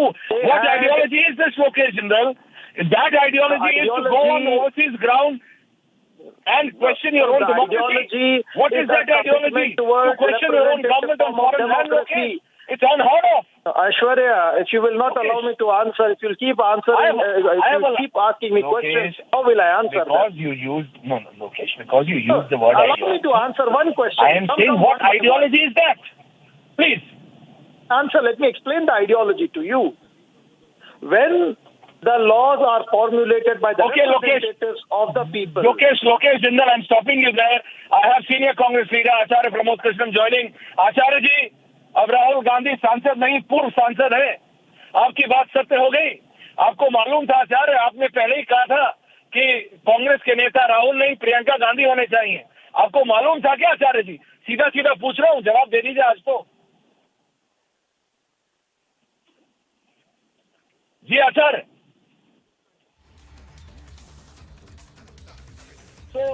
So I am going to ask that question to Acharya Pramod Krishnam again, Lokesh Jindal, because I know so for a fact that at least there is the top leadership. There is no more an old school and a new school of thought in Congress. They're all one and they're divided right in the middle. Can Rahul Gandhi really lead the Congress? And now when he has been disqualified on a criminal conspiracy case, Lokesh Jindal, if you can still hear me, there are leaders who are calling out. So that's the fact, viewers, that what has happened is that Rahul Gandhi has been... जा रहे हैं जब देश आज भारत के लोकतंत्र को दुनिया में सबसे मजबूत लोकतंत्र में गिना जा रहा है और हम समाजों को तो अपमानित कर ही रहे हैं, भारत को भी अपमानित लंदन में जाकर के कर रहे हैं. और अब जब न्यायिक प्रक्रिया के अंतर्गत कोई निर्णय हुआ है, 4 वर्ष के न्यायिक पूरी प्रावधानों को, पूरी प्रक्रिया को पालन करके पूरा उनको सारा अवसर देकर एविडेंस रखने का, अपना पक्ष रखने का, अपने डिफेंस के विषय को रखने का जब निर्णय आया तो कांग्रेस के नेता उस निर्णय के ऊपर अपशब्द कर रहे हैं, न्यायालय के ऊपर अपशब्द कर रहे हैं, न्यायिक प्रक्रिया पे अपशब्द कर रहे हैं. इस देश में न्यायिक प्रक्रिया के अनुसार शासन चलता है और जो सर्वोच्च न्यायालय ने डिस्क्वालिफिकेशन का जो निर्णय दिया है उसके अनुरूप जो जैसा अन्य जनप्रतिनिधियों के साथ कार्यवाही हुई है, उचित दिशा में उसी दिशा में कार्यवाही हुई है. देखिए, जो देश में कानून की स्थिति है और सर्वोच्च न्यायालय के द्वारा जो पूर्व में निर्णय दिया गया है उसके अंतर्गत ये स्पष्ट है कि आपराधिक विषयों में अगर 2 वर्ष की सजा किसी को भी होती है तो वो डिस्क्वालिफिकेशन है और उस कानूनी प्रावधान के अनुसार ही लोकसभा सचिवालय ने उनके डिस्क्वालिफिकेशन के विषय को किया. लेकिन मूल विषय जो है, और आज सुबह से मेरे को ओबीसी समाज के लोगों के फोन आ रहे हैं कि क्या कोई राष्ट्रीय राजनीतिक दल का नेता एक सरनेम पे एक समाज को, पूरे समाज को क्या चोर कह सकता है? क्या ओबीसी समाज के लोगों को, क्या छोटे समाज के लोगों को अपने सरनेम के कारण अपमानित होना पड़ेगा? क्या कांग्रेस जैसी राष्ट्रीय पार्टी को छोटे समाजों को अपमान करके और अपने अहंकार में आकर के अगर वो माफी भी नहीं मांगते तो क्या इस अहंकार को ही वो अभिव्यक्ति की आजादी कहते हैं? ये अब्यूज कर रहे थे, क्रिटिसिज्म नहीं कर रहे थे. गाली देने में और आलोचना करने में अंतर होते हैं. कोई लोकतांत्रिक बहस नहीं कर रहे थे राहुल गांधी, एक ओबीसी समाज को गाली देने का काम कर रहे थे जो उनकी इस कृत्य के कारण उनको सजा मिली.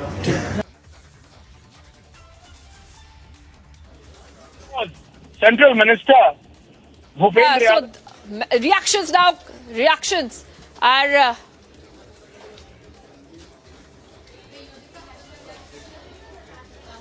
करोड़ों रुपए डूब गए, 10 लाख करोड़ डूबे हैं लोगों के, बैंकों का पैसा डूब रहा है, उसकी जांच तक नहीं होगी। इतना बड़ा फ्रॉड, इतना बड़ा प्रधानमंत्री जी के निर्देशन में जो कुछ हुआ है उसकी जांच होना चाहिए। कितनों को जेल भेजोगे? हम सब जाने तैयार हैं। आप लोगों को भी डिटेन करके यहाँ लाया। हाँ ठीक है, डिटेन करने के लिए आए हम तो, और जहां जाएंगे चले जाएंगे, लेकिन जेपीसी करवा कर रहेंगे, घर घर जाएंगे, गांव गांव जाएंगे, पूरे देश में जाएंगे, और मोदी जी को मजबूरी में ये जेपीसी लागू करना पड़ेगा। नहीं करेंगे तो हम आखिरी दम तक इनसे हिसाब मांगेंगे। अब सर आगे की रणनीति आपकी क्या होगी? उधर वो तो खड़गे जी तय करेंगे। उधर नड्डा जी कह रहे हैं कि अरे नड्डा जी, अरे एक बात सुन लो, नड्डा जी आप ब्राह्मण हैं, उच्च वर्ग के हैं, आपने कभी ओबीसी के बारे में कभी बात की है? अरे ओबीसी का आरक्षण किसने किया है? उस समय जनता दल में हुआ, आपने जनता दल का समर्थन छोड़ दिया था मंडल कमीशन की वजह से। आप कहां की ओबीसी की बात करते हैं? आप लोगों को उम्मीद थी इतनी आनंद। और दूसरी बात यह है, ये कह रहे हैं मोदी समाज। अरे मोदी में तो बनिया भी हैं, ओबीसी भी हैं, और अनेक लोग हैं, अपर कास्ट भी है। मोदी बनिया अपर कास्ट हुआ हमारे यहाँ, जैन है। तो ये का झूठ बोलने वाले, मैं समझता हूं कि बीजेपी और आरएसएस में झूठ बोलने वालों का कोई मुकाबला नहीं। उम्मीद थी आज की आज फैसला। अरे मालूम था, उम्मीद क्या थी, मालूम था होना ही है।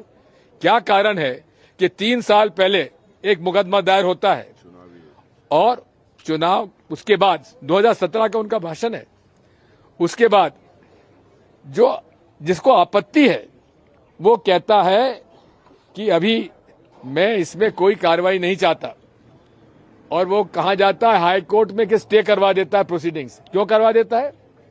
क्योंकि उसको लगता है कि जो वहां जज साहब हैं वो राहुल गांधी जी को रिलीफ दे देंगे। क्योंकि राहुल गांधी जी ने क्या कहा है? राहुल गांधी जी ने यही तो कहा कि बड़े बड़े चोर हजारों करोड़ रुपए लेकर देश से भाग गए, नीरव मोदी, ललित मोदी, मेहुल चौक से, इनको वापस क्यों नहीं लाते?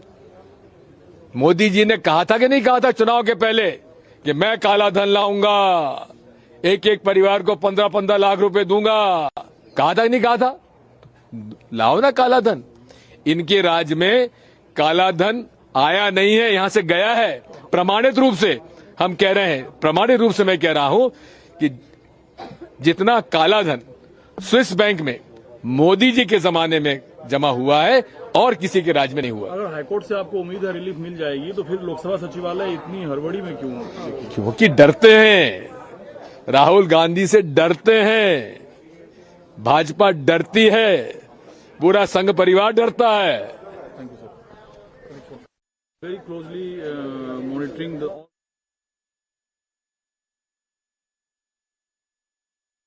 So that was right, and I have senior Congress leader Acharya Pramod Krishnam हमारे साथ जुड़ रहे हैं। आचार्य जी, आपको तो लगता है पहले से मालूम था? आपने तो पहले ही कह दिया था राहुल गांधी नहीं, प्रियंका गांधी होनी चाहिए कांग्रेस की नेत्री। आचार्य जी, देखिए ऐश्वर्य, ये लोकतंत्र का काला अध्याय है। This is black day for democracy. और जिस तरह से राहुल गांधी जी का कन्विक्शन हुआ, और कन्विक्शन में एक अपील करने की उस अवधि का इंतजार भी नहीं किया गया, और भारतीय जनता पार्टी सरकार और लोकसभा सचिवालय ने आनन फानन 24 घंटे के अंदर राहुल गांधी जी की सदस्यता को रद्द किया है। उससे ये साफ हो जाता है, ये पॉलिटिकल वेंडेटा है, ये विपक्ष के नेताओं के खिलाफ नफरत है जो बीजेपी के दिल में भरी हुई है, विपक्ष को मिटाने की एक साजिश है। तो आज का दिन लोकतंत्र के इतिहास में काला दिन के रूप में जाना जाएगा। नहीं आचार्य जी, आप क्या चाह रहे थे कि कोर्ट धीरे चले? आप क्या चाह रहे थे कि संसद का सेक्रेटेरिएट धीरे काम करे, क्योंकि बात किसी और की नहीं, राहुल गांधी की हो रही है, इसलिए आचार्य जी यहाँ भी वीआईपी ट्रीटमेंट? नो